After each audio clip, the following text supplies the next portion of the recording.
The Richest Man in Babylon by George S. Clason. Arranged and formatted for audiobook by Martin John Dugdale. Ahead of you stretches your future like a road leading into the distance. Along that road are ambitions you wish to accomplish, desires you wish to gratify. To bring your ambitions and desires to fulfillment, you must be successful with money. Use the financial principles made clear in the pages which follow. Let them guide you away from the stringencies of a lean purse to that fuller, happier life a full purse makes possible. Like the law of gravity, they are universal and unchanging. May they prove for you, as they have proven to so many others, a sure key to a fat purse, larger bank balances, and gratifying financial progress. Lo, money is plentiful, for those who understand the simple rules of its acquisition. 1. Start thy purse to fattening. 2. Control thy expenditures. 3. Make thy gold multiply. 4. Guard thy treasures from loss. 5. Make of thy dwelling a profitable investment. 6. Ensure future income. 7. Increase thy ability to earn. About the author George Samuel Clason was born in Louisiana, Missouri, on November 7, 1874. He attended the University of Nebraska and served in the United States Army during the Spanish-American War. Beginning a long career in publishing, he founded the Clason Map Company of Denver, Colorado, and published the first road atlas of the United States and Canada. In 1926, he issued the first of a famous series of pamphlets on thrift and financial success, using parables set in ancient Babylon to make each of his points. These were distributed in large quantities by banks and insurance companies and became familiar to millions, the most famous being The Richest Man in Babylon, the parable from which the present volume takes its title. These Babylonian parables have become a modern inspirational classic. Foreword. The Richest Man in Babylon by George S. Clason. Arranged and formatted for audiobook by Martin John Dugdale. Our prosperity as a nation depends upon the personal financial prosperity of each of us as individuals. This book deals with the personal successes of each of us. Success means accomplishments as the result of our own efforts and abilities. Proper preparation is the key to our success. Our acts can be no wiser than our thoughts. Our thinking can be no wiser than our understanding. This book of cures for lean purses has been termed a guide to financial understanding. That, indeed, is its purpose, to offer those who are ambitious for financial success an insight which will aid them to acquire money, to keep money, and to make their surpluses earn more money. In the pages which follow, we are taken back to Babylon, the cradle in which was nurtured the basic principles of finance, now recognized and used the world over. To new readers, the author is happy to extend the wish that its pages may contain for them the same inspiration for growing bank accounts, greater financial successes, and the solution of difficult personal financial problems so enthusiastically reported by readers from coast to coast. To the business executives who have distributed these tales in such generous quantities to friends, relatives, employees, and associates, the author takes this opportunity to express his gratitude. No endorsement could be higher than that of practical men who appreciate its teachings, because they, themselves, have worked up to important successes by applying the very principles it advocates. Babylon became the wealthiest city of the ancient world because its citizens were the richest people of their time. They appreciated the value of money. They practiced sound financial principles in acquiring money, keeping money, and making their money earn more money. They provided for themselves what we all desire, incomes for the future. G.S.C. An historical sketch of Babylon. In the pages of history, there lives no city more glamorous than Babylon. Its very name conjures visions of wealth and splendor. Its treasures of gold and jewels were fabulous.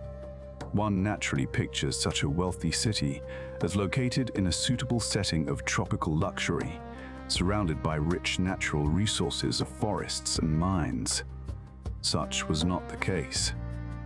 It was located beside the Euphrates River in a flat, arid valley. It had no forests, no mines, not even stone for building. It was not even located upon a natural trade route. The rainfall was insufficient to raise crops.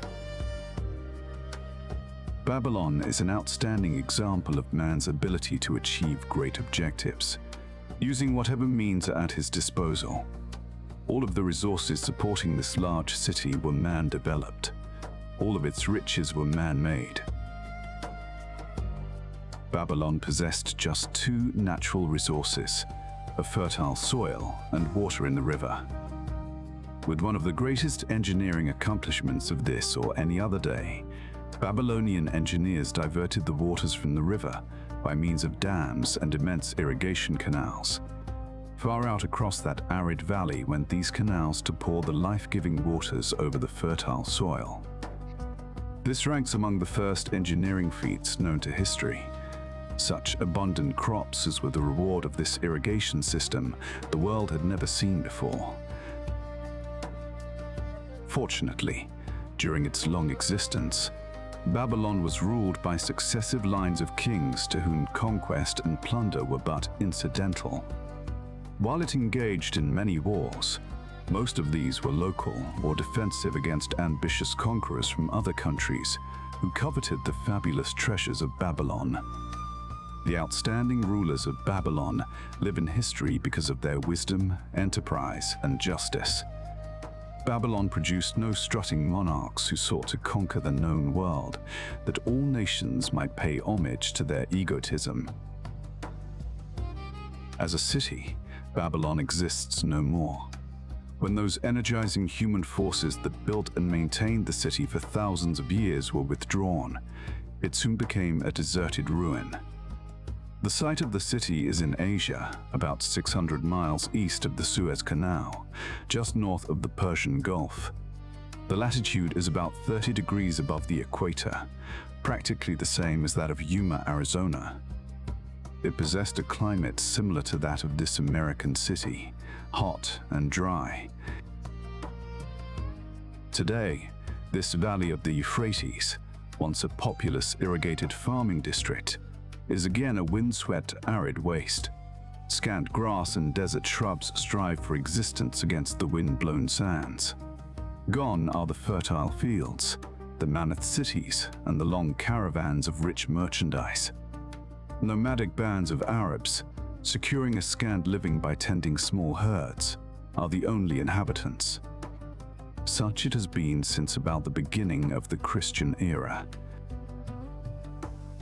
Dotting this valley are earthen hills. For centuries, they were considered by travelers to be nothing else.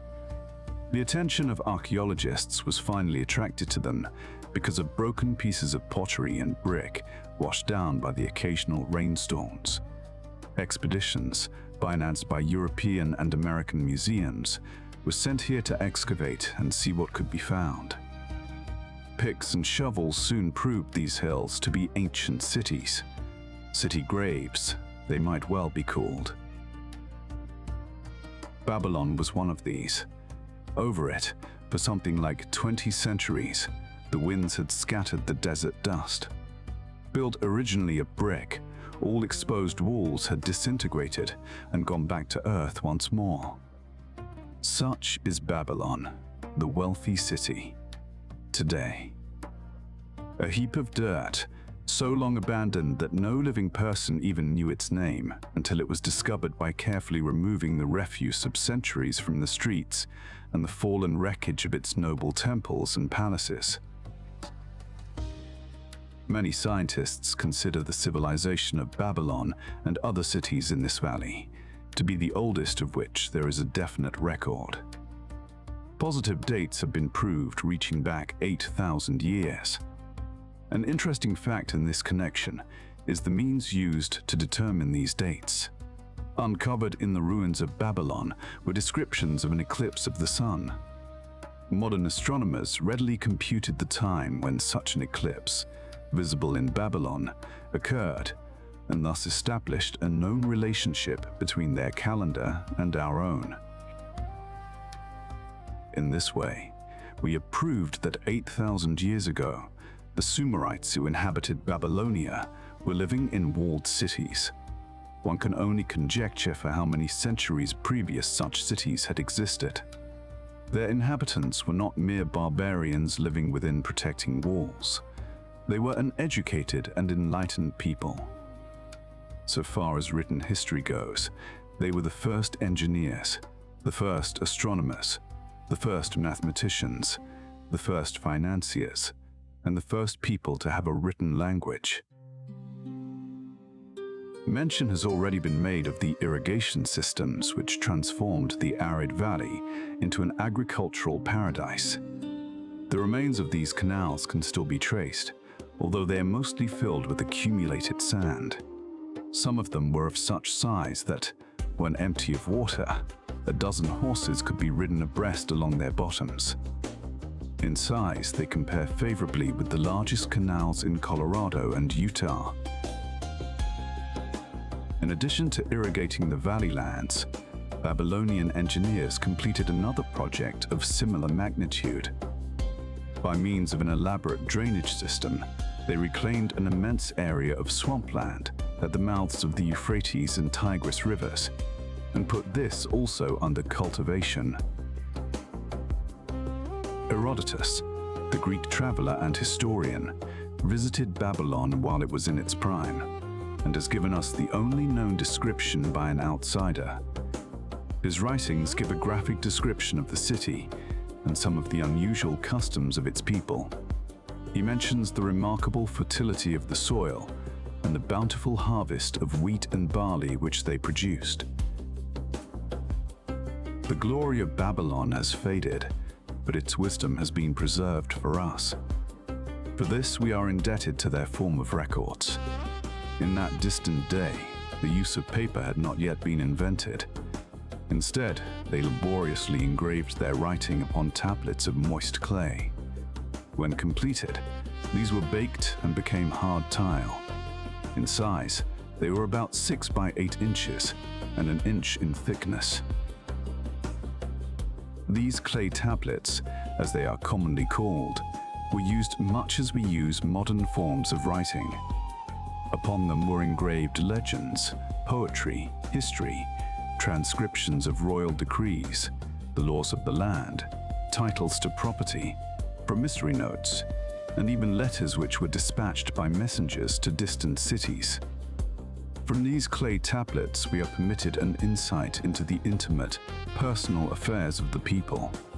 For example, one tablet, evidently from the records of a country storekeeper, relates that upon the given date, a certain named customer brought in a cow and exchanged it for 7 sacks of wheat, 3 being delivered at the time, and the other 4 to await the customer's pleasure. Safely buried in the wrecked cities, archaeologists have recovered entire libraries of these tablets, hundreds of thousands of them. One of the outstanding wonders of Babylon was the immense walls surrounding the city.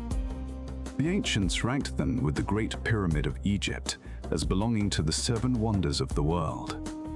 Queen Semiramis is credited with having erected the first walls during the early history of the city. Modern excavators have been unable to find any trace of the original walls, nor is their exact height known. From mention made by early writers, It is estimated they were about 50 to 60 feet high, faced on the outer side with burned brick and further protected by a deep moat of water. The later and more famous walls were started about 600 years before the time of Christ by King Nabopolassar. Upon such a gigantic scale did he plan the rebuilding. He did not live to see the work finished. This was left to his son, Nebuchadnezzar, whose name is familiar in biblical history. The height and length of these later walls staggers belief.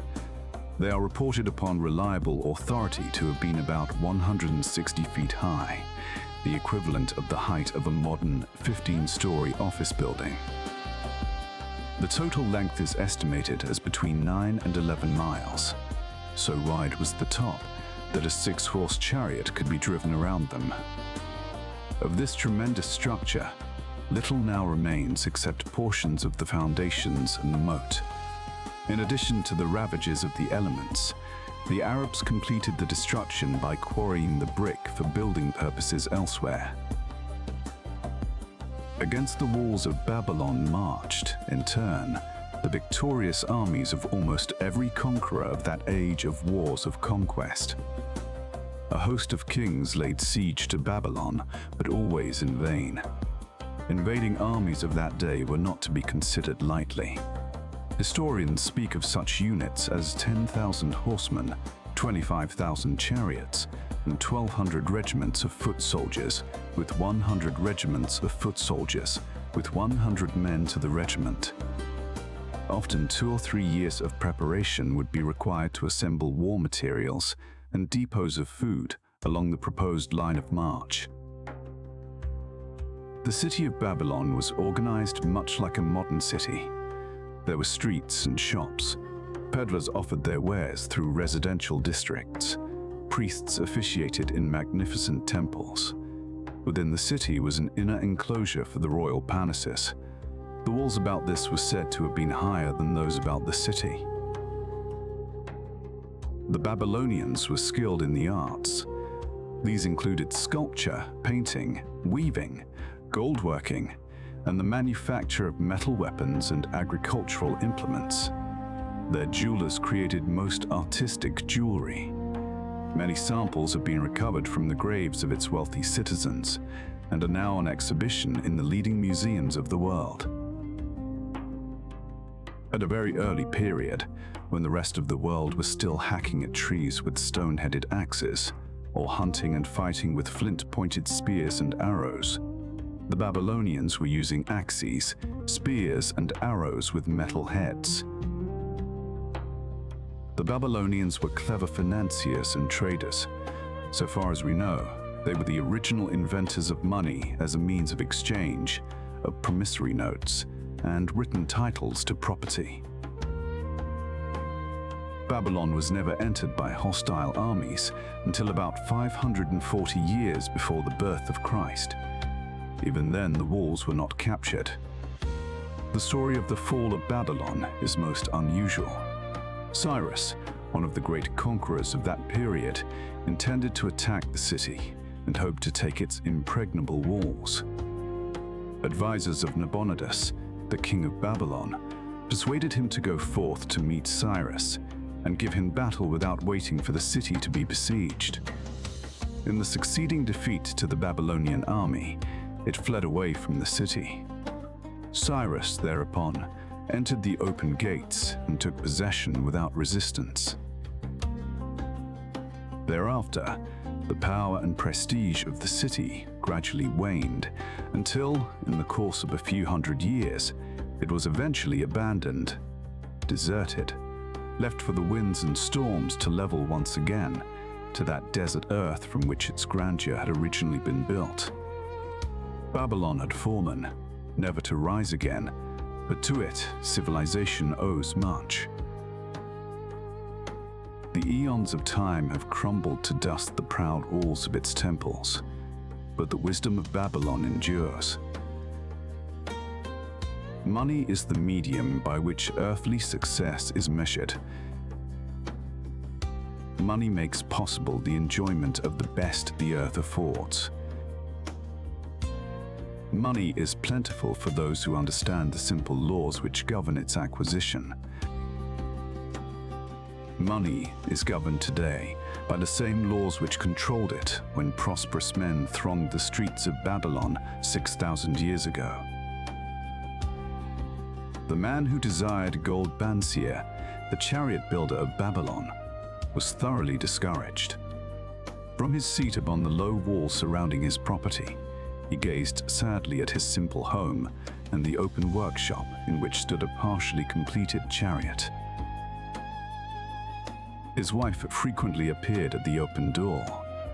Her furtive glances in his direction reminded him that the meal bag was almost empty, and he should be at work finishing the chariot, hammering and hewing, polishing and painting, stretching taut the leather over the wheel rims, preparing it for delivery so he could collect from his wealthy customer.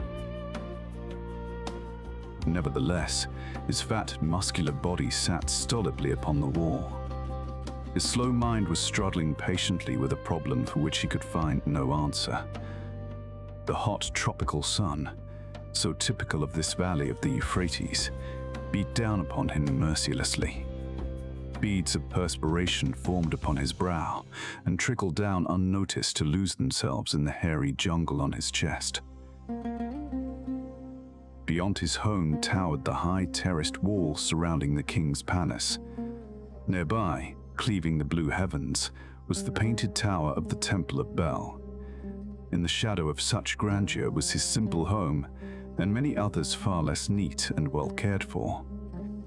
Babylon was like this, a mixture of grandeur and squalor, of dazzling wealth and direst poverty, crowded together without plan or system within the protecting walls of the city. Behind him, had he cared to turn and look, the noisy chariots of the rich jostled and crowded aside the sandaled tradesmen, as well as the barefooted beggars. Even the rich were forced to turn into the gutters to clear the way for the long lines of slave water carriers on the king's business, each bearing a heavy goatskin of water to be poured upon the hanging gardens. Bansier was too engrossed in his own problem to hear or heed the confused hubbub of the busy city. It was the unexpected twanging of the strings from a familiar lyre that aroused him from his reverie. He turned and looked into the sensitive, smiling face of his best friend, Cobby, the musician. "May the gods bless thee with great liberality, my good friend," began Cobby with an elaborate salute. "Yet it does appear they have already been so generous thou needest not to labor. I rejoice with thee in thy good fortune. More, I would even share it with thee. Pray, from thy purse, which must be bulging else thou wouldst be busy in thy shop, extract but 2 humble shekels, and lend them to me until after the nobleman's feast this night. Thou wilt not miss them ere they are returned." "If I did have 2 shekels," Bansier responded gloomily, "to no one could I lend them, not even to you, my best of friends, for they would be my fortune, my entire fortune. No one lends his entire fortune, not even to his best friend." "What?" exclaimed Cobby with genuine surprise. "Thou hast not 1 shekel in thy purse, yet sit like a statue upon a wall. Why not complete that chariot? How else canst thou provide for thy noble appetite? 'Tis not like thee, my friend. Where is thy endless energy? Doth something distress thee? Have the gods brought to thee troubles?" "A torment from the gods it must be," Bansier agreed. "It began with a dream, a senseless dream, in which I thought I was a man of means. From my belt hung a handsome purse, heavy with coins. There were shekels which I cast with careless freedom to the beggars. There were pieces of silver with which I did buy finery for my wife, and whatever I did desire for myself. There were pieces of gold which made me feel assured of the future and unafraid to spend the silver. A glorious feeling of contentment was within me. You would not have known me for thy hard-working friend, nor wouldst thou have known my wife. So free from wrinkles was her face and shining with happiness. She was again the smiling maiden of our early married days. A pleasant dream indeed, commented Cobby. But why should such pleasant feelings as it aroused turn thee into a glum statue upon the wall? Why indeed? Because when I awoke and remembered how empty was my purse, a feeling of rebellion swept over me. Let us talk it over together, for, as the sailors do say, we ride in the same boat, we two.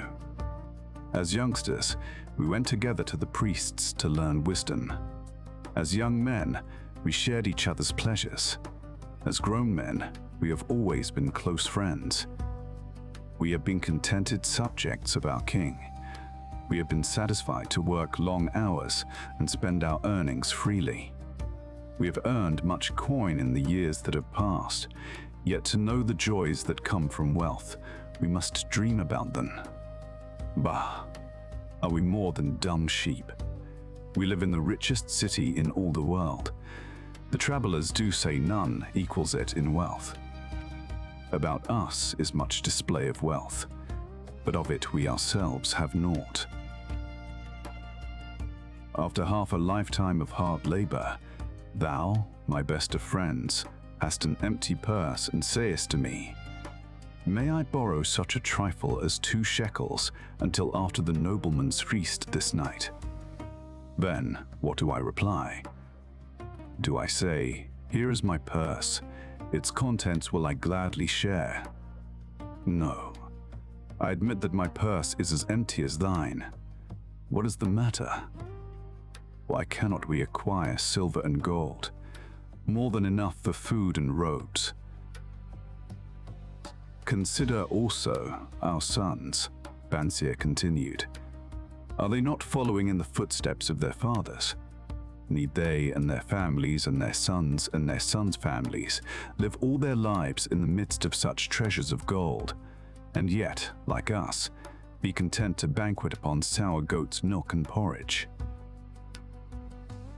Never, in all the years of our friendship, didst thou talk like this before, Bansier. Cobby was puzzled. Never in all those years did I think like this before. From early dawn until darkness stopped me, I have labored to build the finest chariots any man could make, soft-heartedly hoping someday the gods would recognize my worthy deeds and bestow upon me great prosperity. This they have never done. At last, I realize this. They will never do. Therefore, my heart is sad. I wish to be a man of means. I wish to own lands and cattle, to have fine robes and coins in my purse. I am willing to work for these things with all the strength in my back, with all the skill in my hands, with all the cunning in my mind. But I wish my labors to be fairly rewarded. What is the matter with us? Again I ask thee, why cannot we have our just share of the good things so plentiful for those who have the gold with which to buy them? Would I knew an answer, Cobby replied. No better than thou am I satisfied. My earnings from my lyre are quickly gone. Often must I plan and scheme that my family be not hungry. Also, within my breast is a deep longing for a lyre, large enough that it may truly sing the strains of music that do surge through my mind. With such an instrument, could I make music finer than even the king has heard before. Such a lyre thou shouldst have. No man in all Babylon could make it sing more sweetly, could make it sing so sweetly that not only the king but the gods themselves would be delighted. But how mayest thou secure it, while we both of us are as poor as the king's slaves? Listen to the bell. Here they come. He pointed to the long column of half-naked, sweating water-bearers, plodding laboriously up the narrow street from the river. 5 abreast they marched, each bent under a heavy goatskin of water. a fine figure of a man, he who doth lead them. Cobby indicated the wearer of the bell who marched in front without a load. A prominent man in his own country, 'tis easy to see. There are many good figures in the line, Bansier agreed. As good men as we, tall, blonde men from the north, laughing black men from the south, little brown men from the nearer countries, all marching together from the river to the gardens, back and forth, day after day, year after day, year after year. Naught of happiness to look forward to. Beds of straw upon which to sleep, hard grain porridge to eat. Pity the poor brutes, Cobby. Pity them, I do. Yet thou dost make me see how little better off are we, free men though we call ourselves. That is truth, Cobby. Unpleasant thought though it be. We do not wish to go on year after year living slavish lives, working, working, working, getting nowhere. Might we not find out how others acquire gold and do as they do? Cobby inquired. Perhaps there is some secret we might learn if we but sought from those who knew, replied Bansier thoughtfully. This very day, suggested Cobby. I did pass our old friend Arcade, riding in his golden chariot. This I will say. He did not look over my humble head as many in his station might consider his right. Instead, he did wave his hand that all onlookers might see him pay greetings and bestow his smile of friendship upon Cobby the musician. He is claimed to be the richest man in all Babylon, Bansier mused. So rich the king is said to seek his golden aid in affairs of the treasury, Cobby replied. So rich, Bansier interrupted. I fear if I should meet him in the darkness of the night, I should lay my hands upon his fat wallet. Nonsense, reproved Cobby. A man's wealth is not in the purse he carries. A fat purse quickly empties if there be no golden stream to refill it. Arcade has an income that constantly keeps his purse full, no matter how liberally he spends. Income, that is the thing, ejaculated Bansier. I wish an income that will keep flowing into my purse, whether I sit upon the wall or travel to far lands. Arcade must know how a man can make an income for himself. Dost suppose it is something he could make clear to a mind as slow as mine? Methinks he did teach his knowledge to his son, Nomasir, Cobby responded. Did he not go to Nineveh and, so it is told at the inn, become, without aid from his father, one of the richest men in that city? Cobby, thou bringest to me a rare thought. A new light gleamed in Bansier's eyes. It costs nothing to ask wise advice from a good friend, and Arcade was always that. Never mind, though, our purses be as empty as the falcon's nest of a year ago. Let that not detain us. We are weary of being without gold in the midst of plenty. We wish to become men of means. Come, let us go to Arcade and ask how we, also, may acquire incomes for ourselves. Thou speakest with true inspiration, Bansier. Thou bringest to my mind a new understanding. Thou makest me to realize the reason why we have never found any measure of wealth. We never sought it. Thou hast labored patiently to build the staunchest chariots in Babylon. To that purpose was devoted thy best endeavors. Therefore, at it thou didst succeed. I strove to become a skillful lyre player, and at it I did succeed. In those things toward which we exerted our best endeavors, we succeeded. The gods were content to let us continue thus. Now, at last, we see a light, bright like that from the rising sun. It biddeth us to learn more that we may prosper more. With a new understanding, we shall find honorable ways to accomplish our desires. Let us go to Arcad this very day, Bansa urged. Also, let us ask other friends of our boyhood days, who have fared no better than ourselves, to join us, that they too may share in his wisdom. Thou wert ever thus thoughtful of thy friends, Bansir. Therefore hast thou many friends. It shall be as thou sayest. We go this day and take them with us. The richest man in Babylon. In old Babylon there once lived a certain very rich man named Arcad. Far and wide he was famed for his great wealth. Also was he famed for his liberality. He was generous in his charities.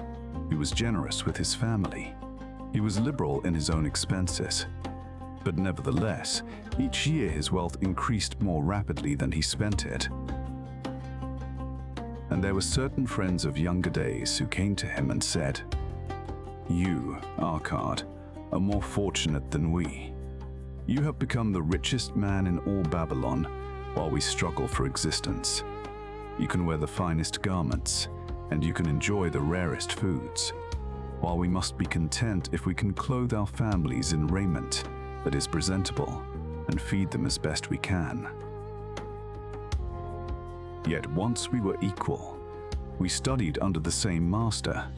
We played in the same games, and in neither the studies nor the games did you outshine us. And in the years since, you have been no more an honorable citizen than we. Nor have you worked harder or more faithfully, insofar as we can judge. Why then should a fickle fate single you out to enjoy all the good things of life and ignore us who are equally deserving?" Thereupon Arcad remonstrated with them, saying, "If you have not acquired more than a bare existence in the years since we were youths, it is because you either have failed to learn the laws that govern the building of wealth, or else you do not observe them. Fickle fate is a vicious goddess who brings no permanent good to anyone. On the contrary, she brings ruin to almost every man upon whom she showers unearned gold. She makes wanton spenders, who soon dissipate all they receive and are left beset by overwhelming appetites and desires they have not the ability to gratify. Yet others whom she favors become misers and hoard their wealth, fearing to spend what they have, knowing they do not possess the ability to replace it. They further are beset by fear of robbers and doom themselves to lives of emptiness and secret misery. Others there probably are, who can take unearned gold and add to it, and continue to be happy and contented citizens. But so few are they. I know of them, but by hearsay. Think you of the men who have inherited sudden wealth, and see if these things are not so." His friends admitted that of the men they knew who had inherited wealth, these words were true, and they besought him to explain to them how he had become possessed of so much prosperity. So he continued, "In my youth I looked about me and saw all the good things there were to bring happiness and contentment. And I realized that wealth increased the potency of all these. Wealth is a power. With wealth, many things are possible. One may ornament the home with the richest of furnishings. One may sail the distant seas. One may feast on the delicacies of far lands. One may buy the ornaments of the gold worker and the stone polisher. One may even build mighty temples for the gods.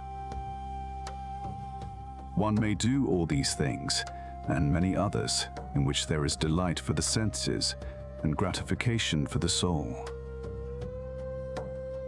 And when I realized all this, I decided to myself that I would claim my share of the good things of life. I would not be one of those who stand afar off, enviously watching others enjoy. I would not be content to clothe myself in the cheapest raiment that looked respectable. I would not be satisfied with the lot of a poor man. On the contrary, I would make myself a guest at this banquet of good things. Being, as you know, the son of a humble merchant, one of a large family with no hope of an inheritance, and not being endowed, as you have so frankly said, with superior powers or wisdom, I decided that if I was to achieve what I desired, time and study would be required. As for time, all men have it in abundance. You, each of you, have let slip by sufficient time to have made yourselves wealthy. Yet, you admit, you have nothing to show except your good families, of which you can be justly proud. As for study, did not our wise teacher teach us that learning was of two kinds? The one kind being the things we learned and knew, and the other being the training that taught us how to find out what we did not know. Therefore did I decide to find out how one might accumulate wealth, and when I had found out, to make this my task and do it well. For is it not wise that we should enjoy while we dwell in the brightness of the sunshine? For sorrows enough shall descend upon us when we depart for the darkness of the world of spirit. I found employment as a scribe in the Hall of Records, and long hours each day I labored upon the clay tablets. Week after week, and month after month, I labored, yet for my earnings I had naught to show. Food and clothing and penance to the gods, and other things of which I could remember not what, absorbed all my earnings. But my determination did not leave me. And one day Algamish, the moneylender, came to the house of the city master and ordered a copy of the 9th law, and he said to me, "I must have this in 2 days, and if the task is done by that time, 2 covers will I give to thee." So I labored hard, but the law was long, and when Algamish returned, the task was unfinished. He was angry, and had I been his slave, he would have beaten me. But knowing the city master would not permit him to injure me, I was unafraid, so I said to him, "Algamish, you are a very rich man. Tell me how I may also become rich, and all night I will carve upon the clay, and when the sun rises, it shall be completed." He smiled at me and replied, "You are a forward knave, but we will call it a bargain." All that night I carved, though my back pained and the smell of the wick made my head ache until my eyes could hardly see. But when he returned at sunup, the tablets were complete. "Now," I said, "tell me what you promised." "You have fulfilled your part of our bargain, my son," he said to me kindly, "and I am ready to fulfill mine. I will tell you these things you wish to know, because I am becoming an old man, and an old tongue loves to wag. And when youth comes to age for advice, he receives the wisdom of years. But too often does youth think that age knows only the wisdom of days that are gone, and therefore profits not.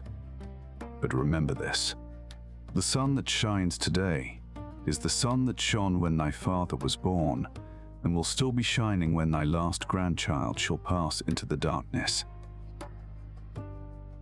The thoughts of youth," he continued, "are bright lights that shine forth like the meteors that oft make brilliant the sky.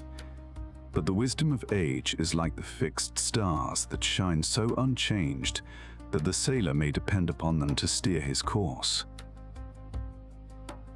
Mark you well my words, for if you do not, you will fail to grasp the truth that I will tell you, and you will think that your night's work has been in vain." Then he looked at me shrewdly from under his shaggy brows and said in a low, forceful tone, "I found the road to wealth when I decided that a part of all I earned was mine to keep, and so will you." Then he continued to look at me with a glance that I could feel pierce me, but said no more. "Is that all?"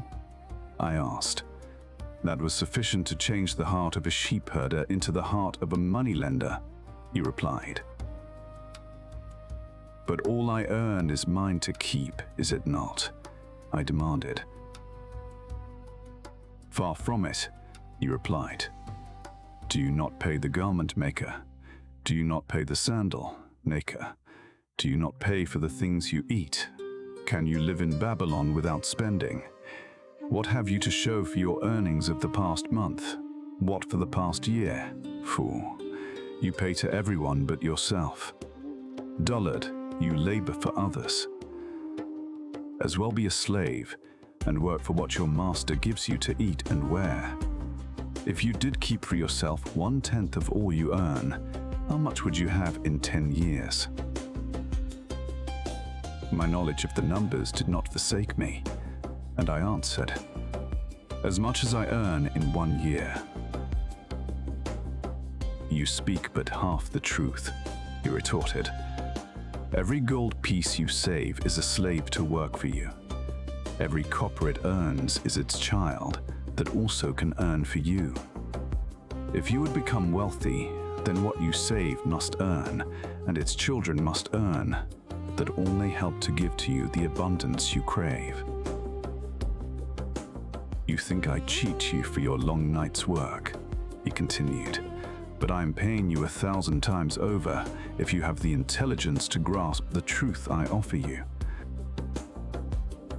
A part of all you earn is yours to keep.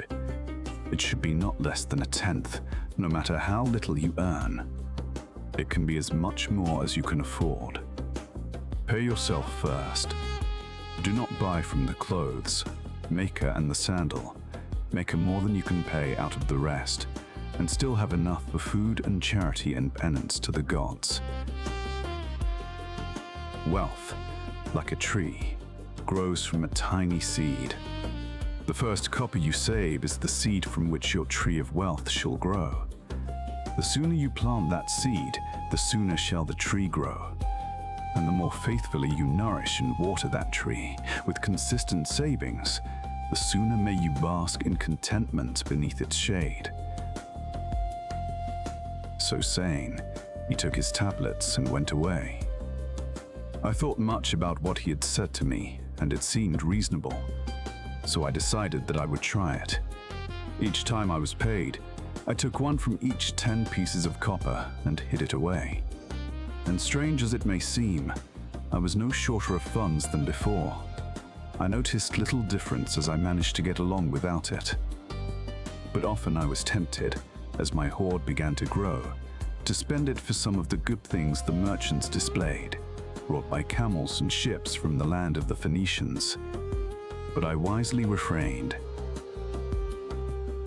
A 12th month after Algamish had gone, he again returned and said to me, Son, have you paid to yourself not less than 1/10 of all you have earned for the past year? I answered proudly, Yes, master, I have. That is good, he answered, beaming upon me. And what have you done with it? I have given it to Asmur, the brickmaker, who told me he was traveling over the far seas, and in Tyre he would buy for me the rare jewels of the Phoenicians. When he returns, we shall sell these at high prices and divide the earnings. Every fool must learn, he growled. But why trust the knowledge of a brickmaker about jewels? Would you go to the bread maker to inquire about the stars? No, by my tunic, you would go to the astrologer if you had power to think. Your savings are gone, youth. You have jerked your wealth. Tree up by the roots. But plant another. Try again. And next time, if you would have advice about jewels, go to the jewel merchant. If you would know the truth about sheep, go to the herdsman. Advice is one thing that is freely given away, but watch that you take only what is worth having. He who takes advice about his savings from one who is inexperienced in such matters shall pay with his savings for proving the falsity of their opinions. Saying this, he went away. And it was as he said, for the Phoenicians are scoundrels and sold to Asma worthless bits of glass that looked like gems. But as Algamish had bid me, I again saved each 10th copper, for I now had formed the habit, and it was no longer difficult. Again, 12 months later, Algamish came to the room of the scribes and addressed me. "What progress have you made since last I saw you?" "I have paid myself faithfully," I replied, "and my savings I have entrusted to Aga the shield maker to buy bronze, and each 4th month he does pay me the rental." "That is good. And what do you do with the rental?" "I do have a great feast with honey and fine wine and spiced cake. Also, I have bought me a scarlet tunic, and someday I shall buy me a young ass upon which to ride." To which Algamish laughed. "You do eat the children of your savings. Then how do you expect them to work for you? And how can they have children that will also work for you? First get thee an army of golden slaves, and then many a rich banquet may you enjoy without regret." So saying, he again went away. Nor did I again see him for 2 years, when he once more returned, and his face was full of deep lines and his eyes drooped, for he was becoming a very old man. And he said to me, "Arkad, hast thou yet achieved the wealth thou dreamed of?" And I answered, "Not yet all that I desire, but some I have, and it earns more, and its earnings earn more." "And do you still take the advice of brickmakers?" "About brickmaking, they give good advice," I retorted. "Arkad," he continued, "you have learned your lessons well. You first learned to live upon less than you could earn. Next, you learned to seek advice from those who are competent through their own experiences to give it.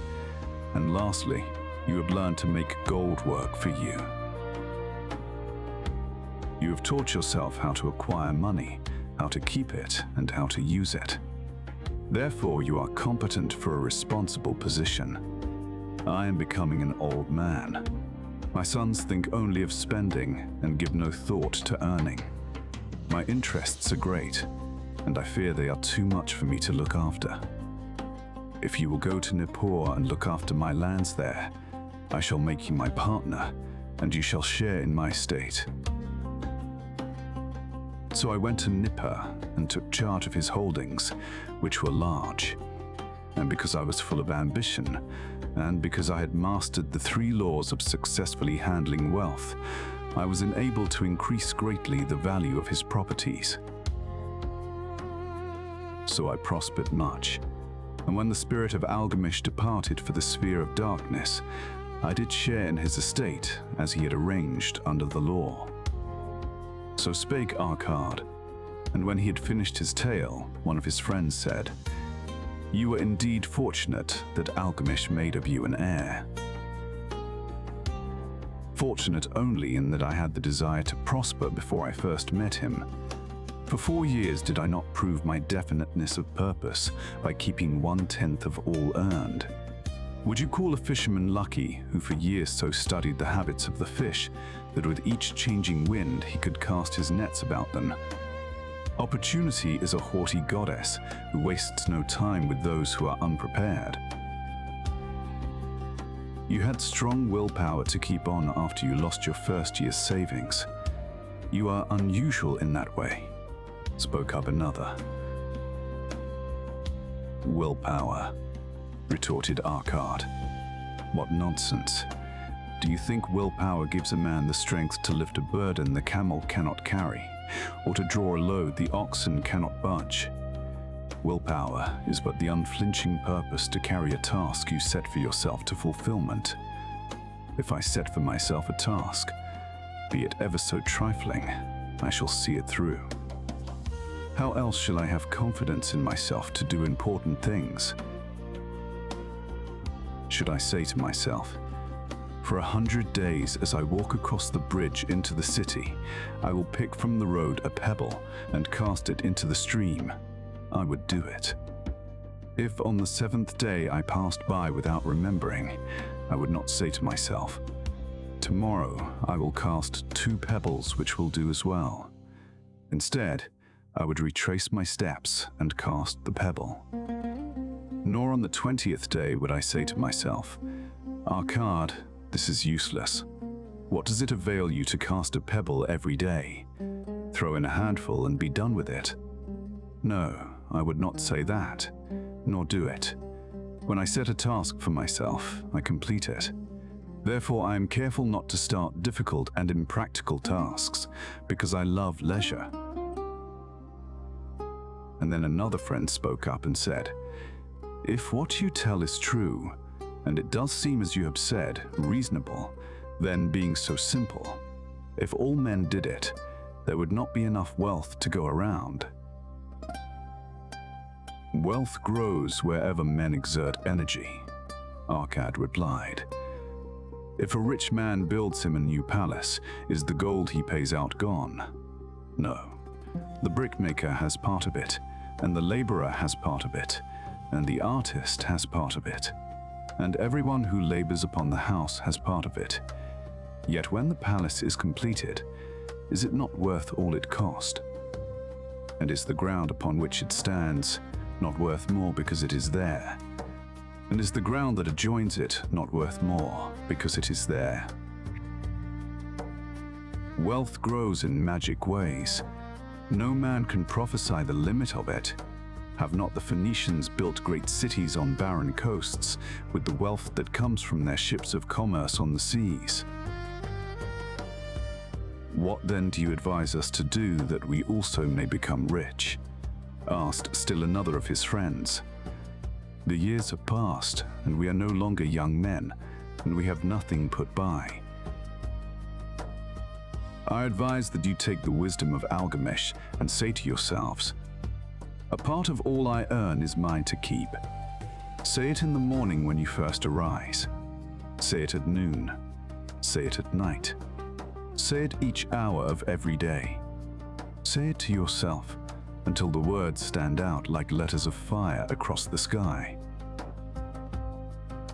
Impress yourself with the idea. Fill yourself with the thought.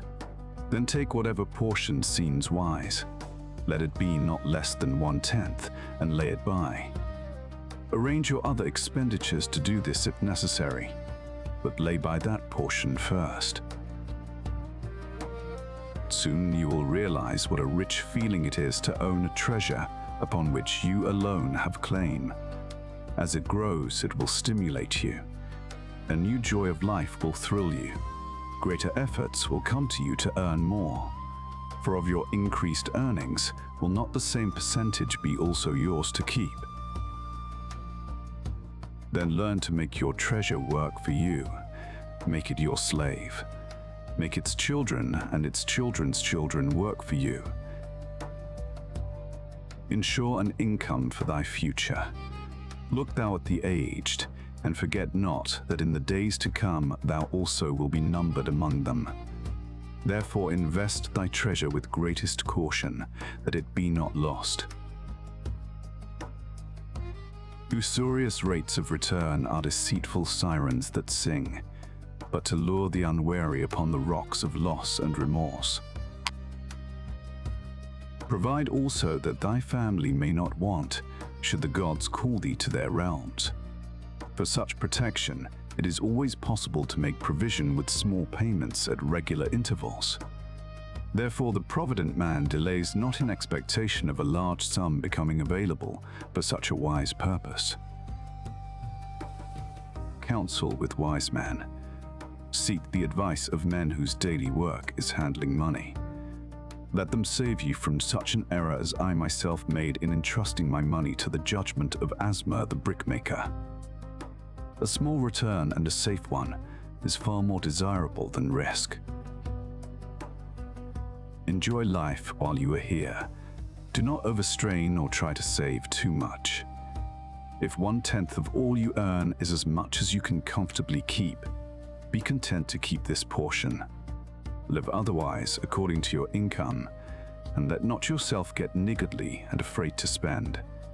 Life is good, and life is rich, with things worthwhile and things to enjoy." His friends thanked him and went away. Some were silent because they had no imagination and could not understand. Some were sarcastic because they thought that one so rich should divide with old friends, not so fortunate. But some had in their eyes a new light. They realized that Algamish had come back each time to the room of the scribes because he was watching a man work his way out of darkness into light. When that man had found the light, a place awaited him. No one could fill that place until he had for himself worked out his own understanding, until he was ready for opportunity. These latter were the ones who, in the following years, frequently revisited Arkad, who received them gladly. He counseled with them and gave them freely of his wisdom, as men of broad experience are always glad to do. And he assisted them in so investing their savings that it would bring in a good interest with safety and would neither be lost nor entangled in investments that paid no dividends. The turning point in these men's lives came upon that day when they realized the truth that had come from Algamish to Arkad and from Arkad to them. A part of all you is yours to keep. 7 cures for a lean purse. The glory of Babylon endures. Down through the ages, its reputation comes to us as the richest of cities, its treasures as fabulous. Yet it was not always so. The riches of Babylon were the results of the wisdom of its people. They first had to learn how to become wealthy. When the good King Sargon returned to Babylon after defeating his enemies, the Elamites, he was confronted with a serious situation. The royal chancellor explained it to the king thus: "After many years of great prosperity brought to our people, because your majesty built the great irrigation canals and the mighty temples of the gods, now that these works are completed, the people seem unable to support themselves. The laborers are without employment. The merchants have few customers. The farmers are unable to sell their produce. The people have not enough gold to buy food." "But where's all the gold gone that we spent for these great improvements?" demanded the king.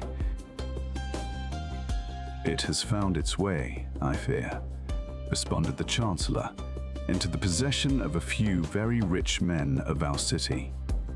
It filtered through the fingers of most of our people as quickly as the goat's milk goes through the strainer. Now that the stream of gold has ceased to flow, most of our people have nothing to show for their earnings." The king was thoughtful for some time. Then he asked, "Why should so few men be able to acquire all the gold?" "Because they know how," replied the chancellor. "One may not condemn a man for succeeding because he knows how. Neither may one with justice take away from a man what he has fairly earned to give to men of less ability." "But why?" demanded the king. "Should not all the people learn how to accumulate gold and therefore become themselves rich and prosperous?" "Quite possible, Your Excellency. But who can teach them? Certainly not the priests, because they know naught of money-making." "Who knows best in all our city how to become wealthy, Chancellor?" asked the king. "Thy question answers itself, Your Majesty. Who has amassed the greatest wealth in Babylon?" "Well said, my able Chancellor. It is Arkad. He is the richest man in Babylon.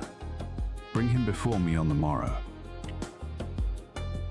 Upon the following day, as the king had decreed, Arkad appeared before him, straight and sprightly, despite his 80 years and 10. "Arkad," spoke the king, Is it true thou art the richest man in Babylon?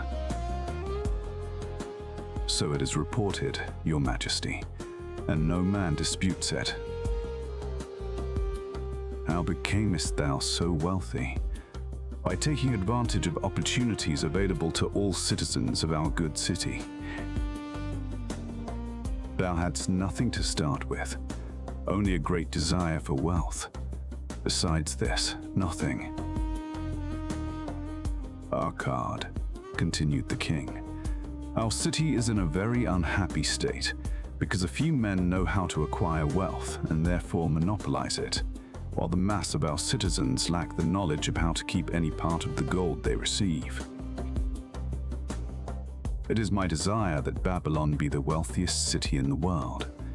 Therefore, it must be a city of many wealthy men. Therefore, we must teach all the people how to acquire riches. Tell me, Arkad, is there any secret to acquiring wealth? Can it be taught? It is practical, your majesty.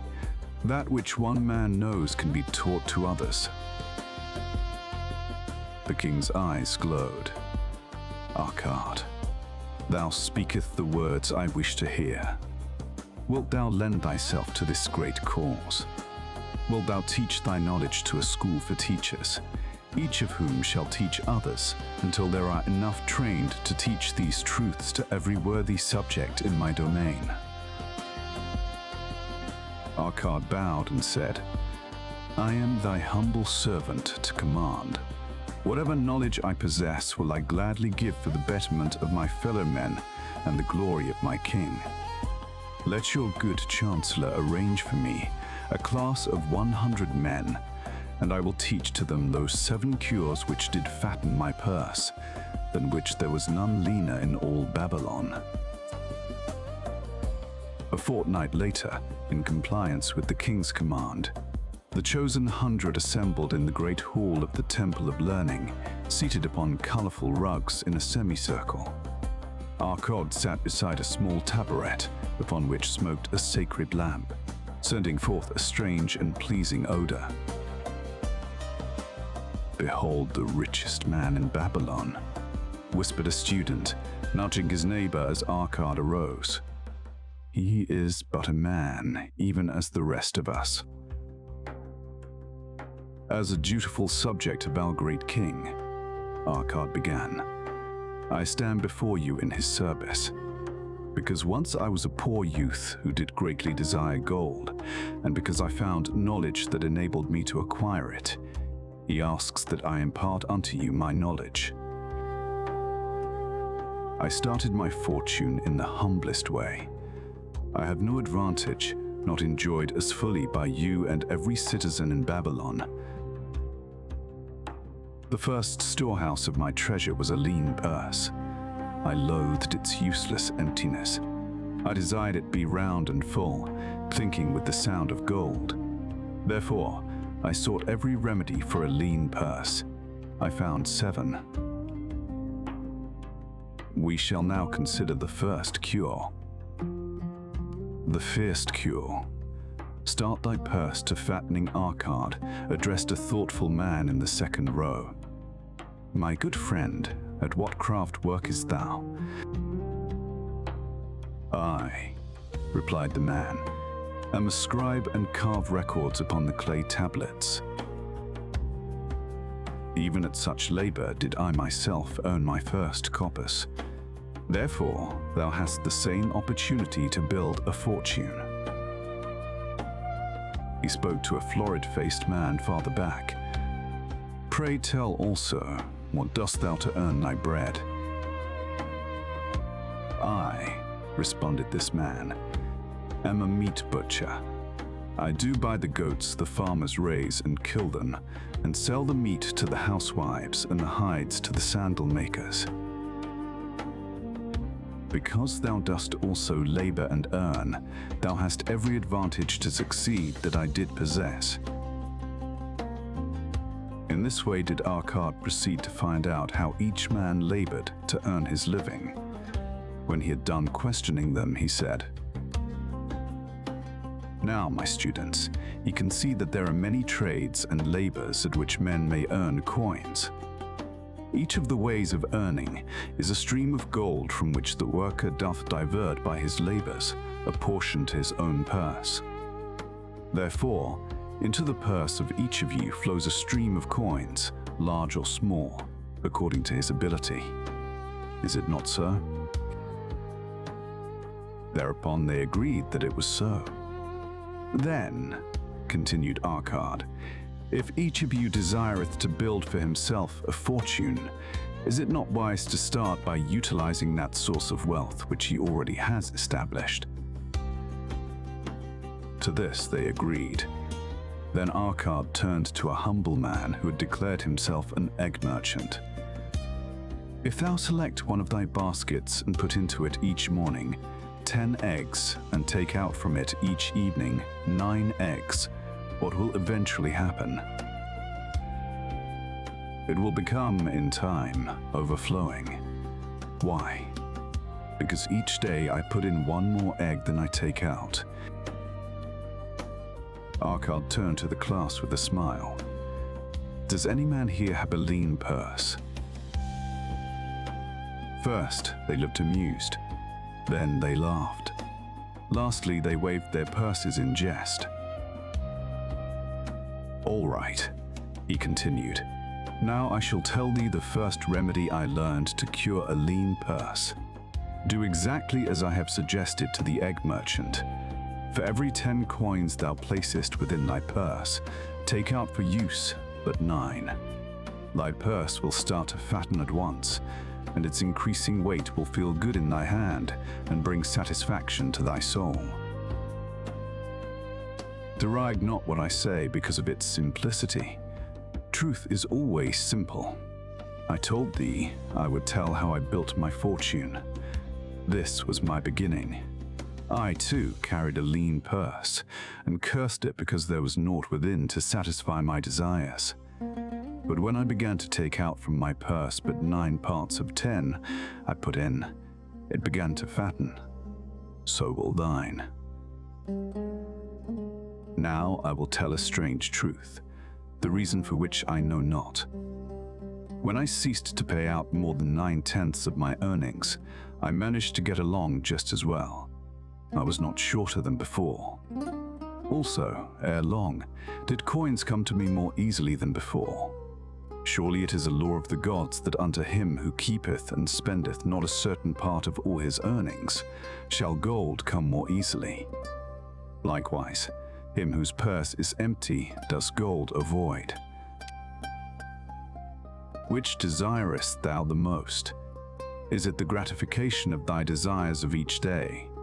A jewel, a bit of finery, better raiment, more food, things quickly gone and forgotten? Or is it substantial belongings, gold, lands, herds, merchandise, income-bringing investments? The coins thou takest from thy purse bring the first. The coins thou leavest within it will bring the latter. This, my students, was the first cure I did discover for my lean purse. For each 10 coins I put in, to spend but 9. Debate this amongst yourselves. If any man proves it untrue, tell me upon the morrow when we shall meet again. The second cure: control thy expenditures. Some of your members, my students, have asked me this. How can a man keep 1/10 of all he earns in his purse when all the coins he earns are not enough for his necessary expenses? So did Arcad address his students upon the second day. Yesterday, how many of thee carried lean purses? All of us, answered the class. Yet ye do not all earn the same. Some earn much more than others. Some have much larger families to support. Yet all purses were equally lean. Now I will tell thee an unusual truth about men and sons of men. It is this, that what each of us calls our necessary expenses will always grow to equal our incomes, unless we protest to the contrary. confuse not the necessary expenses with thy desires. Each of you, together with your good families, have more desires than your earnings can gratify. Therefore are thy earnings spent to gratify these desires, insofar as they will go. Still thou retainest many ungratified desires. All men are burdened with more desires than they can gratify. Because of my wealth, thinkest thou I may gratify every desire? 'Tis a false idea. There are limits to my time. There are limits to my strength. There are limits to the distance I may travel. There are limits to what I may eat. There are limits to the zest with which I may enjoy. I say to you that just as weeds grow in a field wherever the farmer leaves space for their roots, even so freely do desires grow in men whenever there is a possibility of their being gratified. Thy desires are a multitude, and those that thou mayest gratify are but few. Study thoughtfully thy accustomed habits of living. Herein may be most often found certain accepted expenses that may wisely be reduced or eliminated. Let thy motto be 100% of appreciated value demanded for each coin spent. Therefore, engrave upon the clay each thing for which thou desireth to spend. Select those that are necessary, and others that are possible, through the expenditure of 9/10 of thy income. Cross out the rest, and consider them but a part of that great multitude of desires that must go unsatisfied, and regret them not. Budget then thy necessary expenses. Touch not the 1/10 that is fattening thy purse. Let this be thy great desire that is being fulfilled. Keep working with thy budget. Keep adjusting it to help thee. Make it thy first assistant in defending thy fattening purse. Hereupon one of the students, wearing a robe of red and gold, arose and said, I am a free man. I believe that it is my right to enjoy the good things of life. Therefore do I rebel against the slavery of a budget which determines just how much I may spend, and for what. I feel it would take much pleasure from my life and make me little more than a pack-ass to carry a burden. To him, Arkad replied, Who, my friend, would determine thy budget? I would make it for myself, responded the protesting one. In that case, were a pack-ass to budget his burden, would he include therein jewels and rugs and heavy bars of gold? Not so.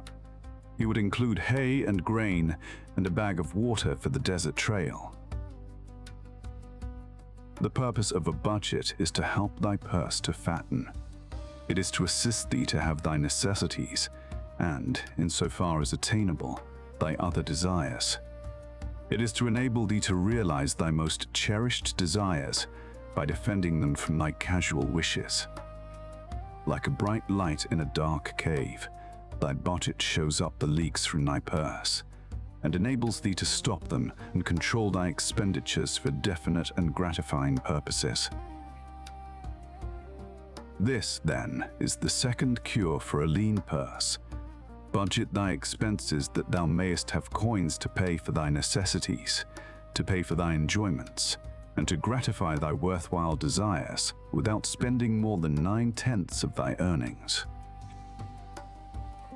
The third cure. Make thy gold multiply. Behold, thy lean purse is fattening.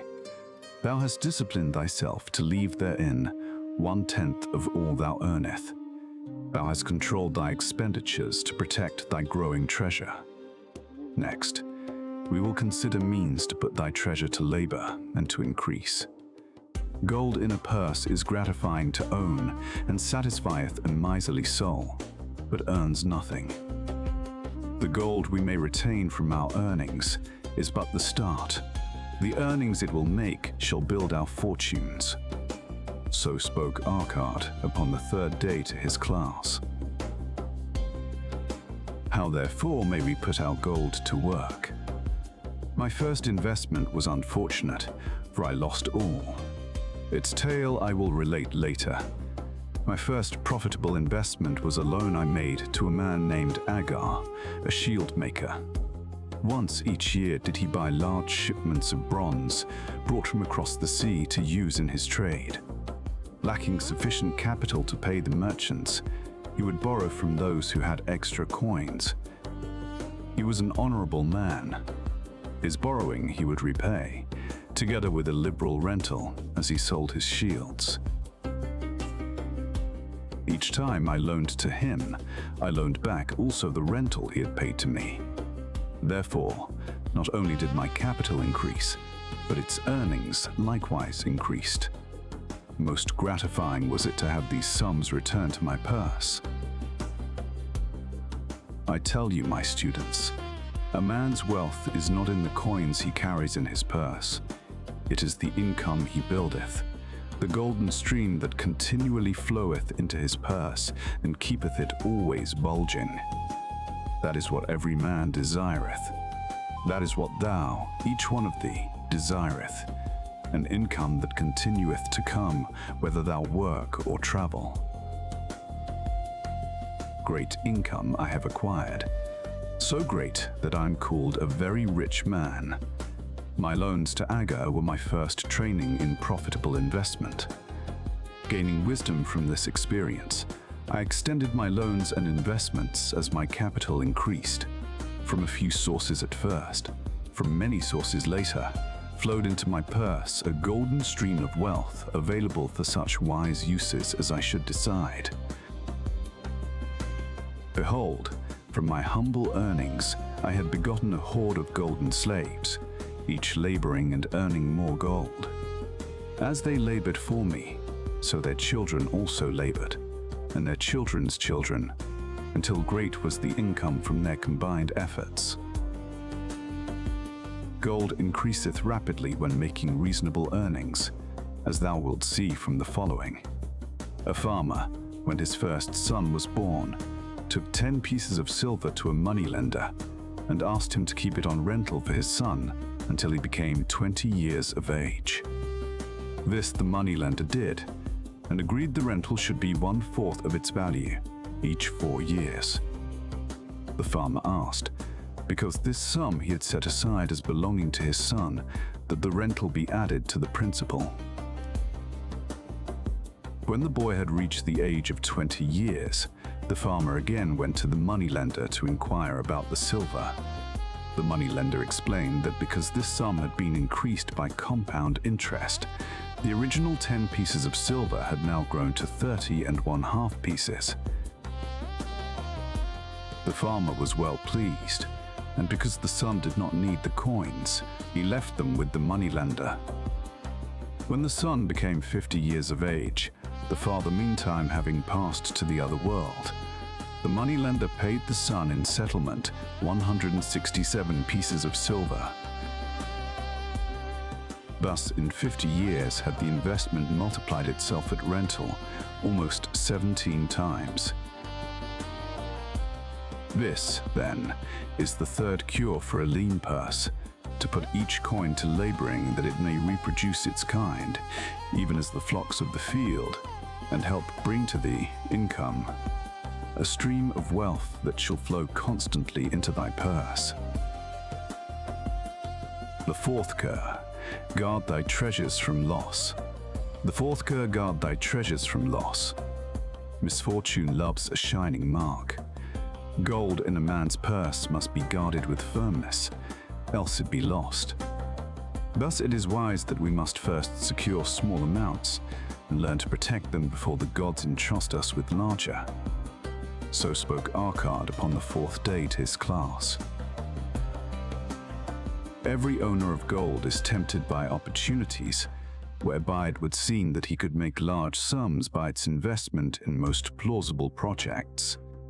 Often friends and relatives are eagerly entering such investment and urge him to follow. The first sound principle of investment is security for thy principal. Is it wise to be intrigued by larger earnings when thy principal may be lost? I say not. The penalty of risk is probable loss. Study carefully, before parting with thy treasure, each assurance that it may be safely reclaimed. Be not misled by thine own romantic desires to make wealth rapidly. Before thou loan it to any man, assure thyself of his ability to repay and his reputation for doing so, that thou mayest not unwittingly be making him a present of thy hard-earned treasure. Before thou entrust it as an investment in any field, acquaint thyself with the dangers which may beset it. My own first investment was a tragedy to me at the time. The guarded savings of a year I did entrust to a brickmaker named Asmer, who was traveling over the far seas, and in Tyre, agreed to buy for me the rare jewels of the Phoenicians. These we would sell upon his return and divide the profits. The Phoenicians were scoundrels and sold him bits of glass. My treasure was lost. Today my training would show to me at once the folly of entrusting a brickmaker to buy jewels. Therefore, do I advise thee from the wisdom of my experiences, be not too confident of thine own wisdom in entrusting thy treasures to the possible pitfalls of investments. Better by far to consult the wisdom of those experienced in handling money for profit. Such advice is freely given for the asking, and may readily possess a value equal in gold to the sum thou considerest investing. In truth, such is its actual value if it save thee from loss. This, then, is the fourth cure for a lean purse, and of great importance if it prevent thy purse from being emptied once it has become well filled. Guard thy treasure from loss by investing only where thy principal is safe, where it may be reclaimed if desirable, and where thou wilt not fail to collect a fair rental. Consult with wise men.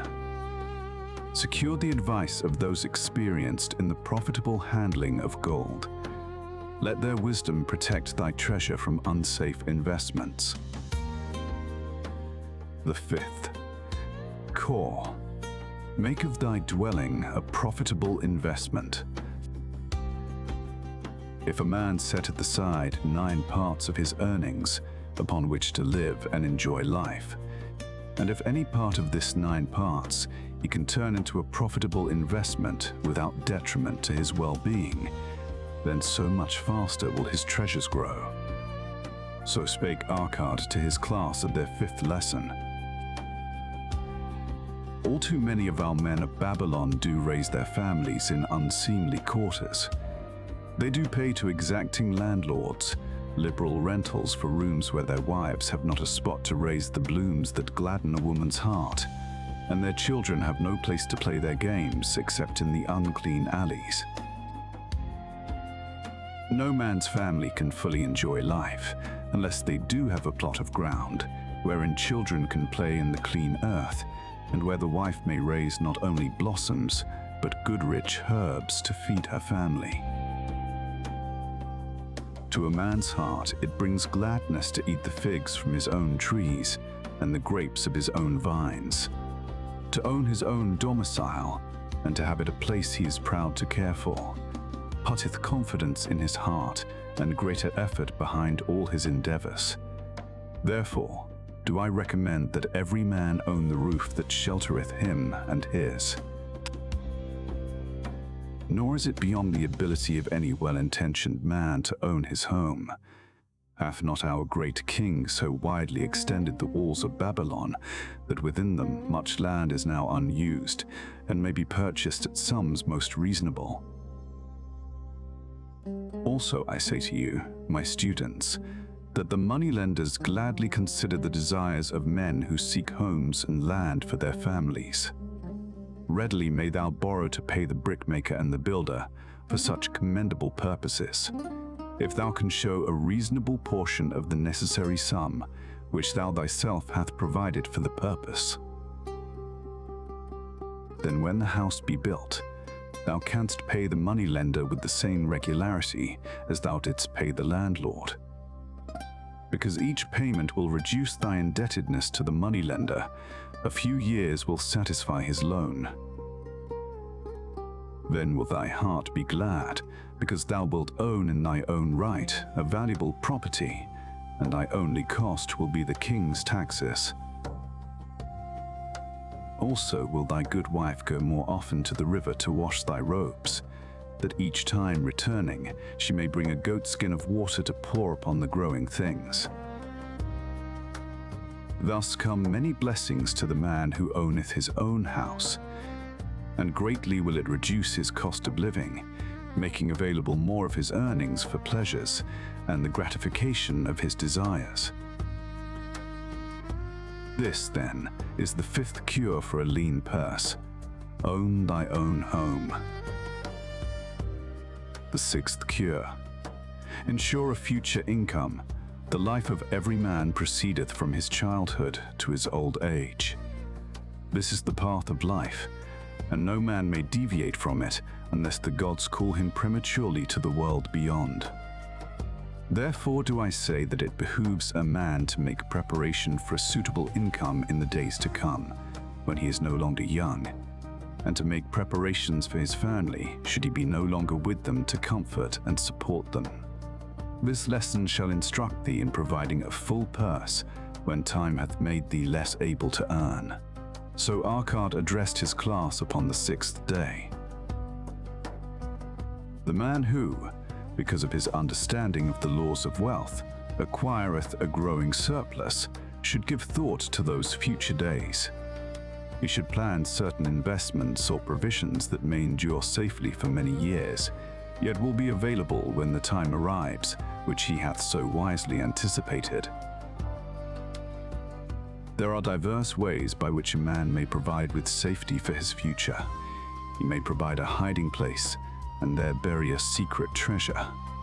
Yet, no matter with what skill it be hidden, it may nevertheless become the loot of thieves.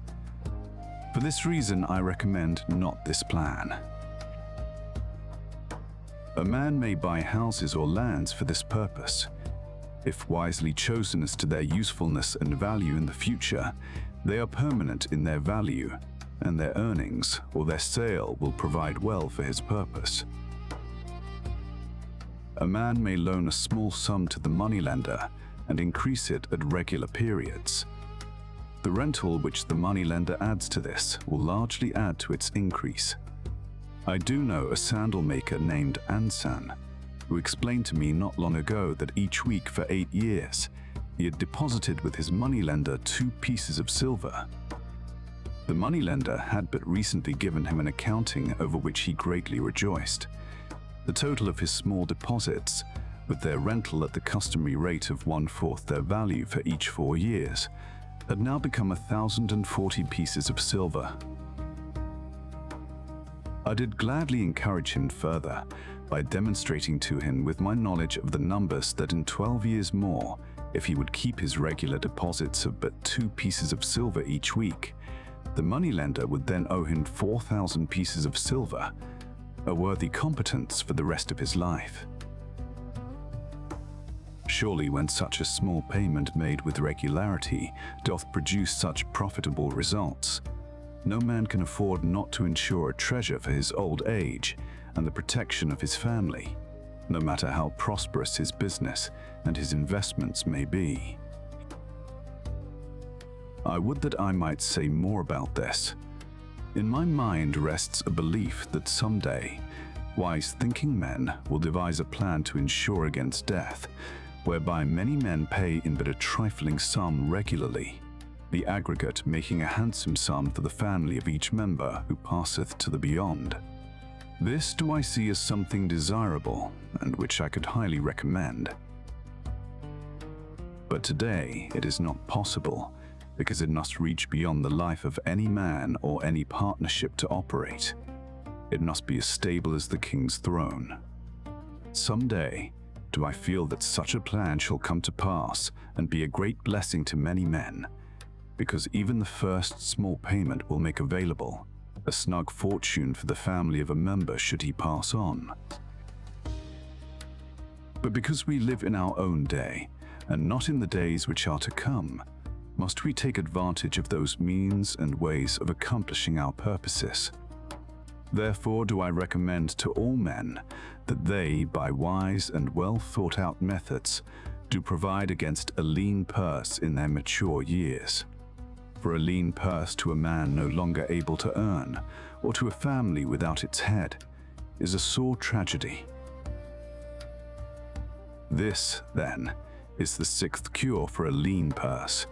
Provide in advance for the needs of thy growing age and the protection of thy family. The seventh cure: increase thy ability to earn. This day do I speak to thee, my students, of one of the most vital remedies for a lean purse. Yet I will talk not of gold, but of yourselves, of the men beneath the robes of many colors who sit before me. I will talk to you of those things within the minds and lives of men which do work for or against their success. So did Arcad address his class upon the seventh day. Not long ago came to me a young man seeking to borrow. When I questioned him the cause of his necessity, he complained that his earnings were insufficient to pay his expenses. Thereupon I explained to him that, this being the case, he was a poor customer for the moneylender, as he possessed no surplus earning capacity with which to repay the loan. What you need, young man, I told him, is to earn more coins. What dost thou to increase thy capacity to earn? All that I can do, he replied. 6 times within 2 moons have I approached my master to request my pay be increased, but without success. No man can go oftener than that. We may smile at his simplicity, yet he did possess one of the vital requirements to increase his earnings. Within him was a strong desire to earn more, a proper and commendable desire. Preceding accomplishment must be desire. Thy desires must be strong and definite. General desires are but weak longings. For a man to wish to be rich is of little purpose. For a man to desire 5 pieces of gold is a tangible desire which he can press to fulfillment. After he hath backed his desire for 5 pieces of gold with strength of purpose to secure it, next he can find similar ways to obtain 10 pieces, and then 20 pieces, and later 1,000 pieces, and behold, he hath become wealthy. In learning to secure his one definite small desire, he hath trained himself to secure a larger one. This is the process by which wealth is accumulated, first in small sums, then in larger ones, as a man learns and becomes more capable. Desires must be simple and definite. They defeat their own purpose, should they be too many, too confusing, or beyond a man's training to accomplish. As a man perfecteth himself in his calling, even so doth his ability to earn increase. In those days when I was a humble scribe, carving upon the clay for a few coppers each day, I observed that other workers did more than I and were paid more. Therefore did I determine that I would be exceeded by none. Nor did it take long for me to discover the reason for their greater success. More interest in my work, more concentration upon my task, more persistence in my effort, and behold, few men could carve more tablets in a day than I. With a reasonable promptness, my increased skill was rewarded. Nor was it necessary for me to go 6 times to my master to request recognition. The more of wisdom we know, the more we may earn. That man who seeks to learn more of his craft shall be richly rewarded. If he is an artisan, he may seek to learn the methods and tools of those most skillful in the same line. If he laboureth at the law or at healing, he may consult and exchange knowledge with others of his calling. If he be a merchant, he may continually seek better goods that can be purchased at lower prices.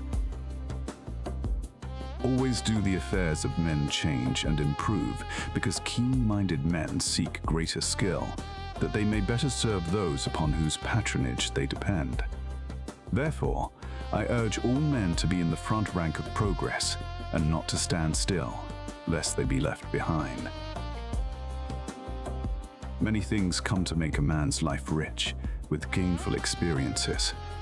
Such things as the following a man must do if he respect himself.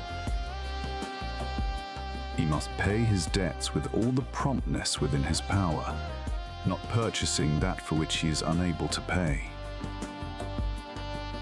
He must take care of his family that they may think and speak well of him. He must make a will of record that, in case the gods call him, proper and honorable division of his property be accomplished. He must have compassion upon those who are injured and smitten by misfortune, and aid them within reasonable limits. He must do deeds of thoughtfulness to those dear to him. Thus, the seventh and last remedy for a lean purse is to cultivate thy own powers, to study and become wiser, to become more skillful, to so act as to respect thyself. Thereby shalt thou acquire confidence in thyself to achieve thy carefully considered desires. These, then, are the 7 cures for a lean purse, which, out of the experience of a long and successful life, I do urge for all men who desire wealth. There is more gold in Babylon, my students, than thou dreamest of. There is abundance for all. Go thou forth and practice these truths, that thou mayest prosper and grow wealthy, as is thy right. Go thou forth and teach these truths, that every honorable subject of His Majesty may also share liberally in the ample wealth of our beloved city. Meet the goddess of good luck. If a man be lucky, there is no foretelling the possible extent of his good fortune. Pitch him into the Euphrates, and, like as not, he will swim out with a pearl in his hand. Babylonian proverb. The desire to be lucky is universal. It was just as strong in the breasts of men 4,000 years ago in ancient Babylon as it is in the hearts of men today. We all hope to be favored by the whimsical goddess of good luck. Is there some way we can meet her and attract not only her favorable attention, but her generous favors? Is there a way to attract good luck? That is just what the men of ancient Babylon wished to know. It is exactly what they decided to find out. They were shrewd men and keen thinkers. That explains why their city became the richest and most powerful city of their time. In that distant past, they had no schools or colleges. Nevertheless, they had a center of learning, and a very practical one it was. Among the towered buildings in Babylon was one that ranked in importance with the palace of the king, the hanging gardens, and the temples of the gods. You will find scant mention of it in the history books, more likely no mention at all. Yet it exerted a powerful influence upon the thought of that time. This building was the Temple of Learning, where the wisdom of the past was expounded by voluntary teachers, and where subjects of popular interest were discussed in open forums. Within its walls, all men met as equals. The humblest of slaves could dispute with impunity the opinions of a prince of the royal house. Among the many who frequented the Temple of Learning was a wise rich man named Arcad, called the richest man in Babylon. He had his own special hall where, almost any evening, a large group of men, some old, some very young, but mostly middle-aged, gathered to discuss and argue interesting subjects. Suppose we listen in to see whether they knew how to attract good luck.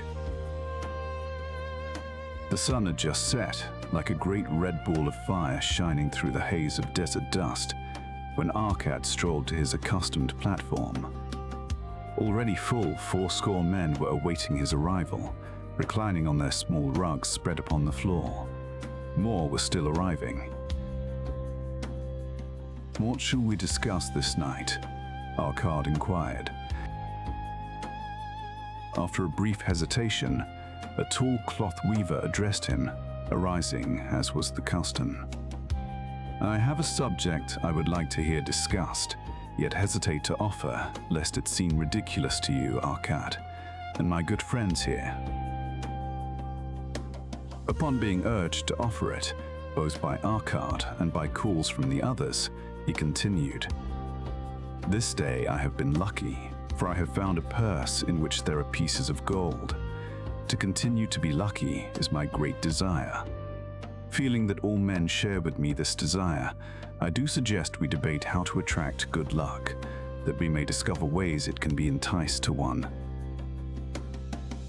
"A most interesting subject has been offered," Arkad commented. "One most worthy of our discussion. To some men, good luck bespeaks, but a chance happening that, like an accident, may befall one without purpose or reason. Others do believe that the instigator of all good fortune is our most bounteous goddess, Ashtar, ever anxious to reward with generous gifts those who please her. Speak up, my friends. What say you?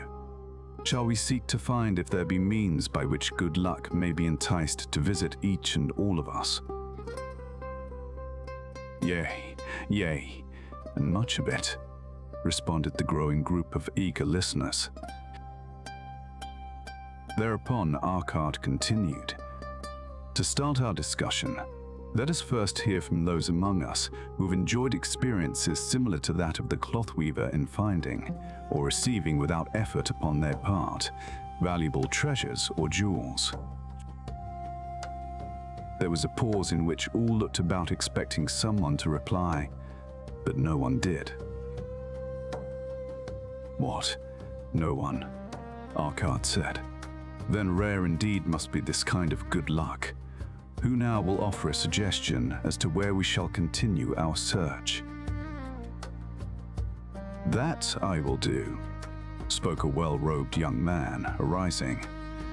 "When a man speaketh of luck, is it not natural that his thoughts turn to the gaming tables? Is it not there we find many men courting the favor of the goddess in hope she will bless them with rich winnings?" As he resumed his seat, a voice called, "Do not stop. Continue thy story. Tell us, didst thou find favor with the goddess at the gaming tables? Did she turn the cubes with red side up, so thou filled thy purse at the dealer's expense? Or did she permit the blue sides to come up, so the dealer raked in thy hard-earned pieces of silver?" The young man joined the good-natured laughter, then replied, "I am not averse to admitting she seemed not to know I was even there. But how about the rest of you? Have you found her waiting about such places to roll the cubes in your favor? We are eager to hear as well as to learn."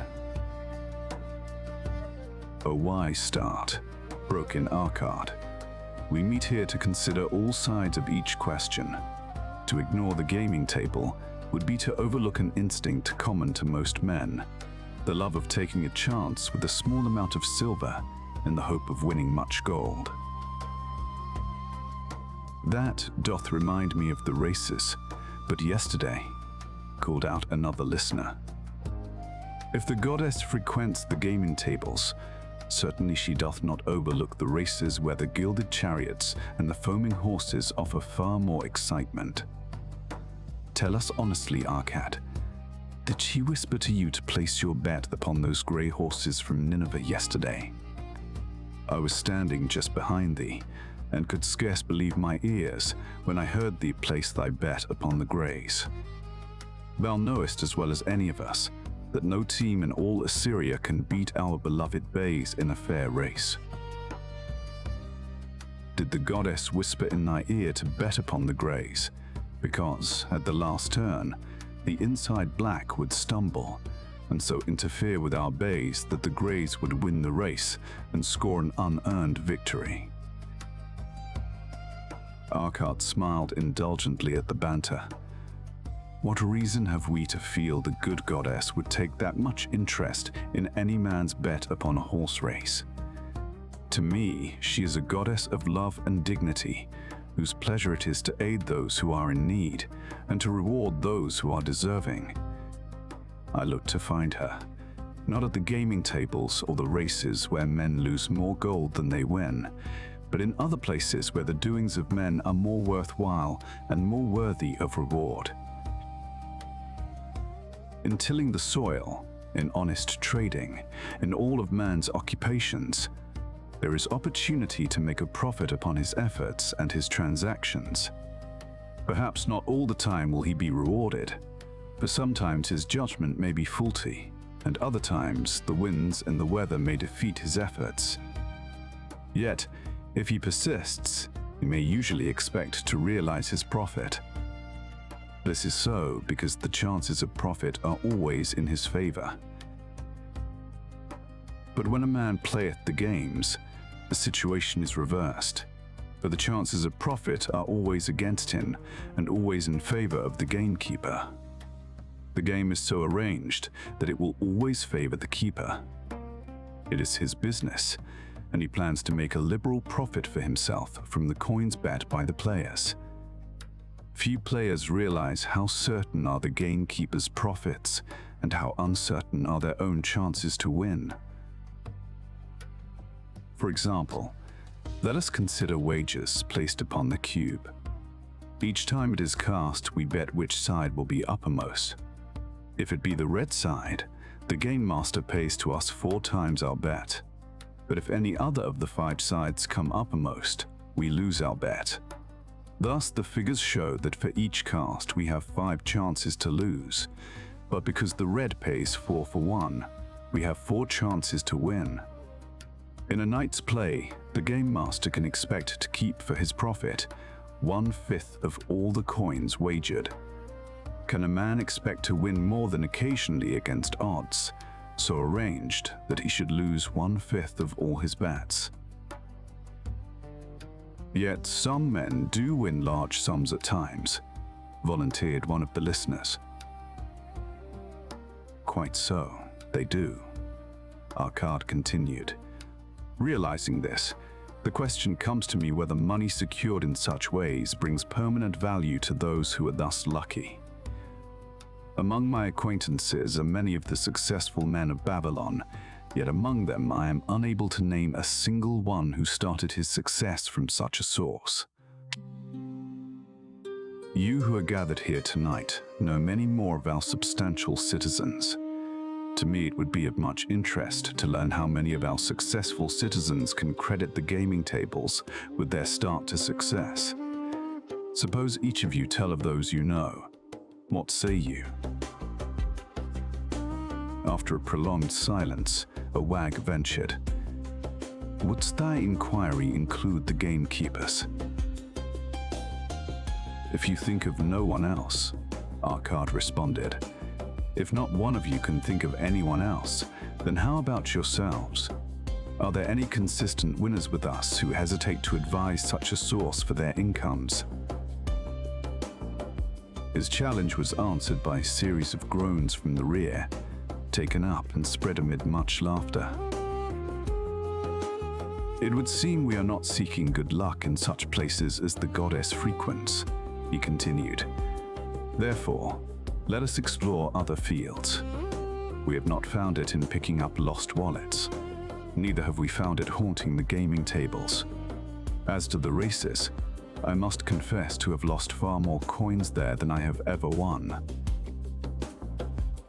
Now, suppose we consider our trades and businesses.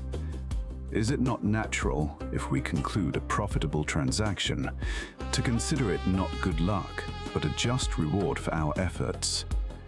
I am inclined to think we may be overlooking the gifts of the goddess. Perhaps she really does assist us when we do not appreciate her generosity. Who can suggest further discussion? Thereupon, an elderly merchant arose, smoothing his genteel white robe. With thy permission, most honorable Arkad and my friends, I offer a suggestion. If, as you have said, we take credit to our own industry and ability for our business success, why not consider the successes we almost enjoyed, but which escaped us? Happenings which would have been most profitable. They would have been rare examples of good luck if they had actually happened. Because they were not brought to fulfillment, we cannot consider them as our just rewards. Surely, many men here have such experiences to relate. Here is a wise approach. Arkad approved. Who among you have had good luck within your grasp, only to see it escape? Many hands were raised, among them that of the merchant. Arkad motioned to him to speak. As you suggested this approach, we should like to hear first from you. I will gladly relate a tale, he resumed, that doth illustrate how closely unto a man good luck may approach, and how blindly he may permit it to escape, much to his loss and later regret. Many years ago, when I was a young man, just married and well started to earning, my father did come one day and urge most strongly that I enter in an investment. The son of one of his good friends had taken notice of a barren tract of land not far beyond the outer walls of our city. It lay high above the canal where no water could reach it. The son of my father's friend devised a plan to purchase this land, build 3 large water wheels that could be operated by oxen, and thereby raise the life-giving waters to the fertile soil. This accomplished, he planned to divide it into small tracts and sell to the residents of the city for herb patches. The son of my father's friend did not possess sufficient gold to complete such an undertaking. Like myself, he was a young man earning a fair sum. His father, like mine, was a man of large family and small means. He, therefore, decided to interest a group of men to enter the enterprise with him. The group was to comprise 12, each of whom must be a money earner and agree to pay 1/10 of his earnings into the enterprise until the land was made ready for sale. All would then share justly in the profits in proportion to their investment. Thou, my son, bespoke my father unto me, art now in thy young manhood. It is my deep desire that thou begin the building of a valuable estate for thyself, that thou mayest become respected among men. I desire to see thee profit from a knowledge of the thoughtless mistakes of thy father. This do I most ardently desire, my father, I replied. Then this do I advise. Do what I should have done at thy age. From thy earnings keep out 1/10 to put into favorable investments. With this 1/10 of thy earnings, and what it will also earn, thou canst, before thou art my age, accumulate for thyself a valuable estate. Thy words are words of wisdom, my father. Greatly do I desire riches. Yet there are many uses to which my earnings are called. Therefore, do I hesitate to do as thou dost advise. I am young. There is plenty of time. So I thought at thy age. Yet behold, many years have passed, and I have not yet made the beginning. We live in a different age, my father. I shall avoid thy mistakes. Opportunity stands before thee, my son. It is offering a chance that may lead to wealth. I beg of thee, do not delay. Go upon the morrow to the son of my friend and bargain with him to pay 10% of thy earnings into this investment. Go promptly upon the morrow. Opportunity waits for no man. Today it is here, soon it is gone. Therefore, delay not. In spite of the advice of my father, I did hesitate. There were beautiful new robes just brought by the tradesmen from the East, robes of such richness and beauty. My good wife and I felt we must each possess one. Should I agree to pay 1/10 of my earnings into the enterprise, we must deprive ourselves of these and other pleasures we dearly desired. I delayed making a decision until it was too late, much to my subsequent regret. The enterprise did prove to be more profitable than any man had prophesied. This is my tale, showing how I did permit good luck to escape. In this tale, we see how good luck waits to come to that man who accepts opportunity, commented a swarthy man of the desert. To the building of an estate, there must always be the beginning. That start may be a few pieces of gold or silver, which a man diverts from his earnings to his first investment. I, myself, am the owner of many herds. The start of my herds, I did begin when I was a mere boy and did purchase, with one piece of silver, a young calf. This, being the beginning of my wealth, was of great importance to me. To take his first start to building an estate is as good luck as can come to any man. With all men, that first step which changes them from men who earn from their own labor to men who draw dividends from the earnings of their gold is important.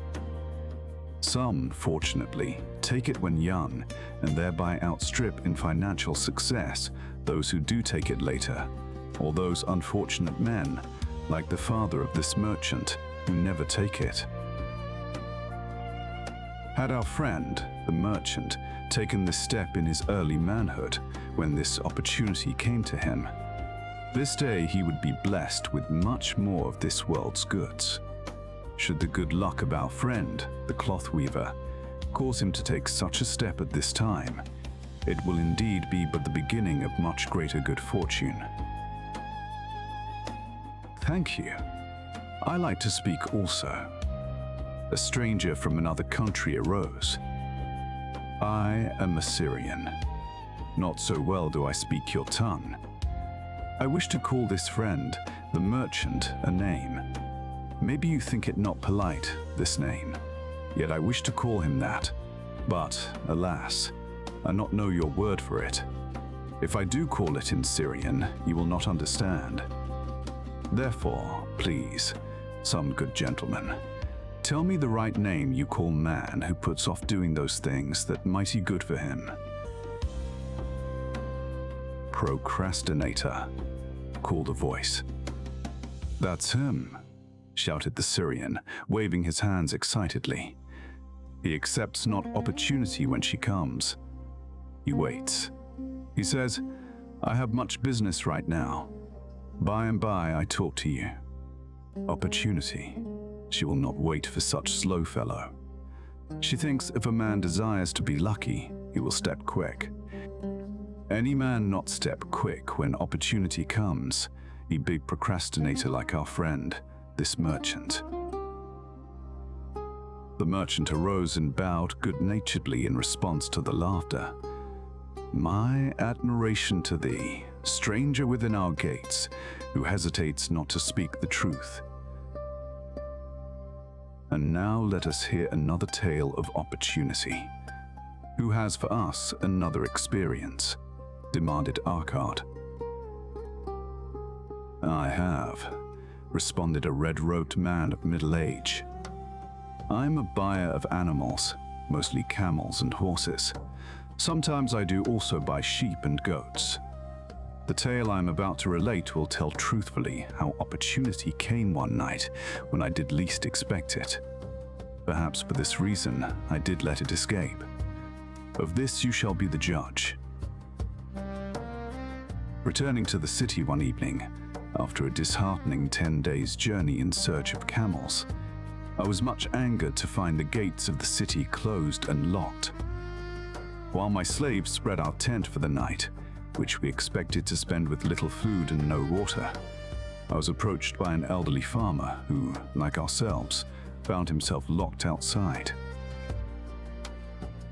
Honored sir, he addressed me, from thy appearance, I do judge thee to be a buyer. If this be so, much would I like to sell to thee the most excellent flock of sheep just driven up. Alas, my good wife lies very sick with the fever. I must return with all haste. Buy thou my sheep, that I and my slaves may mount our camels and travel back without delay. So dark it was that I could not see his flock, but from the bleating I did know it must be large. Having wasted 10 days searching for camels I could not find, I was glad to bargain with him.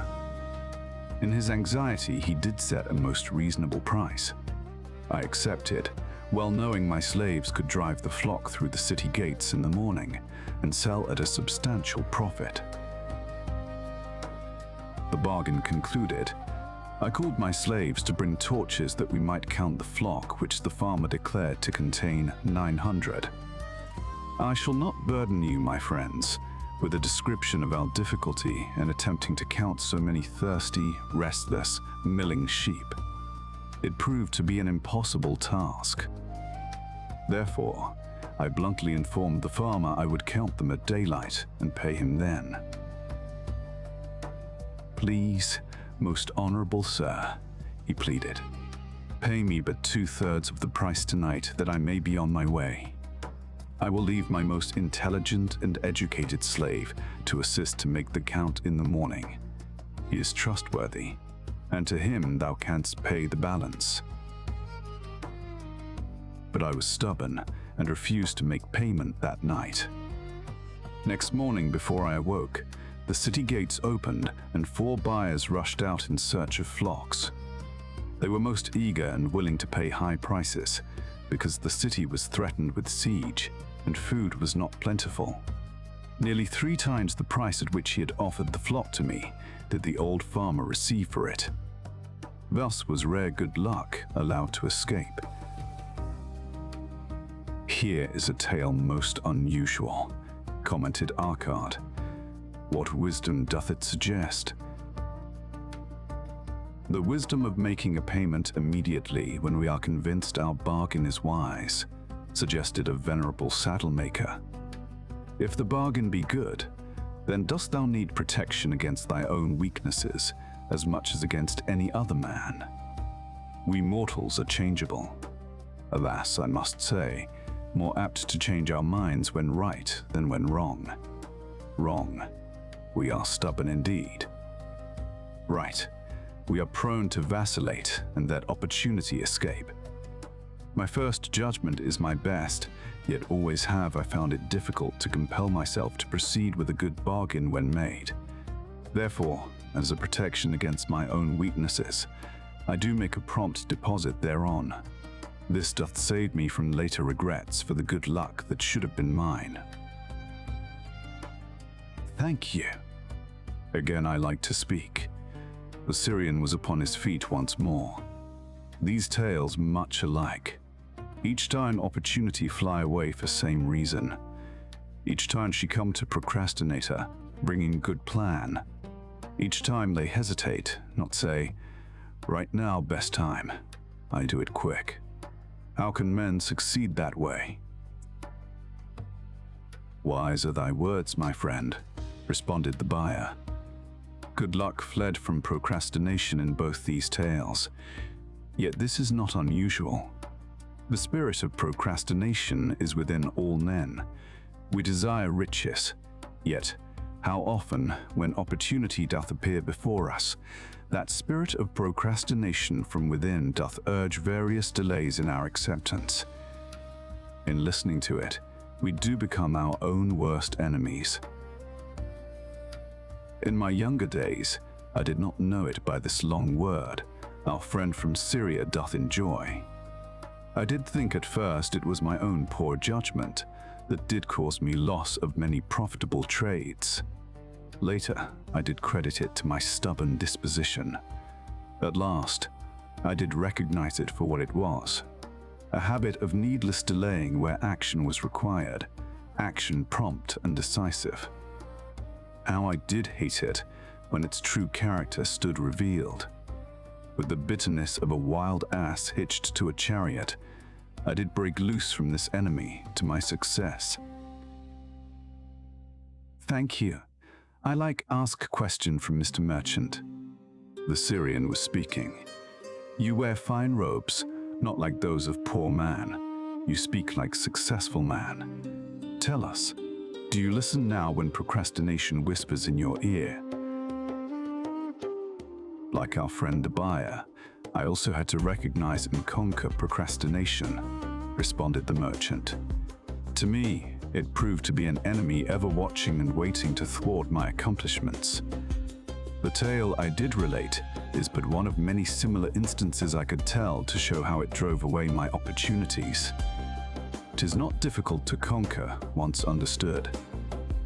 No man willingly permits the thief to rob his bins of grain, nor does any man willingly permit an enemy to drive away his customers and rob him of his profits.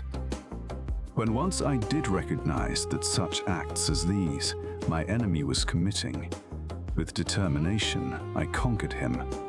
So must every man master his own spirit of procrastination before he can expect to share in the rich treasures of Babylon. What sayest, Arcad? Because thou art the richest man in Babylon, many do proclaim thee to be the luckiest.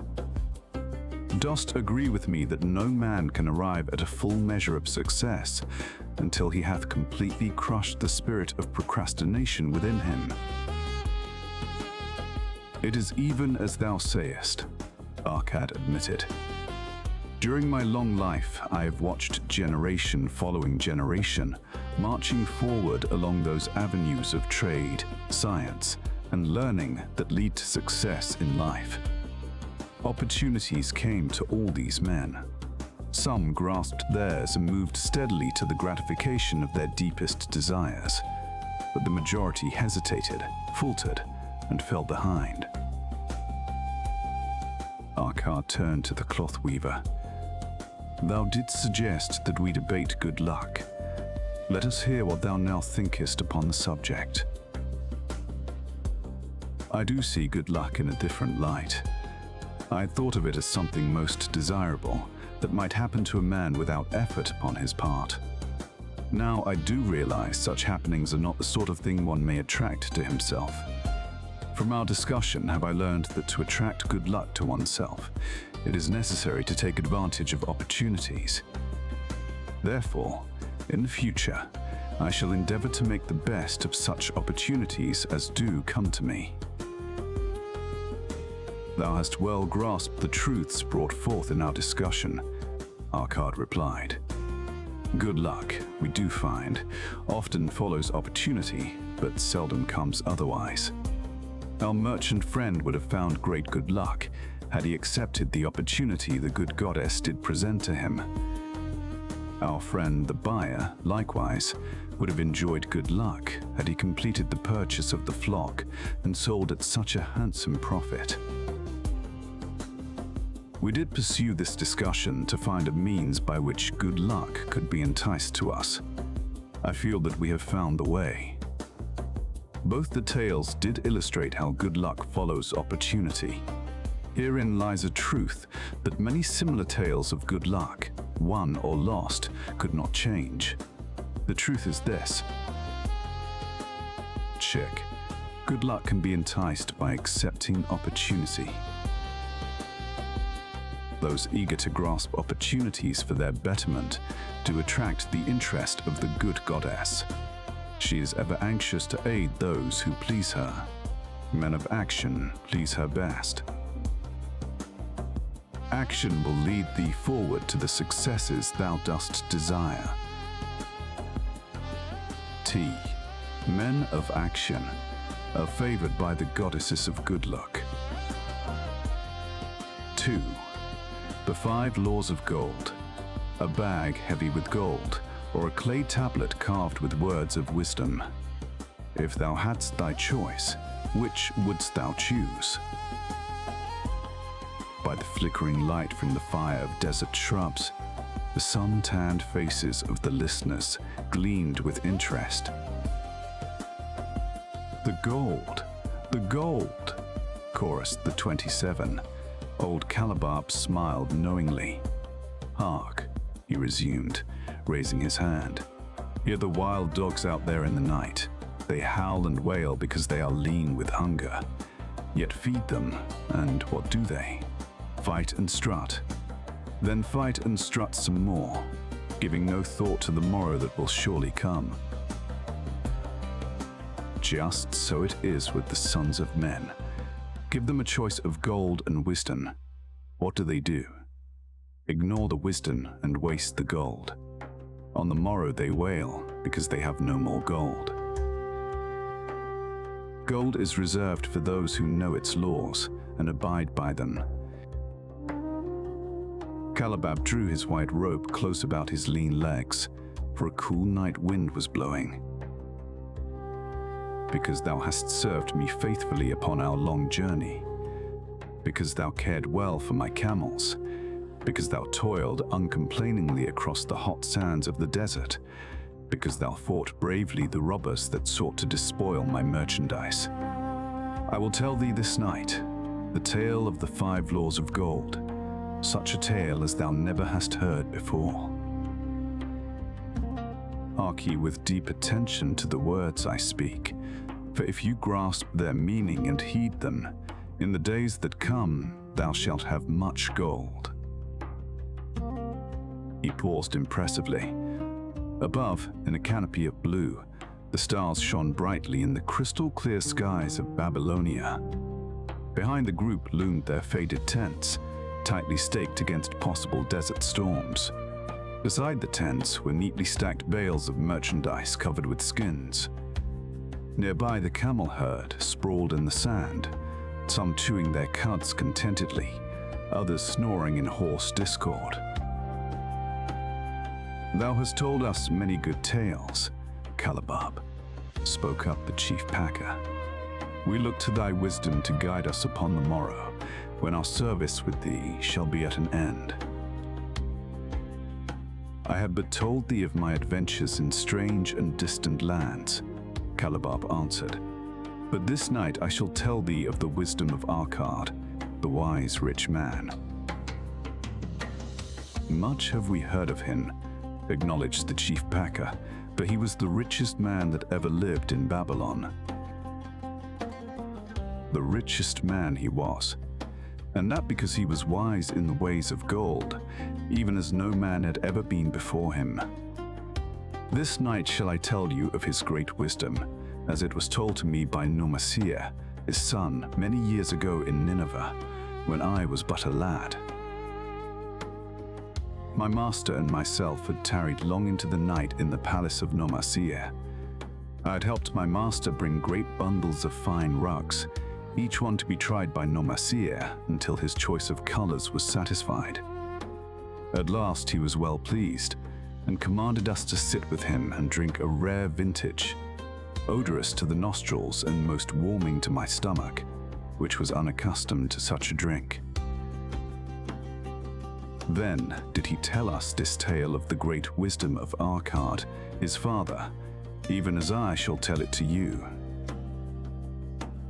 In Babylon it is the custom, as you know, that the sons of wealthy fathers live with their parents in expectation of inheriting the estate. Arkad did not approve of this custom. Therefore, when Nomasir reached man's estate, he sent for the young man and addressed him. My son, it is my desire that thou succeed to my estate. Thou must, however, first prove that thou art capable of wisely handling it. Therefore, I wish that thou go out into the world and show thy ability both to acquire gold and to make thyself respected among men. To start thee well, I will give thee 2 things of which I, myself, was denied when I started as a poor youth to build up a fortune. First, I give thee this bag of gold. If thou use it wisely, it will be the basis of thy future success. Second, I give thee this clay tablet upon which is carved the 5 laws of gold. If thou dost but interpret them in thy own acts, they shall bring thee competence and security. 10 years from this day come thou back to the house of thy father, and give account of thyself. If thou prove worthy, I will then make thee the heir to my estate. Otherwise, I will give it to the priests, that they may barter for my soul the land consideration of the gods." So Nomasir went forth to make his own way, taking his bag of gold, the clay tablet carefully wrapped in silken cloth, his slave, and the horses upon which they rode. The 10 years passed, and Nomasir, as he had agreed, returned to the house of his father. The old man provided a great feast in his honor, to which he invited many friends and relatives.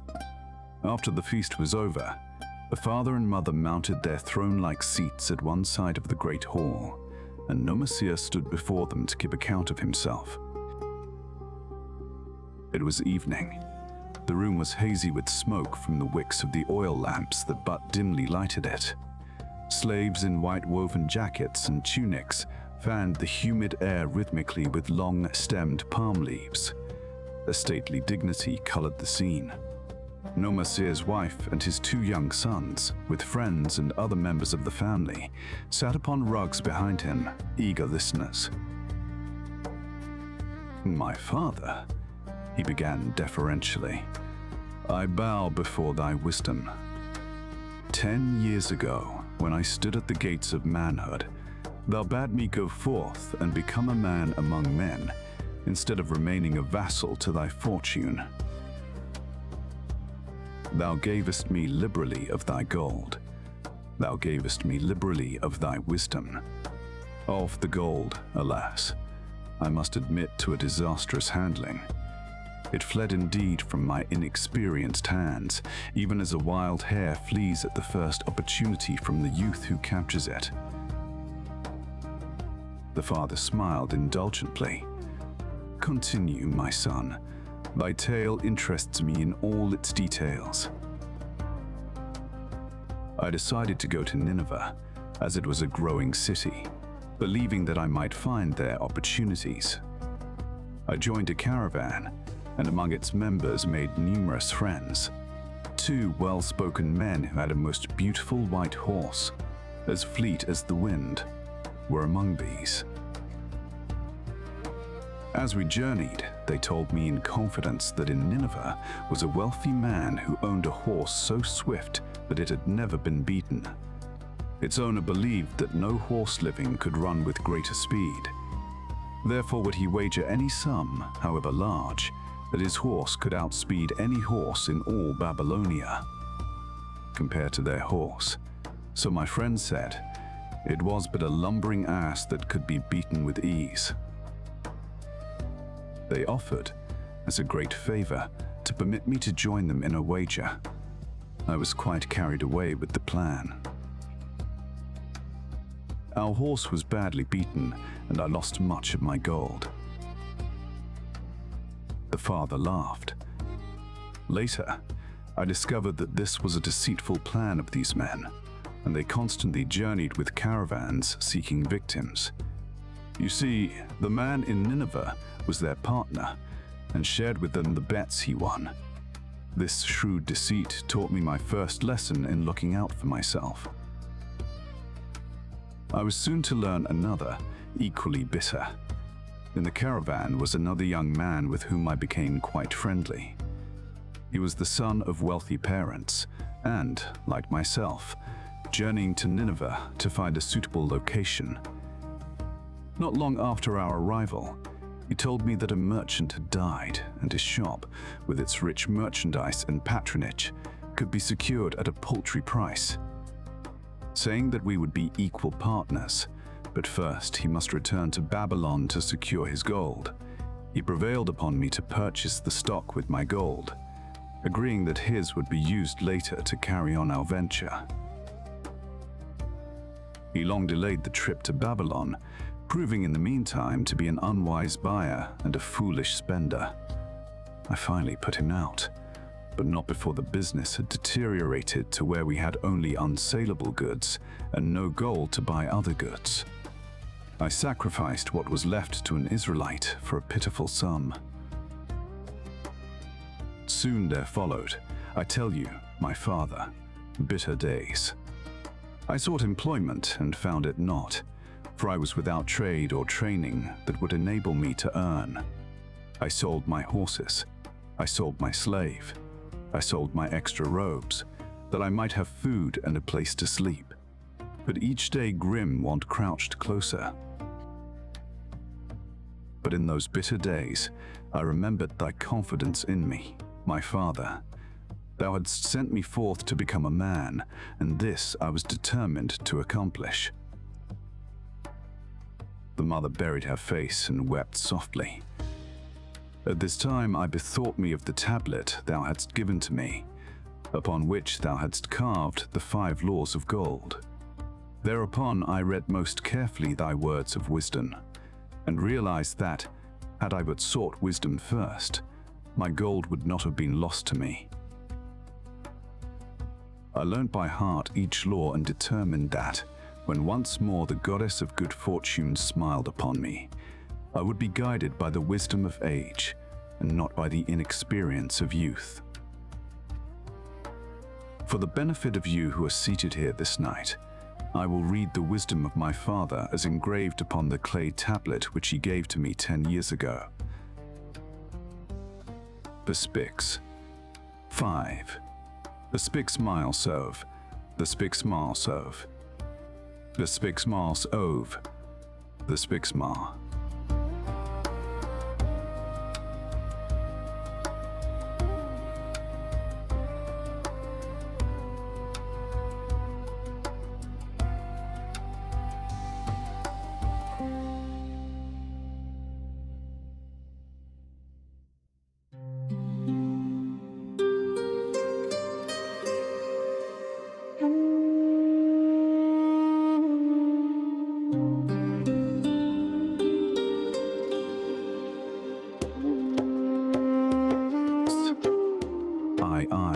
Would gold laboreth diligently and contentedly, but the wise owner who finds for it profitable employment, multiplying even as the flocks of the field. 3. Gold clingeth to the protection of the cautious owner who invests it under the advice of men wise in its handling. Who else EIV? Gold slippeth away from the man who invests it in businesses or purposes with which he is not familiar, or which are not proved by those skilled in its keep. V. Gold flees the man who would force it to impossible earnings, or who followeth the alluring advice of tricksters and schemers, or who trusteth it to his own inexperience and romantic desires in investment. 2. These are the 5 laws of gold, as written by my father. I do proclaim them as of greater value than gold itself, as I will show by the continuance of my tale. He again faced his father. I have told thee of the depth of poverty and despair to which my inexperience brought me. However, there is no chain of disasters that will not come to an end. Mine came when I secured employment, managing a crew of slaves working upon the new outer wall of the city. Profiting from my knowledge of the first law of gold, I saved a copper from my first earnings, adding to it at every opportunity until I had a piece of silver. It was a slow procedure, for one must live. I did spend grudgingly, I admit, because I was determined to earn back, before the 10 years were over, as much gold as you, my father, had given to me. One day the slave master, with whom I had become quite friendly, said to me, "Thou art a thrifty youth who spends not wantonly what he earns. Hast thou gold put by that is not earning?" "Yes," I replied. "It is my greatest desire to accumulate gold to replace that which my father gave to me, and which I have lost." "'Tis a worthy ambition, I will grant. And dost thou know that the gold which thou hast saved can work for thee and earn much more gold?" "Alas, my experience has been bitter, for my father's gold has fled from me, and I am in much fear lest my own do the same. If thou hast confidence in me, I will give thee a lesson in the profitable handling of gold, he replied.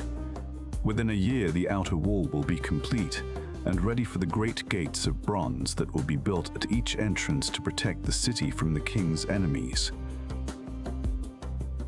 In all Nineveh there is not enough metal to make these gates, and the king has not thought to provide it. Here is my plan. A group of us will pool our gold and send a caravan to the mines of copper and tin, which are distant, and bring to Nineveh the metal for the gates.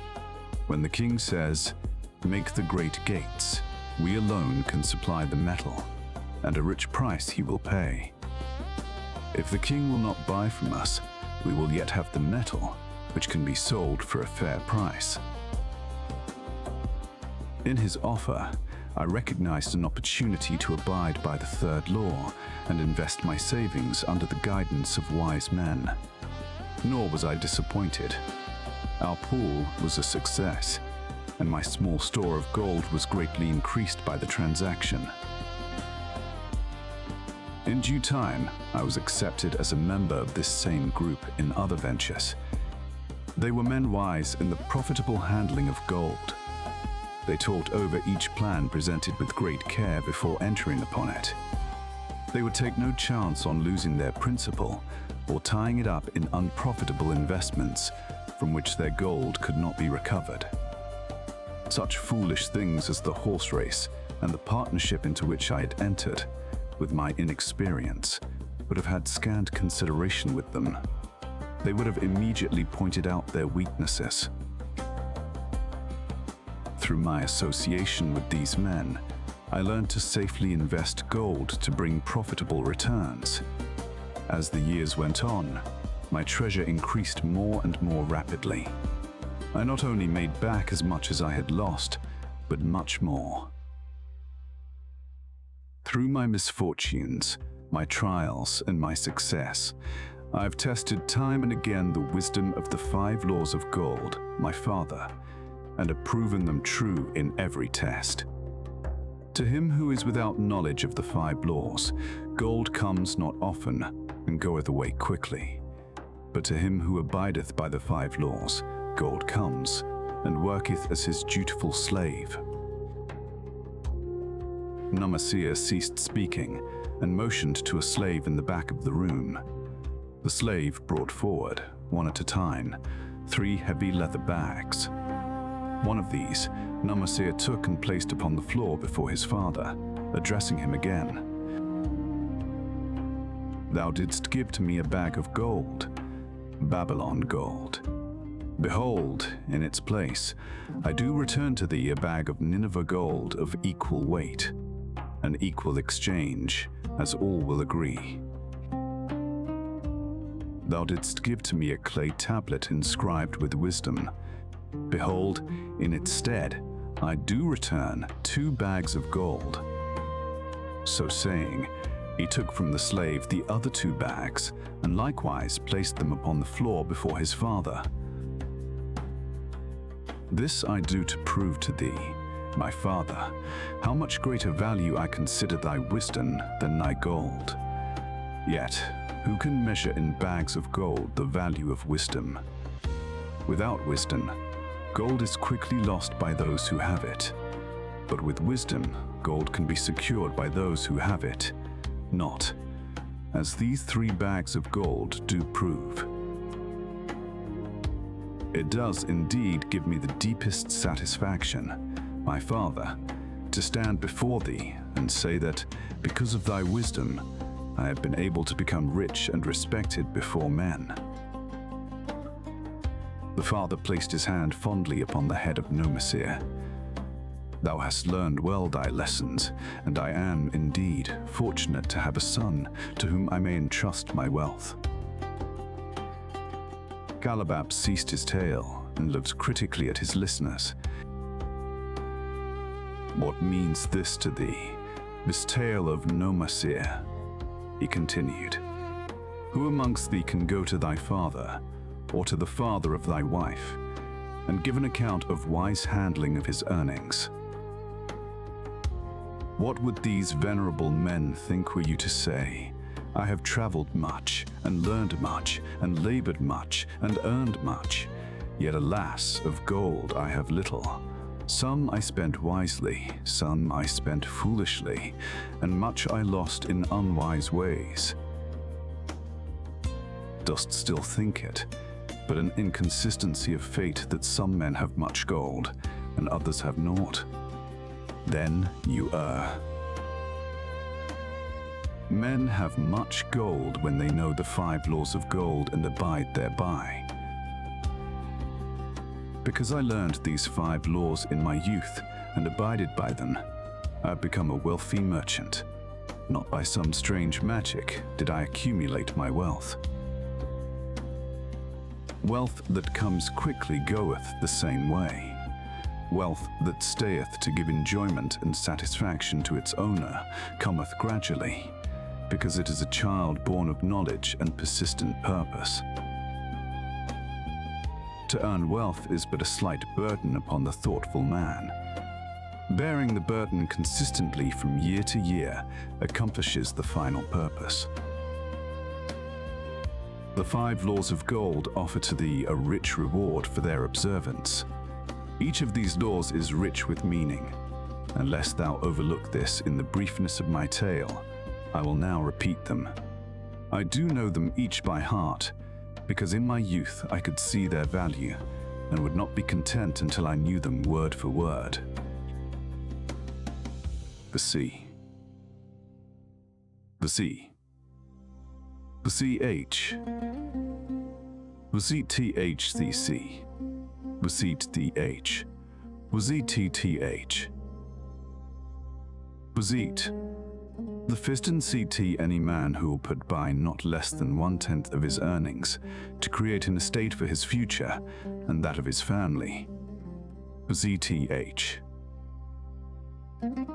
Any man who will put by 1/10 of his earnings consistently and invest it wisely will surely create a valuable estate that will provide an income for him in the future and further guarantee safety for his family in case the gods call him to the world of darkness.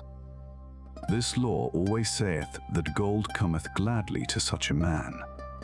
I can truly certify this in my own life. The more gold I accumulate, the more readily it comes to me, and in increased quantities.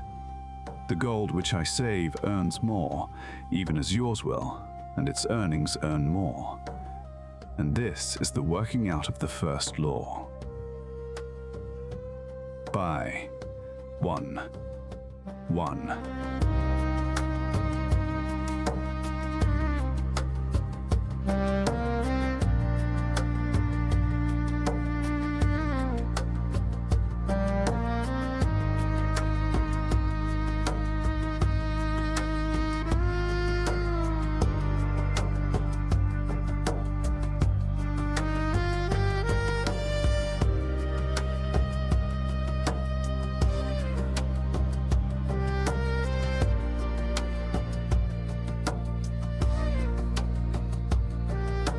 For it. Gold, indeed, is a willing worker.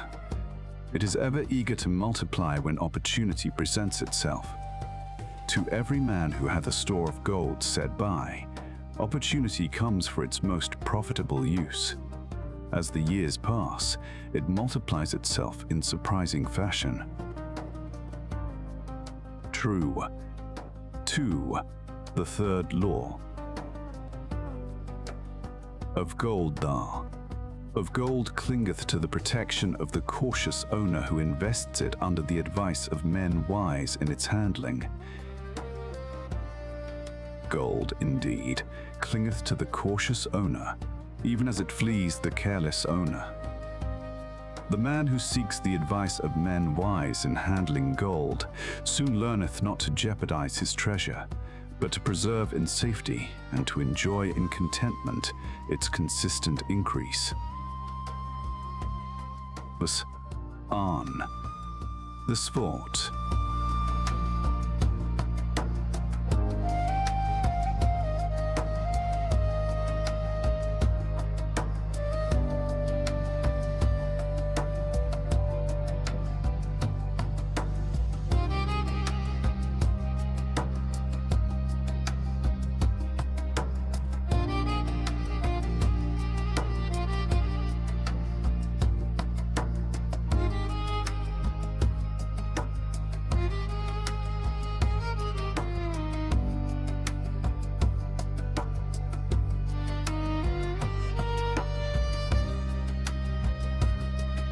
To the man who hath gold, yet is not skilled in its handling, many uses for it appear most profitable. Too often these are fraught with danger of loss, and if properly analyzed by wise men, show small possibility of profit.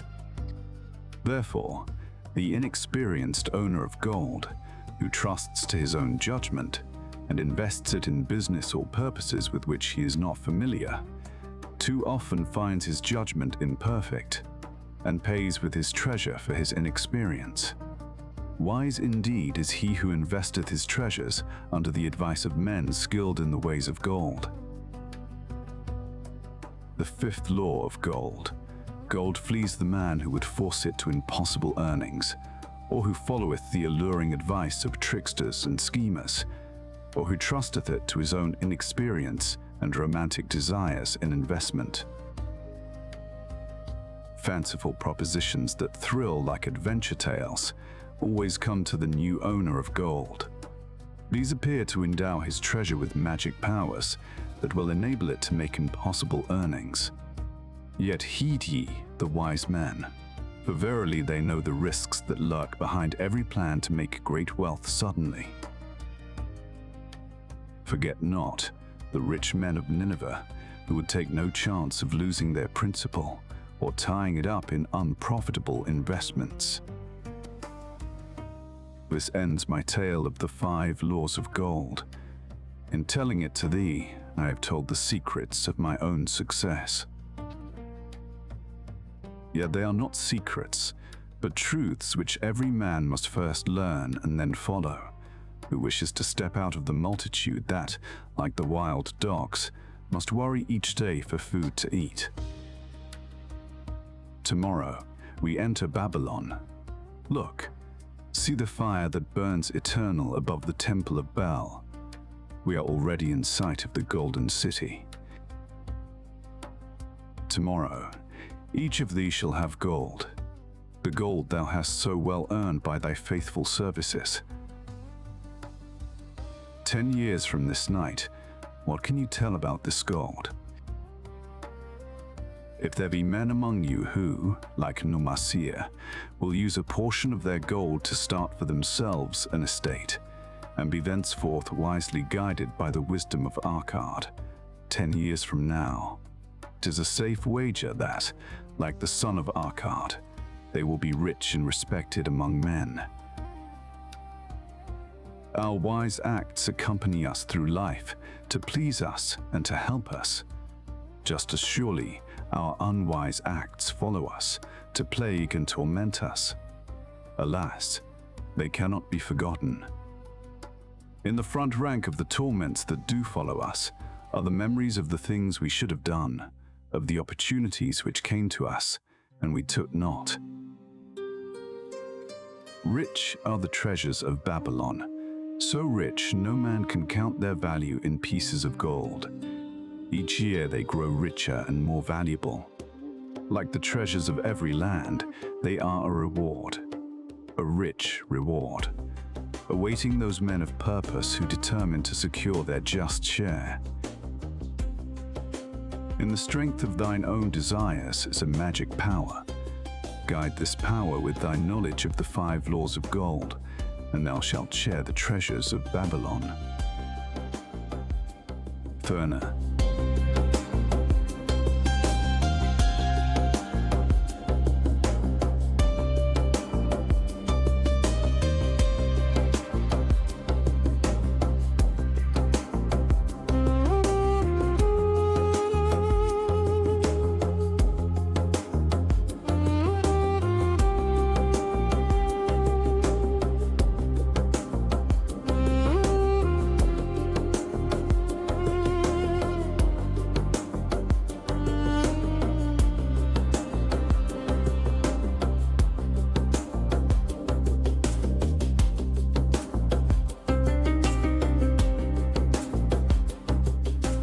Pieces of gold, all his. He could hardly realize his good fortune. What power in those thinking discs. They could purchase anything he wanted. A grand house, land, cattle, camels, horses, chariots. whatever he might desire. What use should he make of it? This evening, as he turned into a side street toward the home of his sister, he could think of nothing he would rather possess than those same glittering, heavy pieces of gold, his to keep. It was upon an evening some days later that a perplexed Rodan entered the shop of Methon, the lender of gold and dealer in jewels and rare fabrics. Glancing neither to the right nor the left at the colorful articles artfully displayed, he passed through to the living quarters at the rear. Here he found a genteel Methon lounging upon a rug, partaking of a meal served by a black slave. "I would counsel with thee, for I know not what to do." Rodan stood stolidly, feet apart, hairy breast exposed by the gaping front of his leather jacket. Methon's narrow, sallow face smiled a friendly greeting. "What indiscretions hast thou done that thou shouldst seek the lender of gold? Hast been unlucky at the gaming table, or hath some plump dame entangled thee? For many years have I known thee, yet never hast thou sought me to aid thee in thy troubles." "No, no, not such as that. I seek no gold. Instead, I crave thy wise advice." Hear what this man doth say.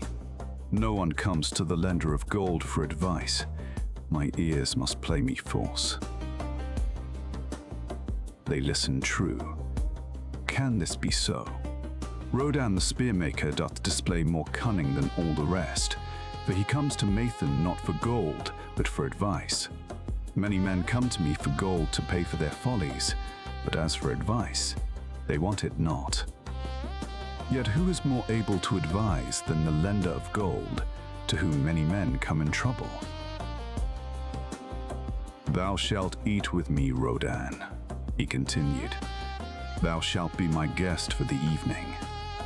"Andal," he commanded of the black slave, "draw up a rod for my friend Rodan, the spearmaker, who comes for advice.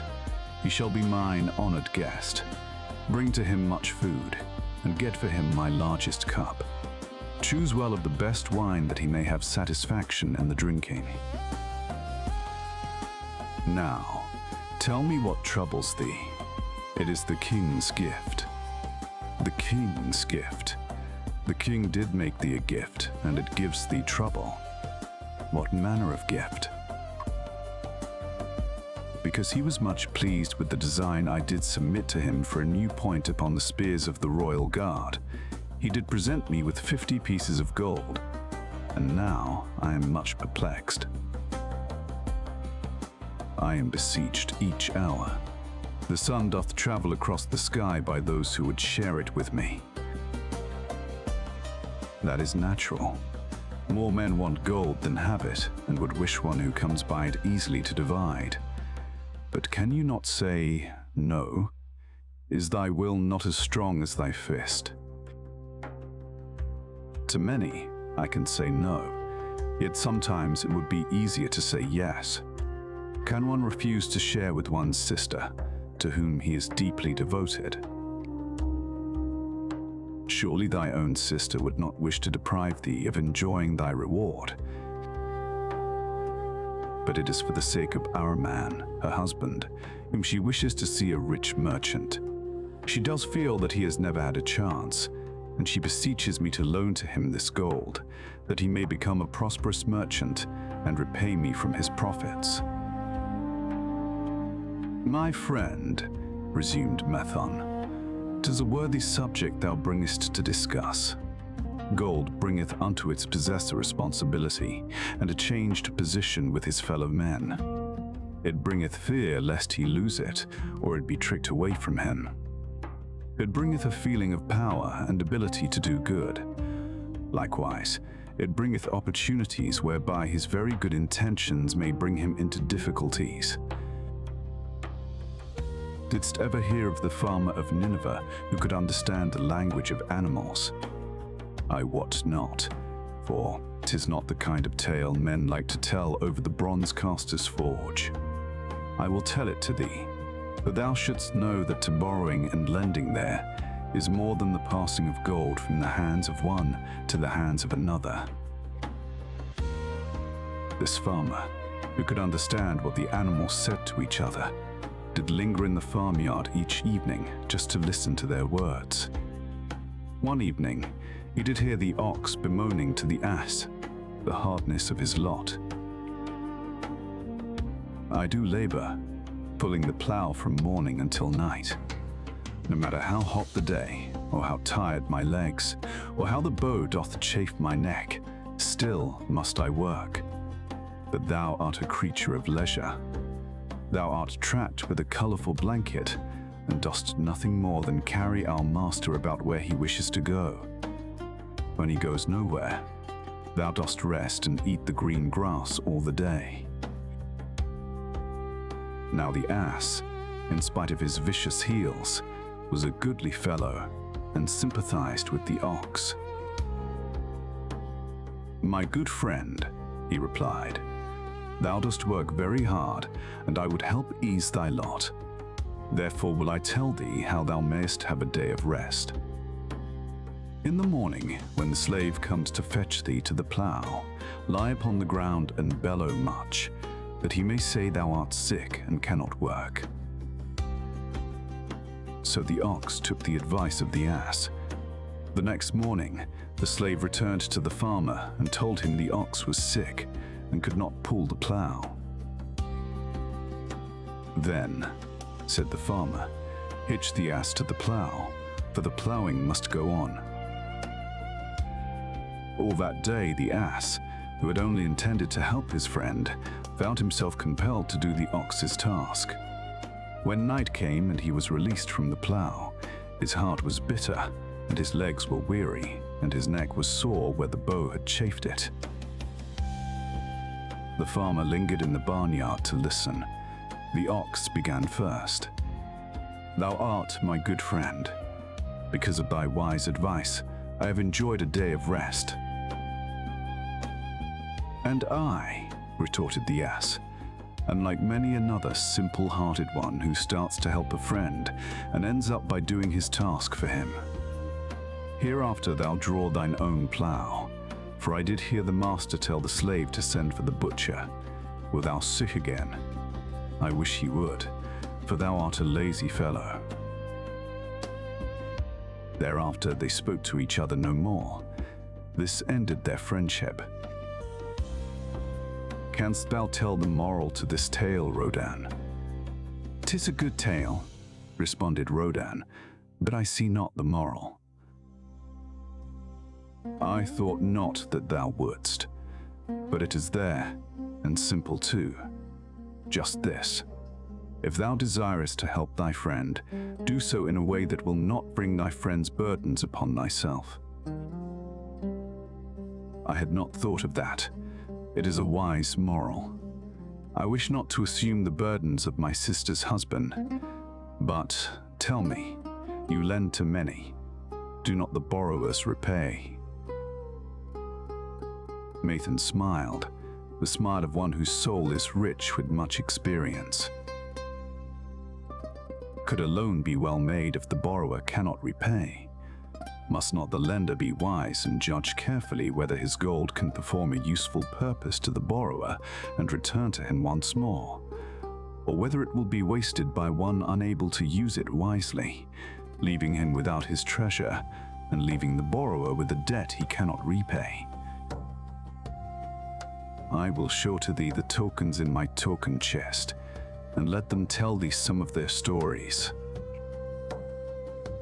Into the room he brought a chest as long as his arm, covered with red pigskin and ornamented with bronze designs.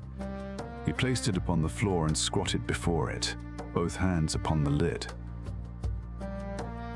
From each person to whom I lend, I do exact a token for my token chest, to remain there until the loan is repaid. When they repay, I give back. But if they never repay, it will always remind me of one who was not faithful to my confidence.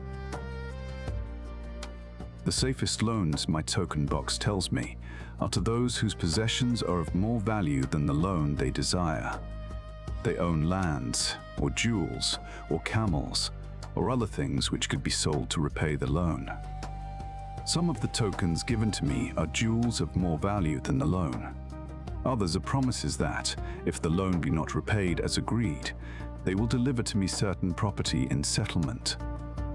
On loans like these, I am assured that my gold will be returned with the rental thereon, for the loan is based on property.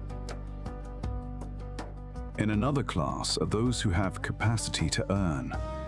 They are such as thou, who labor or serve and are paid. They have income, and if they are honest and suffer no misfortune, I know that they also can repay the gold. I loan them, and the rental to which I am entitled. Such loans are based on human effort. Others are those who have neither property nor assured earning capacity. Life is hard, and there will always be some who cannot adjust themselves to it.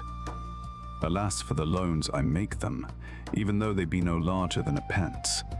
My token box may censure me in the years to come, unless they be guaranteed by good friends of the borrower who know him honorable. Mathan released the clasp and opened the lid. Rodan leaned forward eagerly. At the top of the chest, a bronze neckpiece lay upon a scarlet cloth. Mathan picked up the piece and patted it affectionately. This shall always remain in my token chest, because the owner has passed on into the great darkness. I treasure it, his token, and I treasure his memory, for he was my good friend. We traded together with much success, until out of the east he brought a woman to wed. Beautiful, but not like our women. A dazzling creature. He spent his gold lavishly to gratify her desires. He came to me in distress when his gold was gone. I counseled with him. I told him I would help him to once more master his own affairs. He swore by the sign of the great bull that he would. But it was not to be. In a quarrel, she thrust a knife into the heart he dared her to pierce. And she? Questioned Rodan. Yes, of course. This was hers. He picked up the scarlet cloth. In bitter remorse, she threw herself into the Euphrates. These 2 loans will never be repaid. The chest tells thee, Rodan, that humans in the throes of great emotions are not safe risks for the gold lender. Here, now this is different. He reached for a ring carved of ox bone. This belongs to a farmer. I buy the rugs of his women. The locusts came and they had no food. I helped him, and when the new crop came, he repaid me. Later he came again and told of strange goats in a distant land, as described by a traveler. They had long hair, so fine and soft it would weave into rugs, more beautiful than any ever seen in Babylon. He wanted a herd, but he had no money. So I did lend him gold to make the journey and bring back goats. Now his herd is begun, and next year I shall surprise the lords of Babylon with the most expensive rugs it has been their good fortune to buy. Soon I must return his ring. He doth insist on repaying promptly. Some borrowers do that, queried Rodan. If they borrow for purposes that bring money back to them, I find it so. But if they borrow because of their indiscretions, I warn thee to be cautious if thou wouldst ever have thy gold back in hand again. Tell me about this, requested Rodan, picking up a heavy gold bracelet inset with jewels in rare designs. The women do appeal to my good friend, bantered Mathan. I am still much younger than thee, retorted Rodan. I grant that. But this time thou dost suspicion romance where it is not. The owner of this is fat and wrinkled, and doth talk so much and say so little, she drives me mad. Once they had much money and were good customers, but ill times came upon them. She has a son of whom she would make a merchant. So she came to me and borrowed gold, that he might become a partner of a caravan owner who travels with his camels, bartering in one city what he buys in another. This man proved a rascal, for he left the poor boy in a distant city without money and without friends, pulling out early while the youth slept. Perhaps when this youth has grown to manhood, he will repay. Until then, I get no rental for the loan, only much talk. But I do admit the jewels are worthy of the loan. Did this lady ask thy advice as to the wisdom of the loan? Quite otherwise. She had pictured to herself this son of hers as a wealthy and powerful man of Babylon. To suggest the contrary was to infuriate her. A fair rebuke I had. I knew the risk for this inexperienced boy, but as she offered security, I could not refuse her. This, continued Methan, waving a bit of pack rope tied into a knot, belongs to Nebatur, the camel trader. When he would buy a herd larger than his funds, he brings to me this knot, and I lend to him according to his needs. He is a wise trader. I have confidence in his good judgment, and can lend him freely. Many other merchants of Babylon have my confidence because of their honorable behavior. Their tokens come and go frequently in my token box. Good merchants are an asset to our city, and it profits me to aid them to keep trade moving, that Babylon be prosperous. Methan picked out a beetle carved in turquoise and tossed it contemptuously on the floor. A bug from Egypt. The lad who owns this does not care whether I ever receive back my gold. When I reproach him, he replies, "How can I repay when ill fate pursues me? You have plenty more. What can I do?" The token is his father's, a worthy man of small means who did pledge his land and herd to back his son's enterprises. The youth found success at first, and then was overzealous to gain great wealth. His knowledge was immature. His enterprises collapsed. Youth is ambitious. Youth would take shortcuts to wealth and the desirable things for which it stands. To secure wealth quickly, youth often borrows unwisely. Youth, never having had experience, cannot realize that hopeless debt is like a deep pit into which one may descend quickly and where one may struggle vainly for many days. It is a pit of sorrow and regrets, where the brightness of the sun is overcast and night is made unhappy by restless sleeping. Yet, I do not discourage borrowing gold. I encourage it. I recommend it if it be for a wise purpose. I myself made my first real success as a merchant with borrowed gold. Yet, what should the lender do in such a case? The youth is in despair and accomplishes nothing. He is discouraged. He makes no effort to repay. My heart turns against depriving the father of his land and cattle. You tell me much that I am interested to hear, ventured Rodan, but I hear no answer to my question. Should I lend my 50 pieces of gold to my sister's husband? They mean much to me. Thy sister is a sterling woman whom I do much esteem. Should her husband come to me and ask to borrow 50 pieces of gold, I should ask him for what purpose he would use it. If he answered that he desired to become a merchant like myself and deal in jewels and rich furnishings, I would say, "What knowledge have you of the ways of trade? Do you know where you can buy at lowest cost? Do you know where you can sell at a fair price?" Could he say yes to these questions? No, he could not, Rodan admitted. He has helped me much in making spears, and he has helped some in the shops.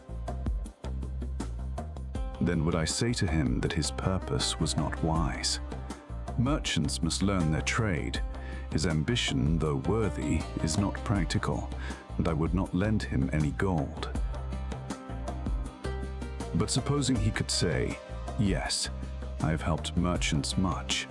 I know how to travel to Smyrna and to buy at low cost the rugs the housewives weave.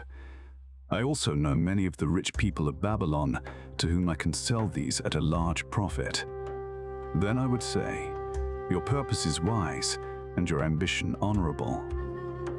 I shall be glad to lend you the 50 pieces of gold if you can give me security that they will be returned." But would he say, "I have no security other than that I am an honored man and will pay you well for the loan?" Then would I reply, "I treasure much each piece of gold. Were the robbers to take it from you as you journeyed to Smyrna, or take the rugs from you as you returned, then you would have no means of repaying me, and my gold would be gone." Gold, you see, Rodan, is the merchandise of the lender of money. It is easy to lend. If it is lent unwisely, then it is difficult to get back.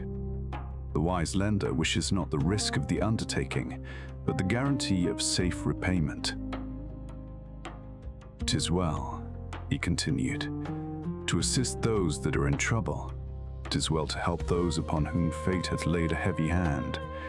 'Tis well to help those who are starting, that they may progress and become valuable citizens. But help must be given wisely, lest, like the farmer's ass, in our desire to help, we but take upon ourselves the burden that belongeth to another." Again I have wandered from thy question, Rodan, but hear my answer. Keep thy 50 pieces of gold. What thy labor earns for thee, and what is given thee for reward is thine own, and no man can put an obligation upon thee to part with it, unless it be thy wish. If thou wouldst lend it so that it may earn thee more gold, then lend with caution and in many places. I like not idle gold, even less I like too much of risk. How many years hast thou labored as a spear maker? Fully 3. How much, besides the king's gift, hast thou saved? 3 gold pieces. Each year that thou hast labored, thou hast denied thyself good things to save from thine earnings. 1 piece of gold. 'Tis as thou sayest. Then mightest thou save in 50 years of labor 50 pieces of gold by thy self-denial. A lifetime of labor it would be. Thinkest thou thy sister would wish to jeopardize the savings of 50 years of labor over the bronze, that her husband might experiment at being a merchant? Not if I spoke in your words. Then go to her and say, 3 years I have labored each day, except fast days, from morning until night, and I have denied myself many things that my heart craved. For each year of labor and self-denial, I have to show 1 piece of gold. Thou art my favored sister, and I wish that thy husband may engage in business in which he will prosper greatly. If he will submit to me a plan that seems wise and possible to my friend Nathan, then will I gladly lend to him my savings of an entire year, that he may have an opportunity to prove that he can succeed. Do that, I say, and if he has within him the soul to succeed, he can prove it. If he fails, he will not owe thee more than he can hope someday to repay. I am a gold lender because I own more gold than I can use in my own trade. I desire my surplus gold to labor for others and thereby earn more gold. I do not wish to risk losing my gold, for I have labored much and denied myself much to secure it.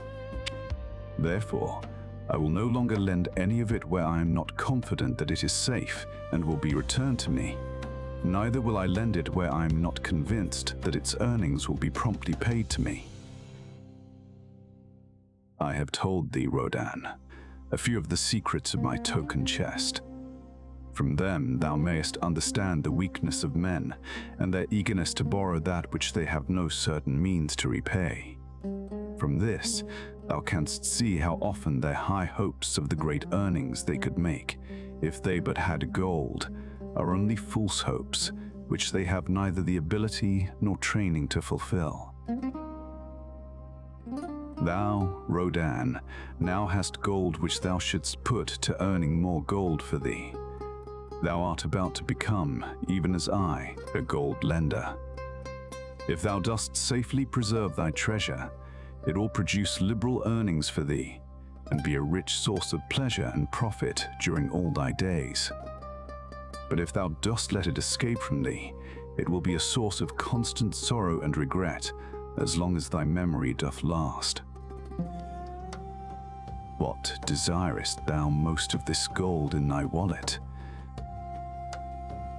To keep it safe.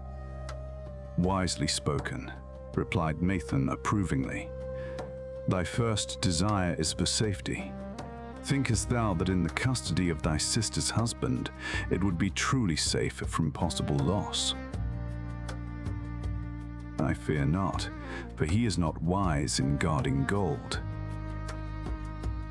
Then be not swayed by foolish sentiments of obligation to trust thy treasure to any person. If thou wouldst help thy family or thy friends, find other ways than risking the loss of thy treasure. Forget not that gold slippeth away in unexpected ways from those unskilled in guarding it. As well waste thy treasure in extravagance as let others lose it for thee. What next? After safety, dost thou desire of this treasure of thine? That it earn more gold. Again thou speakest with wisdom. It should be made to earn and grow larger. Gold wisely lent may even double itself with its earnings before a man like thee groweth old. If thou risk losing it, thou risk losing all that it would earn as well. Therefore, be not swayed by the fantastic plans of impractical men who think they see ways to force thy gold to make earnings unusually large. Such plans are the creations of dreamers, unskilled in the safe and dependable laws of trade. Be conservative in what thou expect it to earn, that thou mayest keep and enjoy thy treasure. To hire it out with a promise of usurious returns is to invite loss. Seek to associate thyself with men and enterprises whose success is established, that thy treasure may earn liberally under their skillful use and be guarded safely by their wisdom and experience. Thus mayest thou avoid the misfortunes that follow most of the sons of men to whom the gods see fit to entrust gold. When Rodan would thank him for his wise advice, he would not listen, saying, "The king's gift shall teach thee much wisdom. If thou wouldst keep thy 50 pieces of gold, thou must be discreet indeed. Many uses will tempt thee. Much advice will be spoken to thee. Numerous opportunities to make large profits will be offered thee. The stories from my token box should warn thee, before thou let any piece of gold leave thy pouch, to be sure that thou hast a safe way to pull it back again. Should my further advice appeal to thee, return again. It is gladly given. Ere thou goest, read this which I have carved beneath the lid of my token box. It applies equally to the borrower and the lender. Better a little caution than a great regret. 2.8. The Walls of Babylon. Old Banzar, grim warrior of another day, stood guard at the passageway leading to the top of the ancient walls of Babylon. Up above, valiant defenders were battling to hold the walls. Upon them depended the future existence of this great city, with its hundreds of thousands of citizens. Over the walls came the roar of the attacking armies, the yelling of many men, the trampling of thousands of horses, the deafening boom of the battering rams pounding the bronzed gates. In the street behind a gate lounged the spearmen, waiting to defend the entrance should the gates give way. They were but few for the task. The main armies of Babylon were with their king far away in the east on the great expedition against the Elamites. No attack upon the city having been anticipated during their absence, the defending forces were small. Unexpectedly, from the north, bore down the mighty armies of the Assyrians. And now the walls must hold, or Babylon was doomed. About Banzar were great crowds of citizens, white-faced and terrified, eagerly seeking news of the battle. With hushed awe, they viewed the stream of wounded and dead being carried or led out of the passageway. Here was the crucial point of attack. After 3 days of circling about the city, the enemy had suddenly thrown his great strength against this section and this gate. The defenders from the top of the wall fought off the climbing platforms and scaling ladders of the attackers with arrows, burning oil, and, if any reached the top, spears. Against the defenders, thousands of the enemy's archers poured a deadly barrage of arrows. Old Banzar had the vantage point for news. He was closest to the conflict and first to hear of each fresh repulse of the frenzied attackers. An elderly merchant crowded close to him, his palsied hands quivering. Tell me, he pleaded. They cannot get in. My sons are with the good king. There is no one to protect my old wife. My goods, they will steal all. My food, they will leave nothing. We are old, too old to defend ourselves, too old for slaves. We shall starve. We shall die. Tell me they cannot get in. Calm thyself, good merchant, the guard responded. The walls of Babylon are strong. Go back to the bazaar and tell thy wife that the walls will protect thee, and all of thy possessions as safely as they protect the rich treasures of the king. Keep close to the walls, lest the arrows flying over strike thee.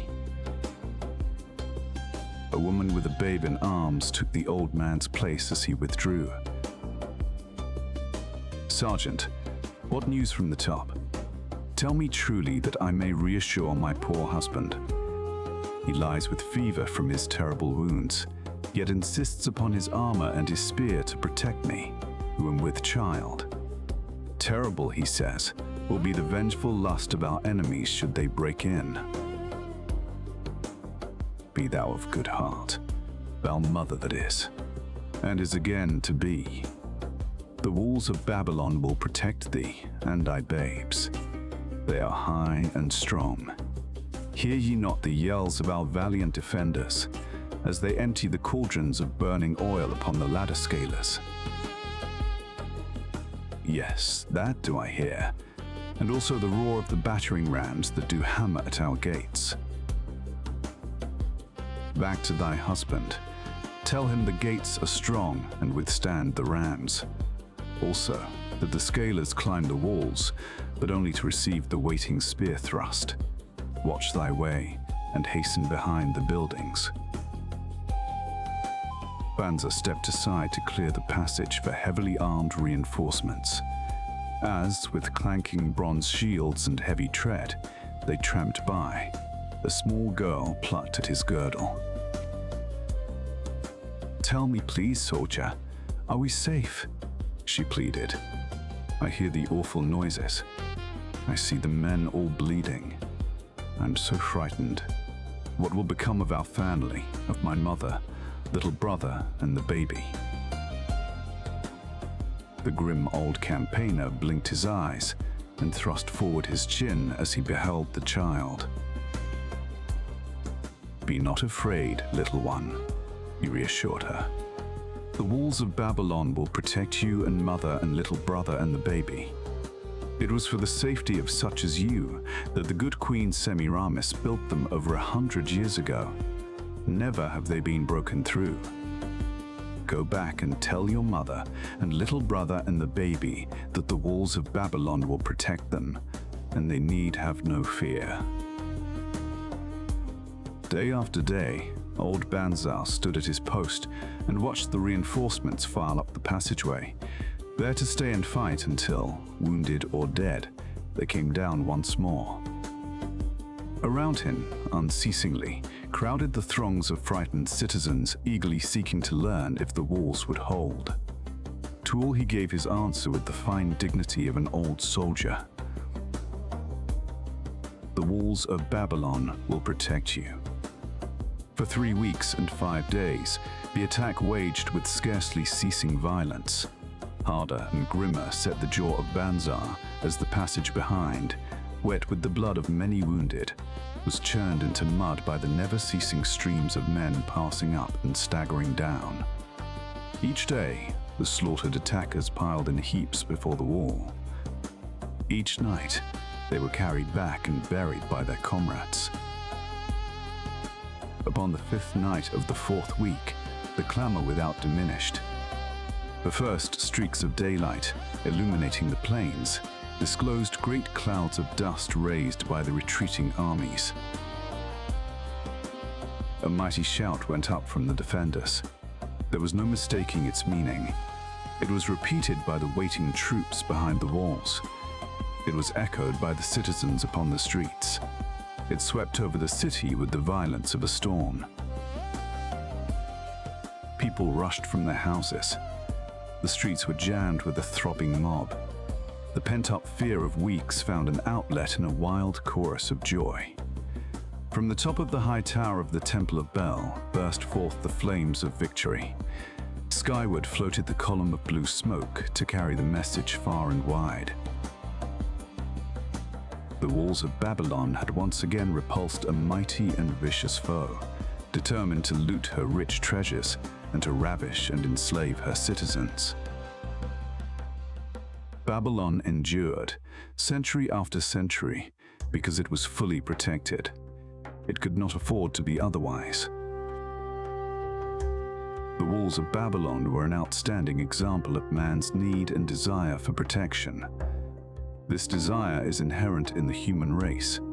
It is just as strong today as it ever was. But we have developed broader and better plans to accomplish the same purpose.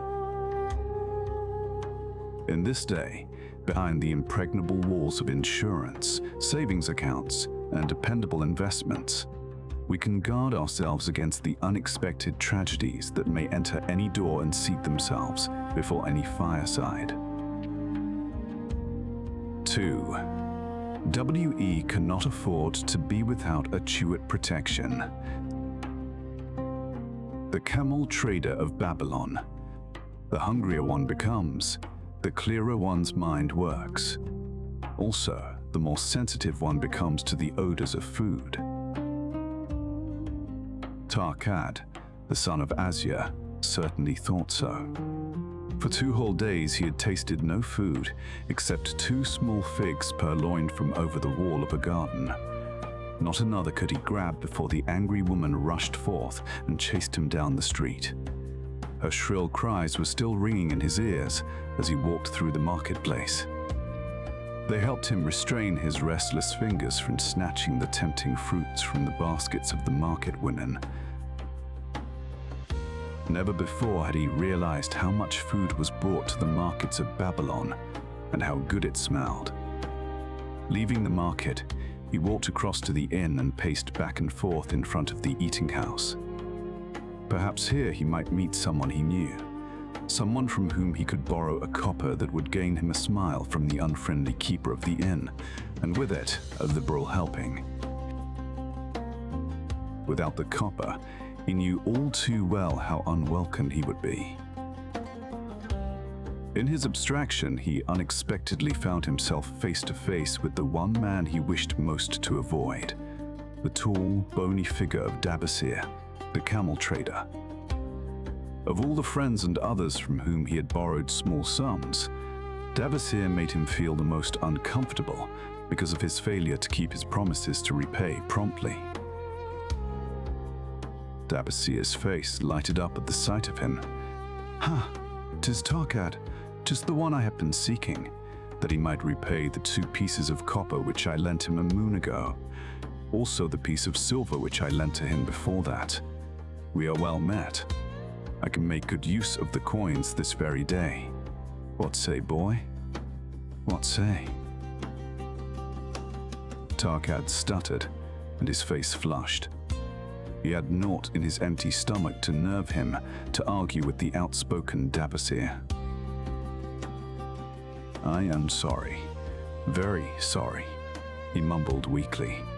"But this day I have neither the copper nor the silver with which I could repay." "Then get it," Dabasir insisted. "Surely thou canst get hold of a few coppers and a piece of silver to repay the generosity of an old friend of thy father, who aided thee when thou wast in need. 'Tis because ill fortune does pursue me that I cannot pay." "Ill fortune? Wouldst blame the gods for thine own weakness?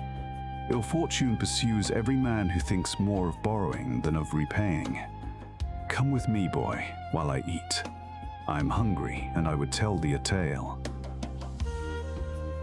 Tarkad flinched from the brutal frankness of Dabasir, but here at least was an invitation to enter the coveted doorway of the eating house. Dabasir pushed him to a far corner of the room, where they seated themselves upon small rugs.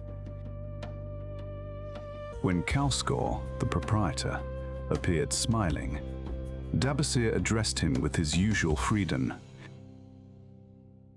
"Fat lizard of the desert, bring to me a leg of the goat, brown with much juice, and bread, and all of the vegetables, for I am hungry and want much food. Do not forget my friend here. Bring to him a jug of water. Have it cooled, for the day is hot." Tarkad's heart sank. Must he sit here and drink water while he watched this man devour an entire goat leg? He said nothing. He thought of nothing he could say. Dabasir, however, knew no such thing as silence. Smiling and waving his hand good-naturedly to the other customers, all of whom knew him, he continued. "I did hear from a traveler just returned from Urfa of a certain rich man who has a piece of stone cut so thin that one can look through it. He put it in the window of his house to keep out the rains. It is yellow, so this traveler does relate, and he was permitted to look through it. And all the outside world looked strange, and not like it really is. What say you to that, Tarkad? Thinkest all the world could look to a man a different color from what it is?" "I dare say," responded the youth, much more interested in the fat leg of goat placed before Dabasir. "Well, I know it to be true, for I myself have seen the world all of a different color from what it really is, and the tale I'm about to tell relates how I came to see it in its right color once more." "Dabasir will tell a tale," whispered a neighboring diner to his companion, and dragged his rug closer. Other diners brought their food and crowded in a semicircle. They crunched noisily in the ears of Tarkad and brushed him with their meaty bones. He alone was without food. Dabasir did not offer to share with him, nor even motion him to a small corner of the hard bread that was broken off and had fallen from the platter to the floor. "The tale that I am about to tell," began Dabasir, pausing to bite a goodly chunk from the goat leg, "relates to my early life and how I came to be a camel trader. Didst anyone know that I once was a slave in Syria?" A murmur of surprise ran through the audience, to which Dabasir listened with satisfaction. "When I was a young man," continued Dabasir, after another vicious onslaught upon the goat leg, "I learned the trade of my father, the making of saddles. I worked with him in his shop and took to myself a wife. Being young and not greatly skilled, I could earn but little, just enough to support my excellent wife in a modest way. I craved good things which I could not afford. Soon I found that the shopkeepers would trust me to pay later, even though I could not pay at the time. Being young and without experience, I did not know that he who spends more than he earns is sowing the winds of needless self-indulgence, from which he is sure to reap the whirlwinds of trouble and humiliation. So I indulged my whims for fine raiment and bought luxuries for my good wife and our home beyond our means. I paid as I could, and for a while all went well. But in time, I discovered I could not use my earnings both to live upon and to pay my debts. Creditors began to pursue me to pay for my extravagant purchases, and my life became miserable. I borrowed from my friends, but could not repay them either. Things went from bad to worse. My wife returned to her father, and I decided to leave Babylon and seek another city where a young man might have better chances. For 2 years, I had a restless and unsuccessful life, working for caravan traders. From this, I fell in with a set of likable robbers who scoured the desert for unarmed caravans. Such deeds were unworthy of the son of my father, but I was seeing the world through a colored stone and did not realize to what degradation I had fallen. We met with success on our first trip, capturing a rich haul of gold and silks and valuable merchandise. This loot we took to Guinea and squandered. The second time, we were not so fortunate. Just after we had made our capture, we were attacked by the spearsmen of a native chief to whom the caravans paid for protection. Our 2 leaders were killed, and the rest of us were taken to Damascus, where we were stripped of our clothing and sold as slaves. I was purchased for 2 pieces of silver by a Syrian desert chief. With my hair shorn and but a loincloth to wear, I was not so different from the other slaves. Being a reckless youth, I thought it merely an adventure, until my master took me before his 4 wives and told them they could have me for a eunuch. Then, indeed, did I realize the hopelessness of my situation. These men of the desert were fierce and warlike. I was subject to their will, without weapons or means of escape. Fearful, I stood as those 4 women looked me over. I wondered if I could expect pity from them. Sarah, the first wife, was older than the others. Her face was impassive as she looked upon me. I turned from her with little consolation. The next was a contemptuous beauty who gazed at me as indifferently as if I had been a worm of the earth.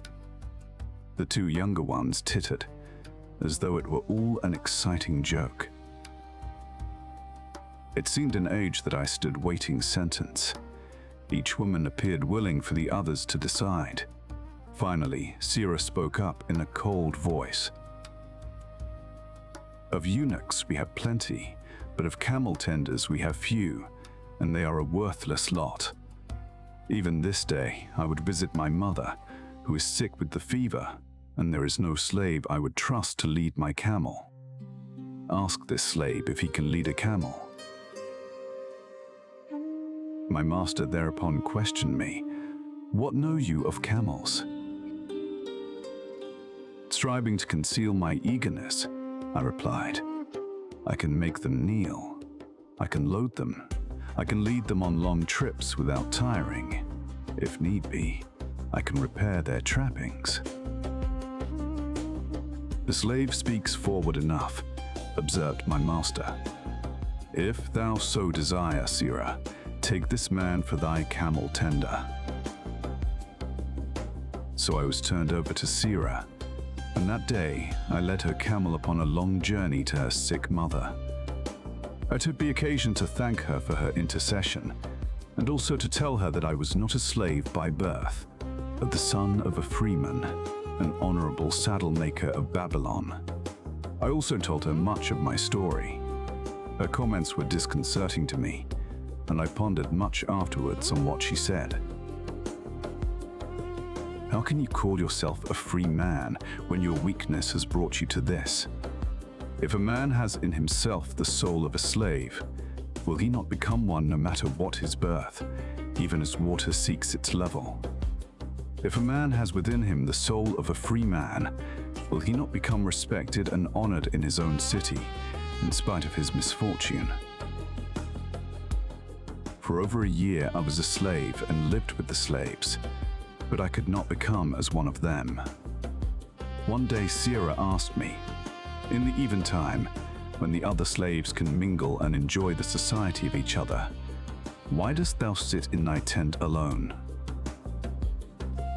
To which I responded, I am pondering what you have said to me. I wonder if I have the soul of a slave. I cannot join them, so I must sit apart. I too must sit apart, she confided. My dowry was large, and my lord married me because of it. Yet he does not desire me. What every woman longs for is to be desired. Because of this, and because I am barren and have neither son nor daughter, must I sit apart. Were I a man, I would rather die than be such a slave. But the conventions of our tribe make slaves of women. What think thou of me by this time? I asked her suddenly. Have I the soul of a man, or have I the soul of a slave? Have you a desire to repay the just debts you owe in Babylon? She parried. Yes, I have the desire, but I see no way. If thou contentedly let the years slip by and make no effort to repay, then thou hast but the contemptible soul of a slave. No man is otherwise who cannot respect himself, and no man can respect himself who does not repay honest debts. But what can I do, who am a slave in Syria? Stay a slave in Syria, thou weakling. I am not a weakling, I denied hotly. Then prove it. How? Does not thy great king fight his enemies in every way he can, and with every force he has? Thy debts are thy enemies. They ran thee out of Babylon. You left them alone, and they grew too strong for thee. Hadst thou fought them as a man, thou couldst have conquered them and been honored among the townspeople. But thou had not the soul to fight them, and behold, thy pride hast gone down, until thou art a slave in Syria. Much I thought over her unkind accusations, and many defensive phrases I worded to prove myself not a slave at heart, but I was not to have the chance to use them. 3 days later, the maid of Sira took me to her mistress. My mother is again very sick, she said. Saddle the 2 best camels in my husband's herd. Tie on water skins and saddlebags for a long journey. The maid will give thee food at the kitchen tent. I packed the camels, wondering much at the quantity of provisions the maid provided, but the mother dwelt less than a day's journey away. The maid rode the rear camel, which followed, and I led the camel of my mistress. When we reached her mother's house, it was just dark. Sira dismissed the maid and said to me, Dabasir, hast thou the soul of a free man, or the soul of a slave? The soul of a free man, I insisted. Now is thy chance to prove it. Thy master hath imbibed deeply, and his chiefs are in a stupor. Take then these camels, and make thy escape. Here in this bag is raiment of thy master's to disguise thee. I will say, thou sold the camels, and ran away while I visited my sick mother. Thou hast the soul of a queen, I told her. Much do I wish that I might lead thee to happiness. Happiness, she responded, awaits not the runaway wife who seeks it in far lands among strange people. Go thy own way, and may the gods of the desert protect thee. for the way is far and barren of food or water. I needed no further urging, but thanked her warmly and was away into the night. I knew not this strange country, and had only a dim idea of the direction in which lay Babylon, but struck out bravely across the desert toward the hills. One camel I rode, and the other I led. All that night I traveled, and all the next day, urged on by the knowledge of the terrible fate that was meted out to slaves who stole their master's property and tried to escape. Late that afternoon, I reached a rough country as uninhabitable as the desert. The sharp rocks bruised the feet of my faithful camels, and soon they were picking their way slowly and painfully along. I met neither man nor beast, and could well understand why they shunned this inhospitable land. It was such a journey from then on as few men lived to tell of. Day after day we plodded along. Food and water gave out. The heat of the sun was merciless. At the end of the 9th day, I slid from the back of my mount with the feeling that I was too weak to ever remount, and I would surely die, lost in this abandoned country. I stretched out upon the ground and slept, not waking until the first gleam of daylight. I sat up and looked about me. There was a coolness in the morning air. My camels lay dejected not far away. About me was a vast waste of broken country, covered with rock and sand and thorny things.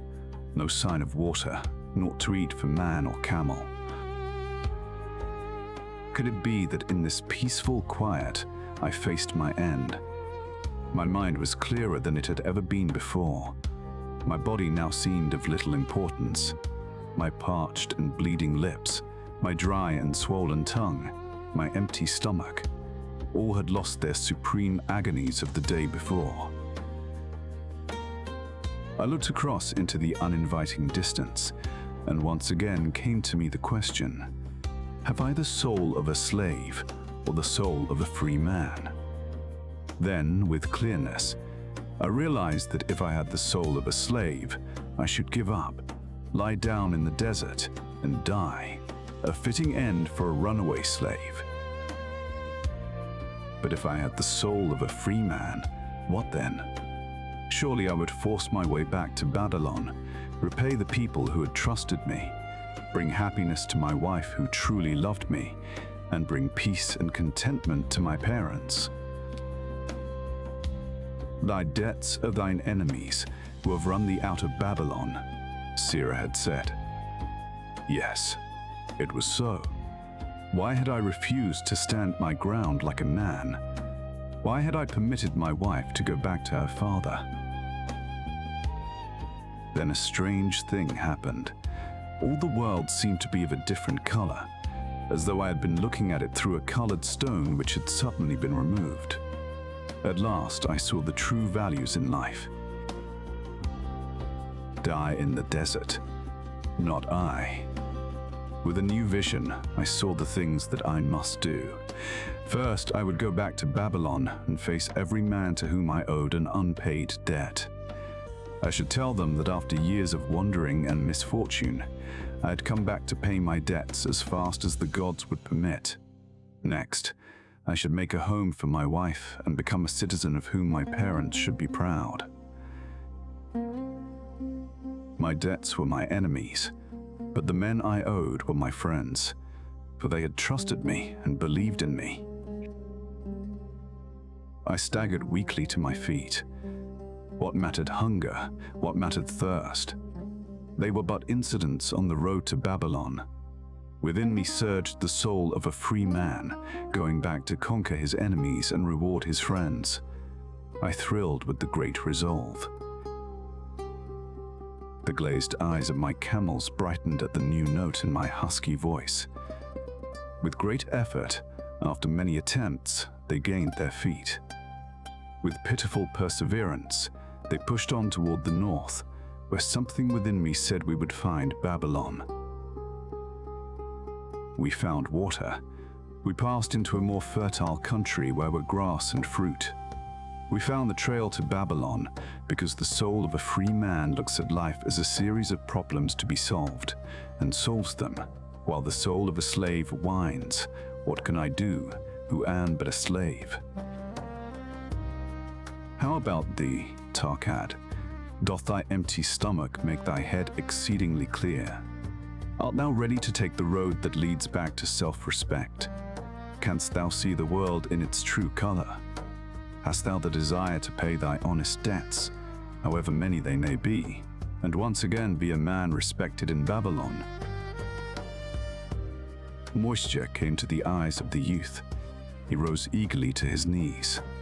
Thou hast shown me a vision. Already I feel the soul of a free man surge within me. But how fared you upon your return? Questioned an interested listener. Where the determination is, the way can be found, Dabasir replied. I now had the determination, so I set out to find a way. First, I visited every man to whom I was indebted, and begged his indulgence until I could earn that with which to repay. Most of them met me gladly. Several reviled me, but others offered to help me. One indeed did give me the very help I needed. It was Mathan, the gold lender. Learning that I had been a camel tender in Syria, he sent me to old Nebatur, the camel trader, just commissioned by our good king to purchase many herds of sound camels for the great expedition. With him, my knowledge of camels I put to good use. Gradually, I was able to repay every copper and every piece of silver. Then at last, I could hold up my head and feel that I was an honorable man among men. Again Davasir turned to his food. "Cowscore, thou snail," he called loudly toward the kitchen. "The food is cold. Bring me more meat fresh from the roasting. Bring thou also a very large portion for Tarkad, the son of my old friend, who is hungry and shall eat with me." So ended the tale of Dabasir, the camel trader of old Babylon. He found his own soul when he realized a great truth, a truth that had been known and used by wise men long before his time. It has led men of all ages out of difficulties and into success, and it will continue to do so for those who have the wisdom to understand its magic power. It is for any man to use who reads these lines. Where the determination is, the way can be found. The clay tablets from Babylon St. Swithin's College, Nottingham University, Newark-on-Trent, Nottingham. Professor Franklin Caldwell, care of British Scientific Expedition, Hilla, Mesopotamia. October 24th, 1934. My dear Professor, the 5 clay tablets from your recent excavation in the ruins of Babylon arrived on the same boat with your letter. I have been fascinated no end, and have spent many pleasant hours translating their inscriptions. I should have answered your letter at once, but delayed until I could complete the translations, which are attached. The tablets arrived without damage, thanks to your careful use of preservatives and excellent packing. You will be as astonished as we in the laboratory at the story they relate. One expects the dim and distant past to speak of romance and adventure, Arabian Nights sort of things, you know, when instead it discloses the problem of a person named Dabasir, struggling to pay off his debts. One realizes that conditions upon this old world have not changed as much in 5,000 years as one might expect. It is odd, you know, but these old inscriptions rather rage me, as the students say. Being a college professor, I'm supposed to be a thinking human being possessing a working knowledge of most subjects. Yet here comes this old chap out of the dust-covered ruins of Babylon to offer a way I had never heard of to pay off my debts, and at the same time acquire gold to jingle in my wallet. Pleasant thought, I say, and interesting to prove whether it will work as well nowadays as it did in old Babylon. Mrs. Shrewsbury and myself are planning to try out his plan upon our own affairs, which could be much improved. Wishing you the best of luck in your worthy undertaking, and waiting eagerly for another opportunity to assist, I am, yours sincerely, Alfred H. Shrewsbury, Department of Archaeology, Tablet number 1. Now, when the moon becometh full, I, Dabasir, who am but recently returned from slavery in Syria, with the determination to pay my many just debts, and become a man of means worthy of respect in my native city of Babylon, do here engrave upon the clay a permanent record of my affairs to guide and assist me in carrying through my high desires. Under the wise advice of my good friend Mathan, the gold lender, I am determined to follow an exact plan that he doth say will lead any honorable man out of debt into means and self-respect. This plan includeth 3 purposes, which are my hope and desire. First, the plan doth provide for my future prosperity. Therefore 1/10 of all I earn shall be set aside as my own to keep. For Mathan speaketh wisely when he saith, that man who keepeth in his purse both gold and silver, that he need not spend, is good to his family, and loyal to his king.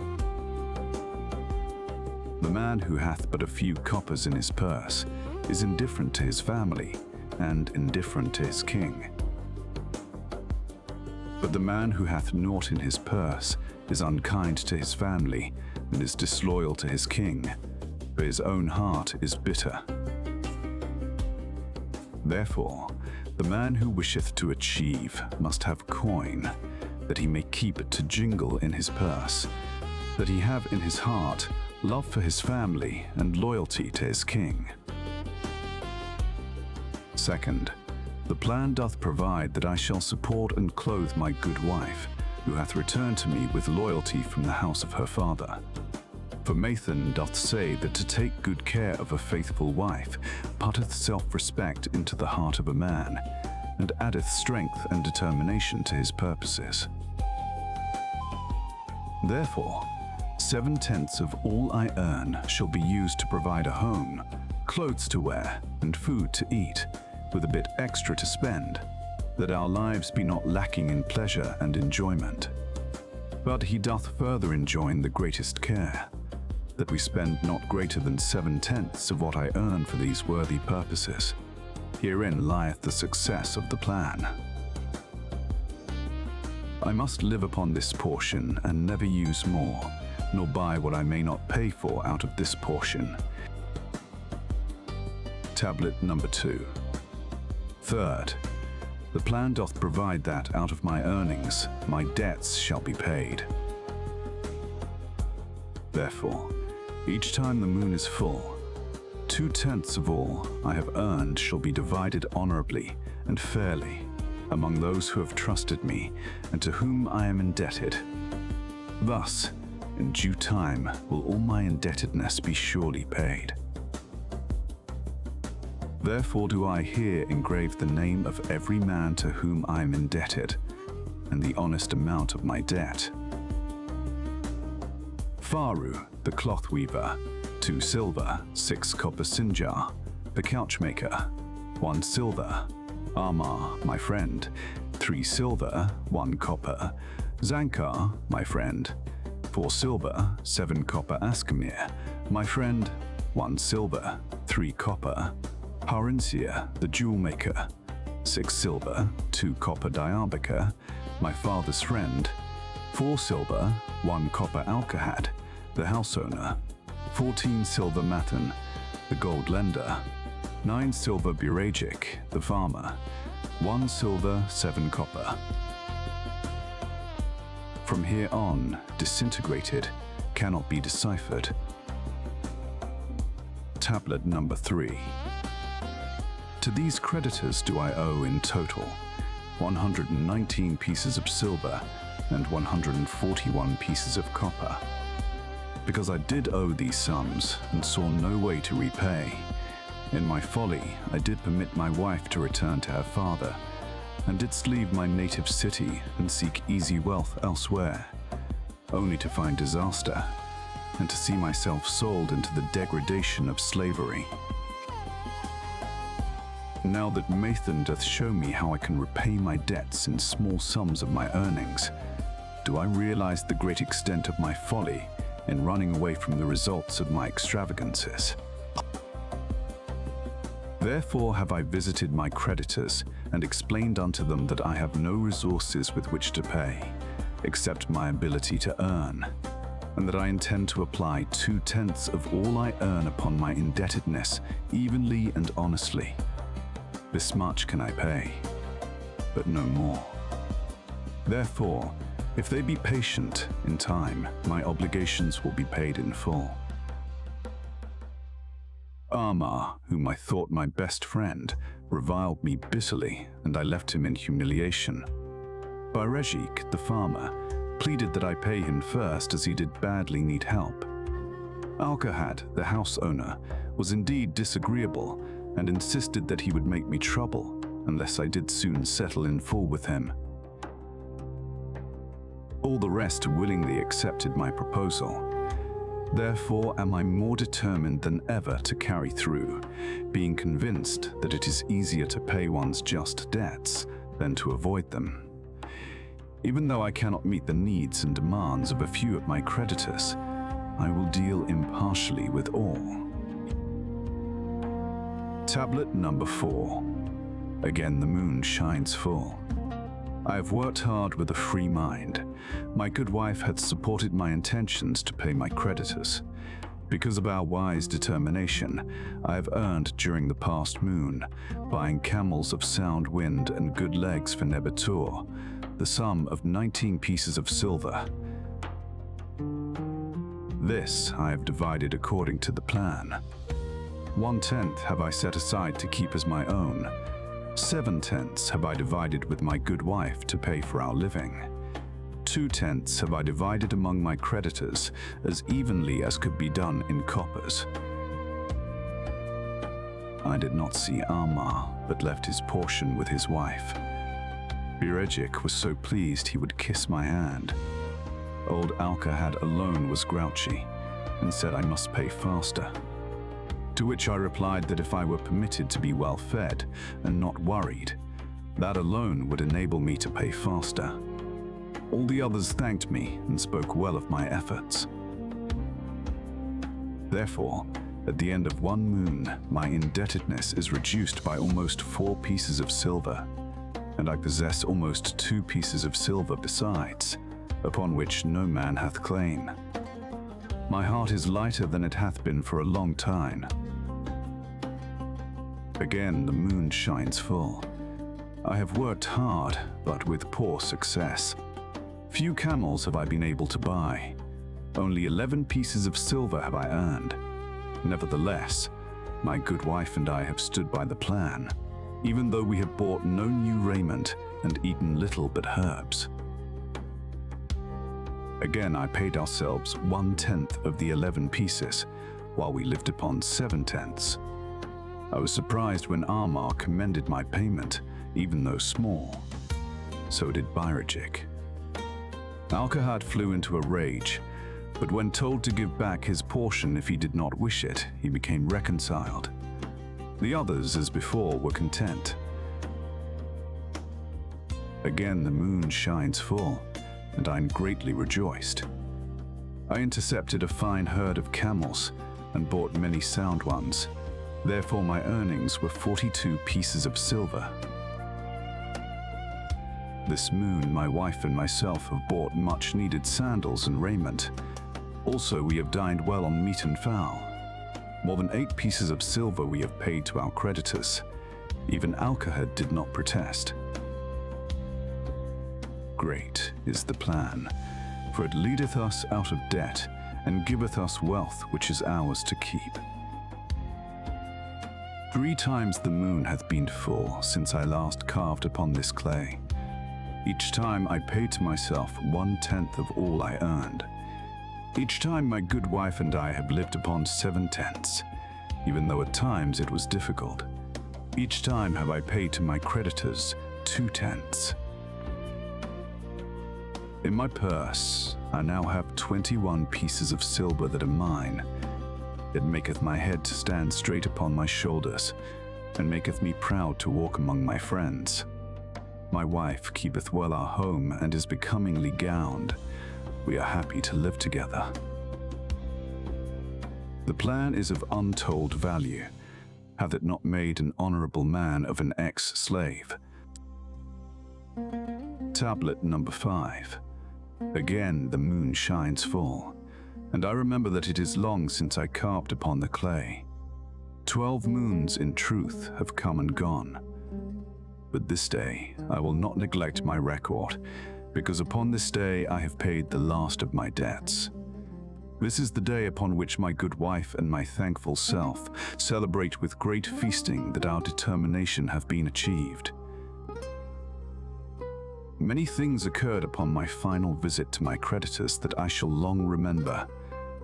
Amar begged my forgiveness for his unkind words, and said that I was one of all others he most desired for a friend.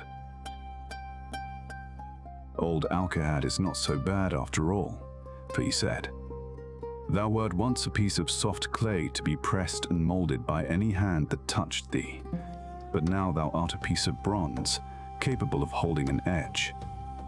If thou needest silver or gold at any time, come to me." Nor is he the only one who holdeth me in high regard. Many others speak deferentially to me. My good wife looketh upon me with a light in her eyes that doth make a man have confidence in himself. Yet it is the plan that hath made my success. It hath enabled me to pay all my debts and to jingle both gold and silver in my purse. I do commend it to all who wish to get ahead. For truly, if it will enable an ex-slave to pay his debts and have gold in his purse, will it not aid any man to find independence? Nor am I, myself, finished with it, for I'm convinced that if I follow it further, it will make me rich among men. St. Swithin's College, Nottingham University, Newark-on-Trent, Nottingham. November 7, 1936. Professor Franklin Caldwell, care of British Scientific Expedition, Hilla, Mesopotamia. My dear Professor, if, in your further digging into those ruins of Babylon, you encounter the ghost of a former resident, an old camel trader named Dabasir, do me a favor. Tell him that his scribbling upon those clay tablets so long ago has earned for him the lifelong gratitude of a couple of college folks back here in England. You will possibly remember my writing a year ago that Mrs. Shrewsbury and myself intended to try his plan for getting out of debt, and at the same time having gold to jingle. You may have guessed, even though we tried to keep it from our friends, our desperate straits. We were frightfully humiliated for years by a lot of old debts, and worried sick for fear some of the tradespeople might start a scandal that would force me out of the college. We paid and paid, every shilling we could squeeze out of income, but it was hardly enough to hold things even. Besides, we were forced to do all our buying where we could get further credit, regardless of higher costs. It developed into one of those vicious circles that grow worse instead of better. Our struggles were getting hopeless. We could not move to less costly rooms because we owed the landlord. There did not appear to be anything we could do to improve our situation. Then, here comes your acquaintance, the old camel trader from Babylon, with a plan to do just what we wished to accomplish. He jolly well stirred us up to follow his system. We made a list of all our debts, and I took it around and showed it to everyone we owed. I explained how it was simply impossible for me to ever pay them the way things were going along.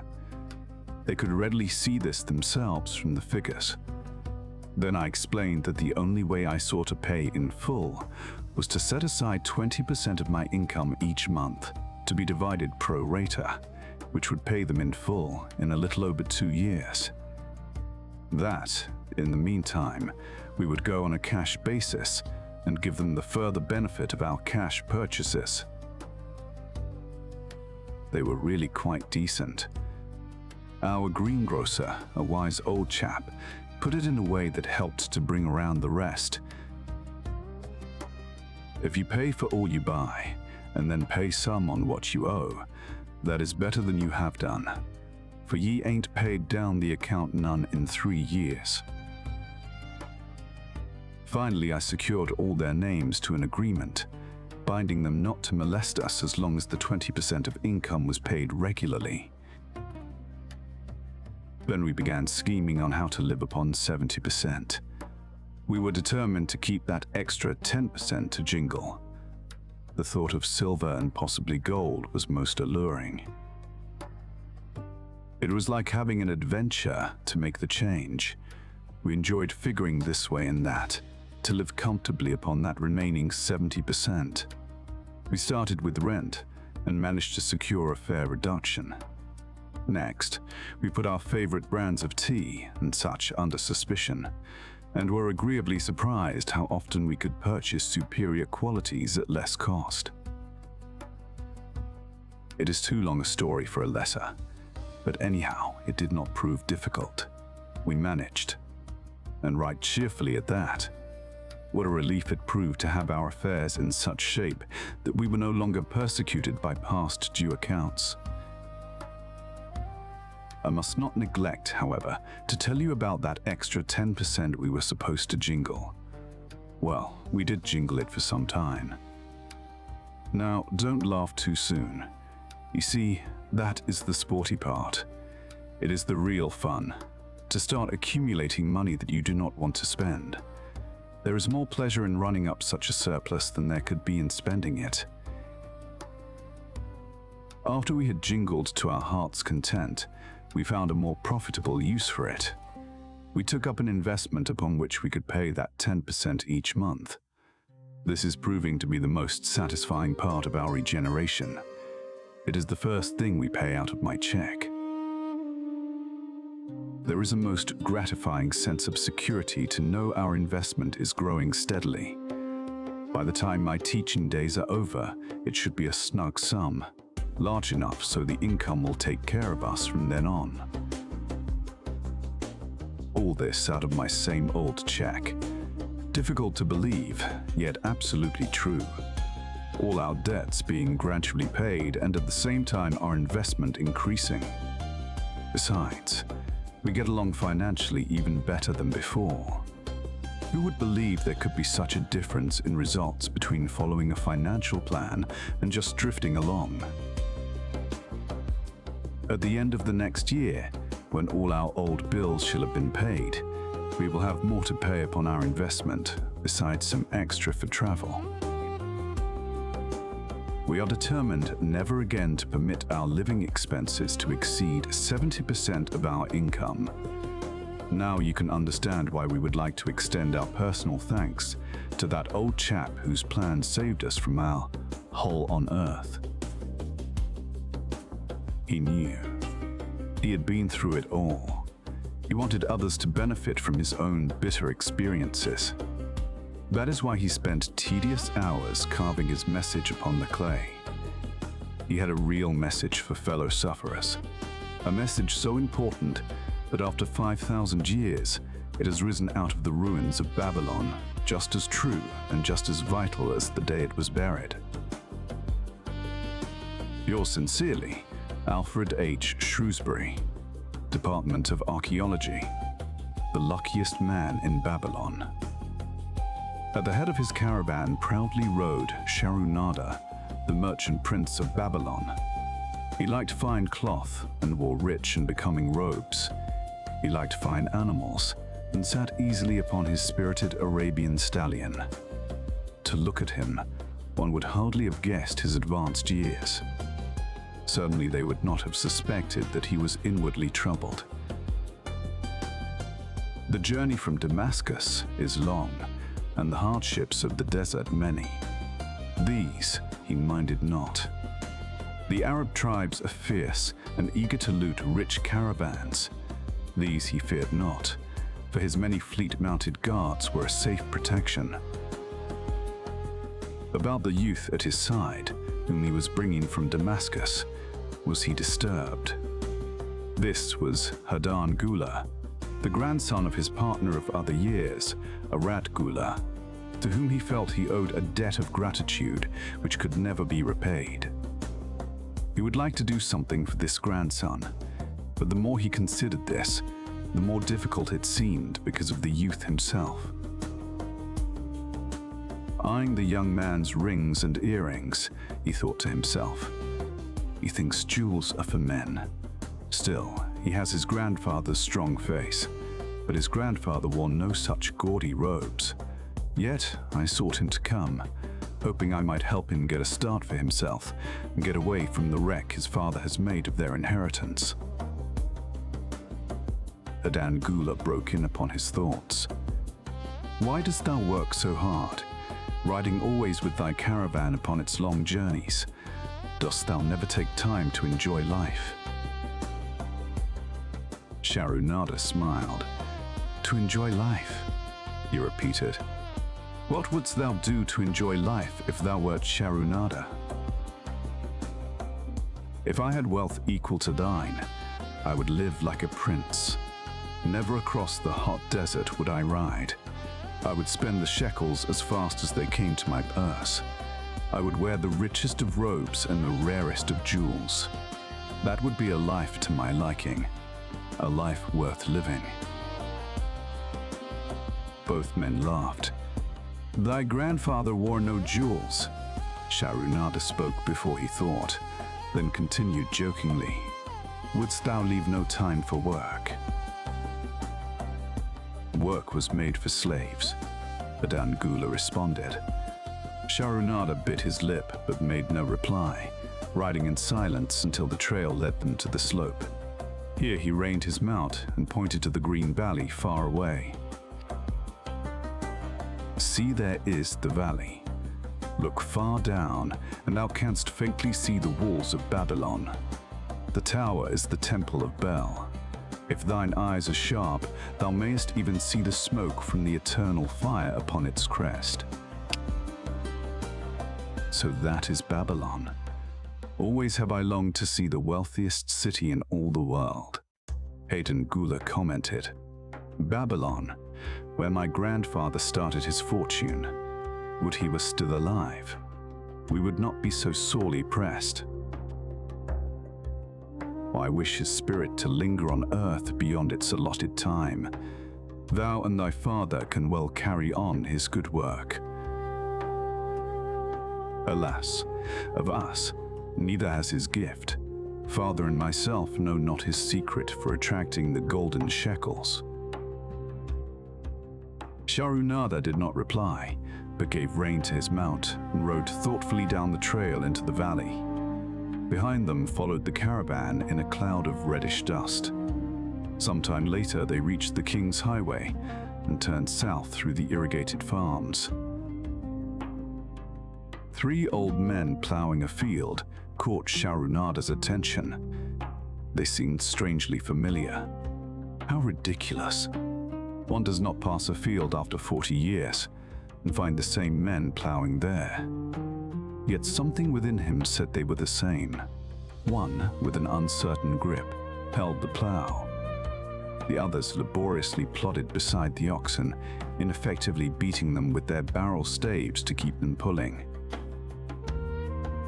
40 years ago, he had envied these men. How gladly he would have exchanged places. But what a difference now. With pride he looked back at his trailing caravan, well-chosen camels and donkeys, loaded high with valuable goods from Damascus. All this was but one of his possessions. He pointed to the plowers, saying, "Still plowing the same field where they were 40 years ago."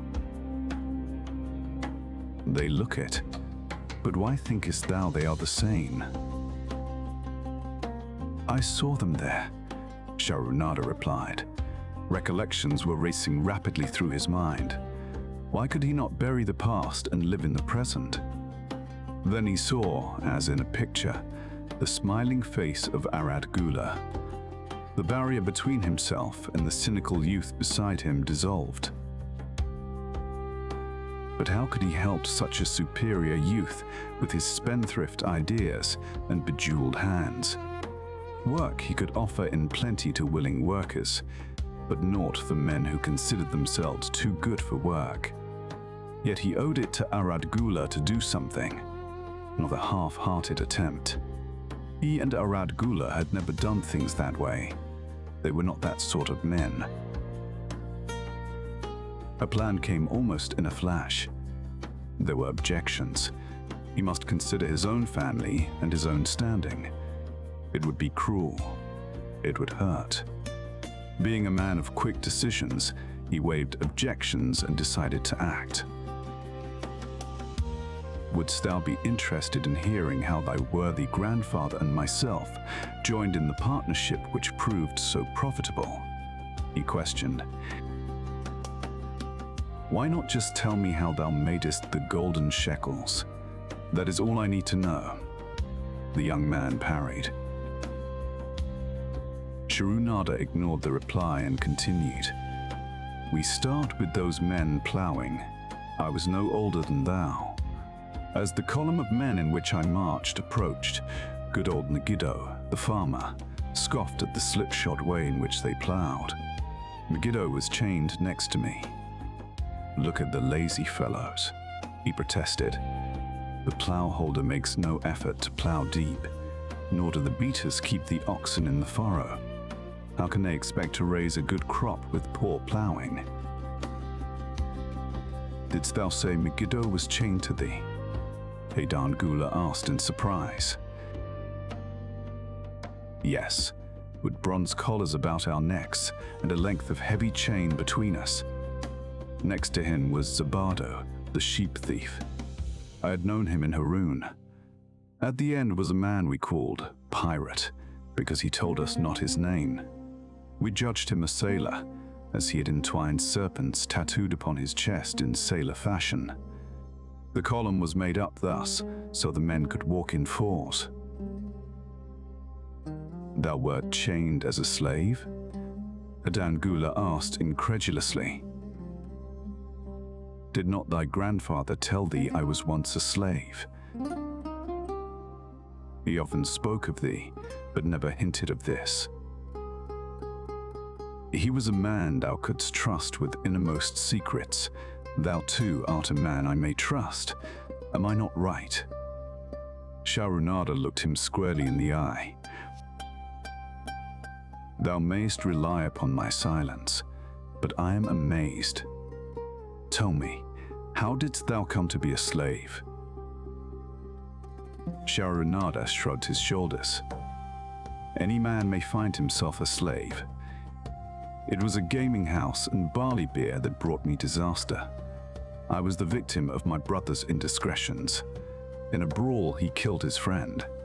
I was bonded to the widow by my father, desperate to keep my brother from being prosecuted under the law. When my father could not raise the silver to free me, she in anger sold me to the slave dealer." "What a shame and injustice," Adan Gula protested. "But tell me, how didst thou regain freedom?" "We shall come to that, but not yet. Let us continue my tale. As we passed, the plowers jeered at us. One did doff his ragged hat and bow low, calling out, 'Welcome to Babylon, guests of the king. He waits for thee on the city walls, where the banquet is spread, mud bricks and onion soup.' With that, they laughed uproariously. Pirate flew into a rage and cursed them roundly. "What do those men mean by the king awaiting us on the walls?" I asked him. "To the city walls he marched to carry bricks until the back breaks. Maybe they beat thee to death before it breaks. They won't beat me. I'll kill 'em." Then Megiddo spoke up. "It doesn't make sense to me to talk of masters beating willing, hard-working slaves to death. Masters like good slaves and treat them well." "Who wants to work hard?" commented Zabado. "Those plowers are wise fellows. They're not breaking their backs, just letting on as if they be." "Thou canst not get ahead by shirking," Megiddo protested. "If thou plow a hectare, that's a good day's work, and any master knows it. But when thou plow only a half, that's shirking. I don't shirk. I like to work, and I like to do good work. For work is the best friend I've ever known. It has brought me all the good things I've had. My farm and cows and crops, everything." "Yea, and where be these things now?" scoffed Zabado. "It pays better to be smart and get by without working. You watch Zabado. If we're sold to the wolves, he'll be carrying the water bag or some easy job, while thou, who like to work, will be breaking thy back carrying bricks." He laughed his silly laugh. Terror gripped me that night. I could not sleep. I crowded close to the guard rope, and when the others slept, I attracted the attention of Godoso, who was doing the first guard watch. He was one of those brigand Arabs, the sort of rogue who, if he robbed thee of thy purse, would think he must also cut thy throat. "Tell me, Godoso," I whispered, "when we get to Babylon, will we be sold to the walls?" "Why want to know?" he questioned cautiously. "Canst thou not understand?" I pleaded. "I am young. I want to live. I don't want to be worked or beaten to death on the walls. Is there any chance for me to get a good master?" He whispered back, "I tell something. Thou good fellow, give Godoso no trouble. Most times we go first to slave market. Listen now. When buyers come, tell 'em you good worker like to work hard for good master. Make 'em want to buy. You not make 'em buy, next day you carry brick. Mighty hard work." After he walked away, I lay in the warm sand, looking up at the stars and thinking about work. What Megiddo had said about it being his best friend made me wonder if it would be my best friend. Certainly it would be if it helped me out of this. When Megiddo awoke, I whispered my good news to him. It was our one ray of hope as we marched toward Babylon. Late in the afternoon, we approached the walls and could see the lines of men, like black ants, climbing up and down the steep diagonal paths. As we drew closer, we were amazed at the thousands of men working. Some were digging in the moat, others mixed the dirt into mud bricks. The greatest number were carrying the bricks in large baskets up those steep trails to the masons. Overseers cursed the laggards and cracked bullock whips over the backs of those who failed to keep in line. Poor, worn-out fellows were seen to stagger and fall beneath their heavy baskets, unable to rise again. If the lash failed to bring them to their feet, they were pushed to the side of the paths and left writhing in agony. Soon they would be dragged down to join other craven bodies beside the roadway, to await unsanctified graves. As I beheld the ghastly sight, I shuddered. So this was what awaited my father's son if he failed at the slave market. Godoso had been right. We were taken through the gates of the city to the slave prison, and next morning marched to the pens in the market. Here the rest of the men huddled in fear, and only the whips of our guard could keep them moving, so the buyers could examine them. Megiddo and myself eagerly talked to every man who permitted us to address him. The slave dealer brought soldiers from the king's guard who shackled Pirate and brutally beat him when he protested. As they led him away, I felt sorry for him. Megiddo felt that we would soon part. When no buyers were near, he talked to me earnestly to impress upon me how valuable work would be to me in the future. Some men hate it. They make it their enemy. Better to treat it like a friend. Make thyself like it. Don't mind, because it is hard. If thou thinkest about what a good house thou build, then who cares if the beams are heavy, and it is far from the well to carry the water for the plaster? Promise me, boy, if thou get a master, work for him as hard as thou canst. If he does not appreciate all thou do, never mind. Remember, work, well done, does good to the man who does it. It makes him a better man. He stopped as a burly farmer came to the enclosure and looked at us critically. Megiddo asked about his farm and crops, soon convincing him that he would be a valuable man. After violent bargaining with the slave dealer, the farmer drew a fat purse from beneath his robe, and soon Megiddo had followed his new master out of sight. A few other men were sold during the morning. At noon, Godoso confided to me that the dealer was disgusted and would not stay over another night, but would take all who remained at sundown to the king's buyer. I was becoming desperate when a fat, good-natured man walked up to the wall and inquired if there was a baker among us. I approached him saying, "Why should a good baker like thyself seek another baker of inferior ways? Would it not be easier to teach a willing man like myself thy skilled ways? Look at me. I am young, strong, and like to work. Give me a chance, and I will do my best to earn gold and silver for thy purse." He was impressed by my willingness and began bargaining with the dealer, who had never noticed me until then. Now he waxed eloquent on my abilities, good health, and good disposition. I felt like a fat ox being sold to a butcher. At last, much to my joy, the deal was closed. I followed my new master away, thinking I was the luckiest man in Babylon. My new home was much to my liking. Nananide, my master, taught me how to grind the barley in the stone bowl that stood in the courtyard, how to build the fire in the oven, and then how to grind very fine the sesame flour for the honey cakes. I had a couch in the shed where his grain was stored. The old slave housekeeper, Swasti, fed me well, and was pleased at the way I helped her with the heavy tasks.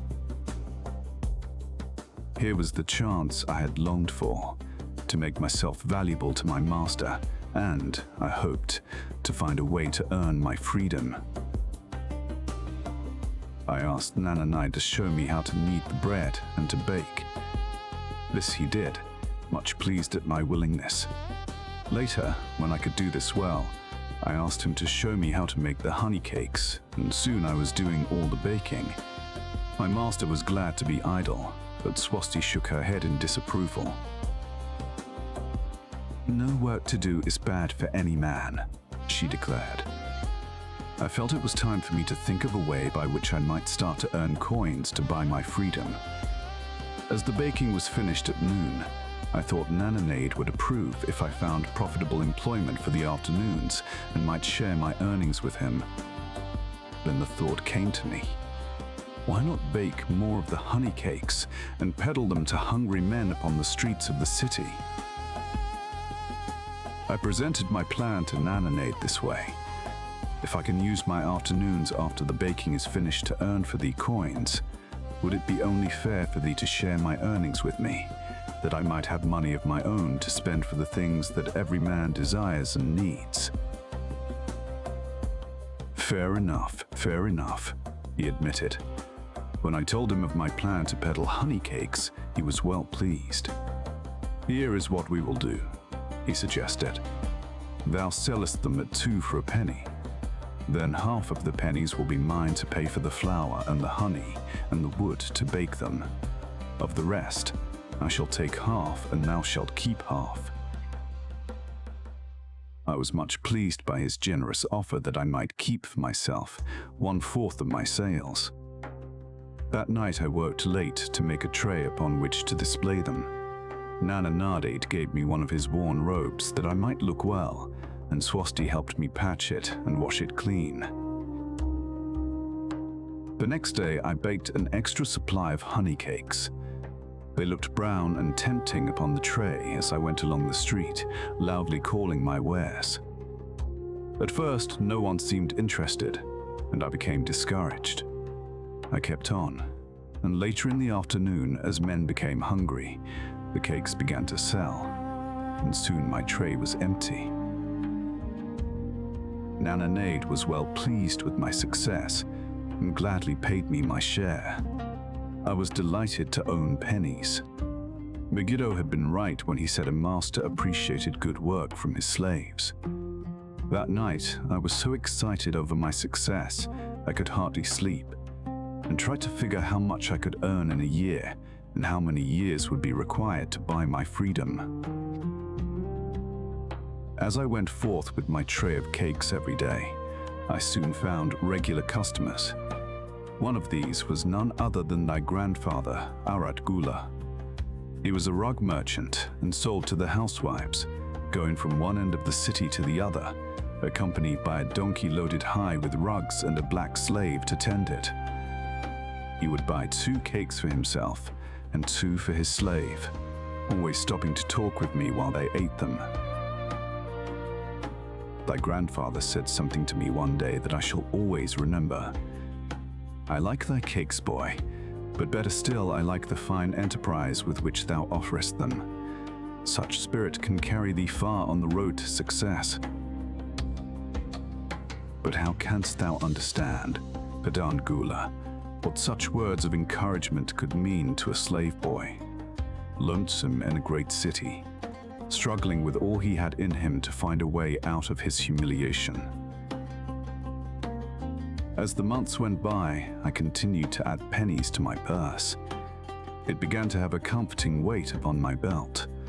Work was proving to be my best friend, just as Megiddo had said. I was happy, but Swasti was worried. "Thy master," she feared, "spends too much time at the gaming houses." I was overjoyed one day to meet my friend Megiddo upon the street. He was leading 3 donkeys loaded with vegetables to the market. "I am doing mighty well," he said.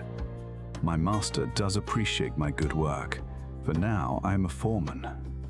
See, he trusts the marketing to me, and also he is sending for my family. Work is helping me to recover from my great trouble. Someday it will help me to buy my freedom, and once more own a farm of my own." Time went on, and Nana Nade became more and more anxious for me to return from selling. He would be waiting when I arrived, and would eagerly count and divide our money. He would also urge me to seek further markets and increase my sales.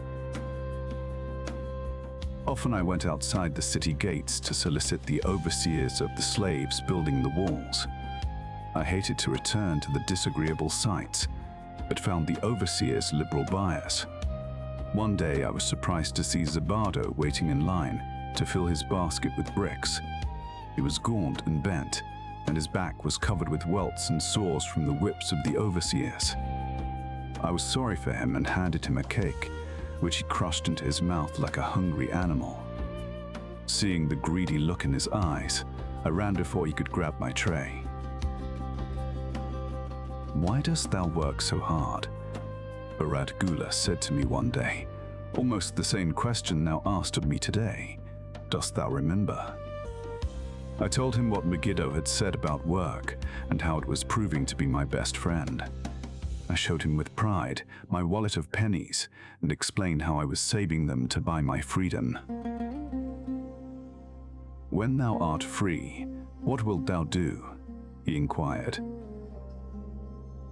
"Then," I answered, "I intend to become a merchant." At that, He confided in me, something I had never suspected. Thou knowest not that I, also, am a slave. I am in partnership with my master. Stop, demanded Hadan Gula. I will not listen to lies defaming my grandfather. He was no slave. His eyes blazed in anger. Sharunada remained calm. I honor him for rising above his misfortune and becoming a leading citizen of Damascus. Art thou, his grandson, cast of the same mold? Art thou man enough to face true facts, or dost thou prefer to live under false illusions? Hadan Gula straightened in his saddle. In a voice suppressed with deep emotion, he replied, My grandfather was beloved by all. Countless were his good deeds. When the famine came, did not his gold buy grain in Egypt? And did not his caravan bring it to Damascus and distribute it to the people so none would starve? Now thou sayest he was but a despised slave in Babylon. Had he remained a slave in Babylon, then he might well have been despised. But when, through his own efforts, he became a great man in Damascus, the gods indeed condoned his misfortunes and honored him with their respect. Sharunada replied. After telling me that he was a slave, Sharunada continued. He explained how anxious he had been to earn his freedom. Now that he had enough money to buy this, he was much disturbed as to what he should do. He was no longer making good sales and feared to leave the support of his master. I protested his indecision. Cling no longer to thy master. Get once again the feeling of being a free man. Act like a free man and succeed like one. Decide what thou desirest to accomplish, and then work will aid thee to achieve it. He went on his way, saying he was glad I had shamed him for his cowardice. One day I went outside the gates again and was surprised to find a great crowd gathering there. When I asked a man for an explanation, he replied, Hast thou not heard? An escaped slave who murdered one of the king's guards has been brought to justice and will this day be flogged to death for his crime. Even the king himself is to be here. So dense was the crowd about the flogging post, I feared to go near lest my tray of honey cakes be upset. Therefore, I climbed up the unfinished wall to see over the heads of the people. I was fortunate in having a view of Nebuchadnezzar himself as he rode by in his golden chariot. Never had I beheld such grandeur, such robes and hangings of gold cloth and velvet. I could not see the flogging, though I could hear the shrieks of the poor slave. I wondered how one so noble as our handsome king could endure to see such suffering.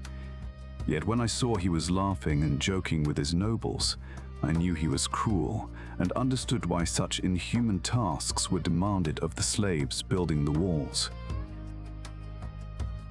After the slave was dead, his body was hung upon a pole by a rope attached to his leg so all might see. As the crowd began to thin, I went close. On the hairy chest, I saw tattooed 2 entwined serpents. It was Pirate. The next time I met Arad Gula, he was a changed man. Full of enthusiasm, he greeted me. Behold, the slave thou knewest is now a free man.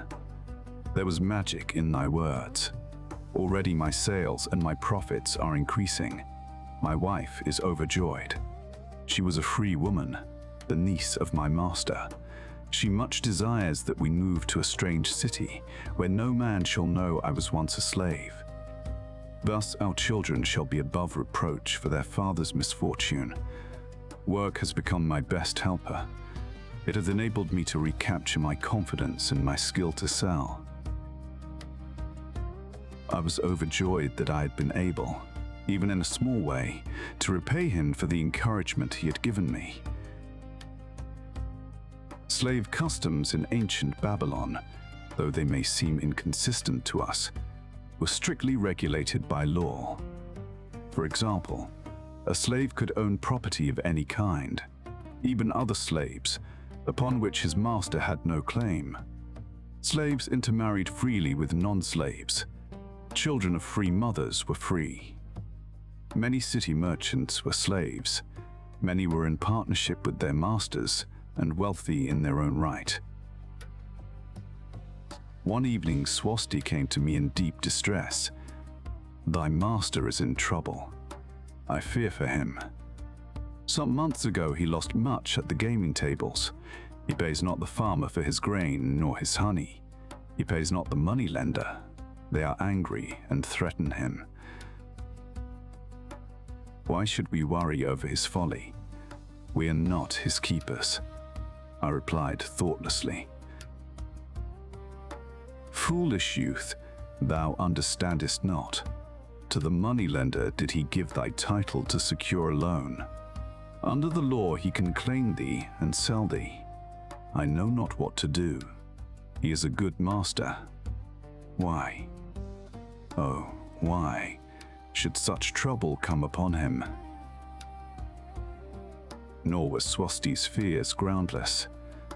While I was doing the baking next morning, the moneylender returned with a man he called Sasi. This man looked me over and said I would do. The moneylender waited not for my master to return, but told Swasti to tell him he had taken me.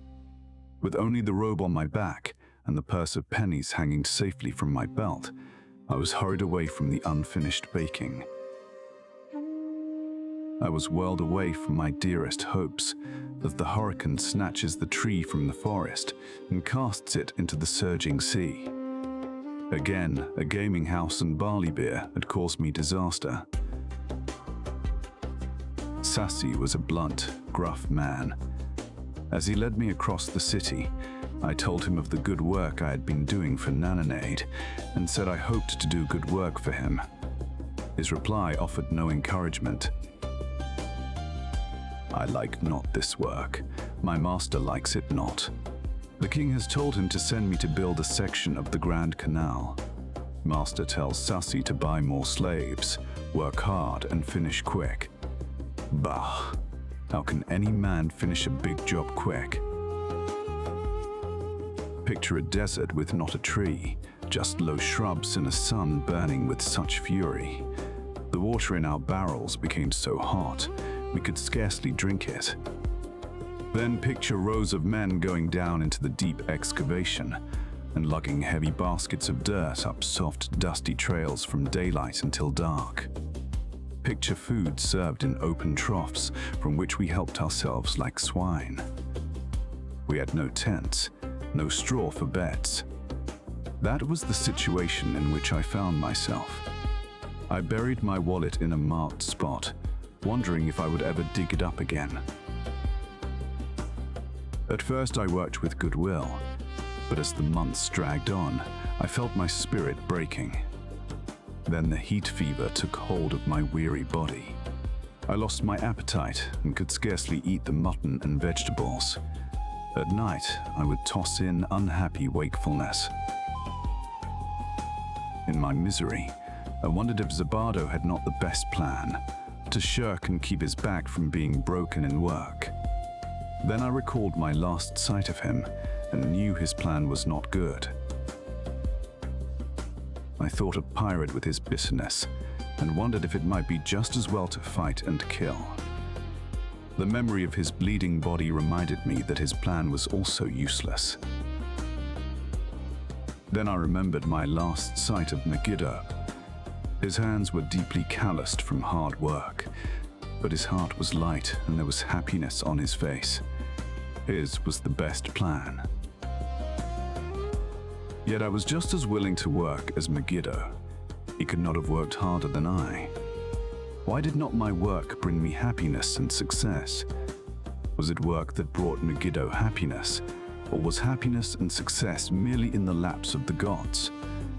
Was I to work the rest of my life without gaining my desires, without happiness and success? All of these questions were jumbled in my mind, and I had not an answer. Indeed, I was sorely confused. Several days later, When it seemed I was at the end of my endurance and my questions still unanswered, Sassy sent for me. A messenger had come from my master to take me back to Babylon. I dug up my precious wallet, wrapped myself in the tattered remnants of my robe, and was on my way. As we rode, the same thoughts of a hurricane whirling me hither and thither kept racing through my feverish brain. I seemed to be living the weird words of a chant from my native town of Haroun. Besetting a man like a whirlwind, driving him like a storm, whose course no one can follow, whose destiny no one can foretell.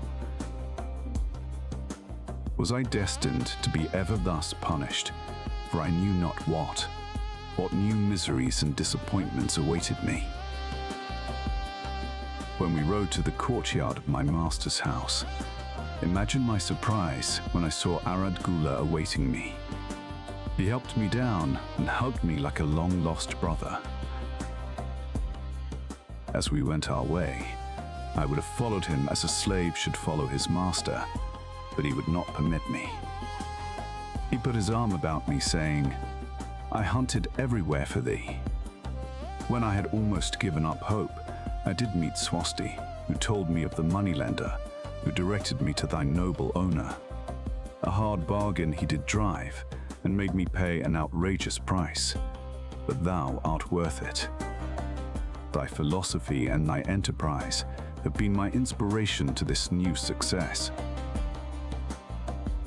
Megiddo's philosophy, not mine, I interrupted. Megiddo's and thine. Thanks to thee both, we are going to Damascus, and I need thee for my partner. See, he exclaimed, in one moment thou wilt be a free man. So saying, he drew from beneath his robe the clay tablet carrying my title. This he raised above his head and hurled it to break in 100 pieces upon the cobblestones. With glee he stamped upon the fragments until they were but dust. Tears of gratitude filled my eyes. I knew I was the luckiest man in Babylon. Work, thou seest, in the time of my greatest distress, did prove to be my best friend. My willingness to work enabled me to escape from being sold to join the slave gangs upon the walls. It also so impressed thy grandfather. He selected me for his partner. Then Hadan Gula questioned, was work my grandfather's secret key to the golden shekels? It was the only key he had when I first knew him, Sharunada replied. Thy grandfather enjoyed working. The gods appreciated his efforts and rewarded him liberally. I begin to see. Hadan Gula was speaking thoughtfully. Work attracted his many friends who admired his industry and the success it brought.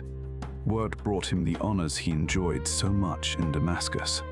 Work brought him all those things I have approved, and I thought work was fit only for slaves. Life is rich with many pleasures for men to enjoy, Sharunada commented. Each has its place. I'm glad that work is not reserved for slaves. Were that the case, I would be deprived of my greatest pleasure. Many things do I enjoy, but nothing takes the place of work. Sharunada and Hadan Gula rode in the shadows of the towering walls, up to the massive bronze gates of Babylon. At their approach, the gate guards jumped to attention and respectfully saluted an honored citizen. With head held high, Sharunada led the long caravan through the gates and up the streets of the city. I have always hoped to be a man like my grandfather, Hadan Gula confided. Never before did I realize just what kind of man he was. This thou hast shown me. Now that I understand, I do admire him all the more and feel more determined to be like him. I fear I can never repay thee for giving me the true key to his success. From this day forth, I shall use his key. I shall start humbly as he started, which befits my true station far better than jewels and fine robes." So saying, Hadan Gula pulled the jeweled baubles from his ears and the rings from his fingers. Then, reining his horse, he dropped back and rode with deep respect behind the leader of the caravan. Arranged and formatted for audiobook by Martin John Dugdale.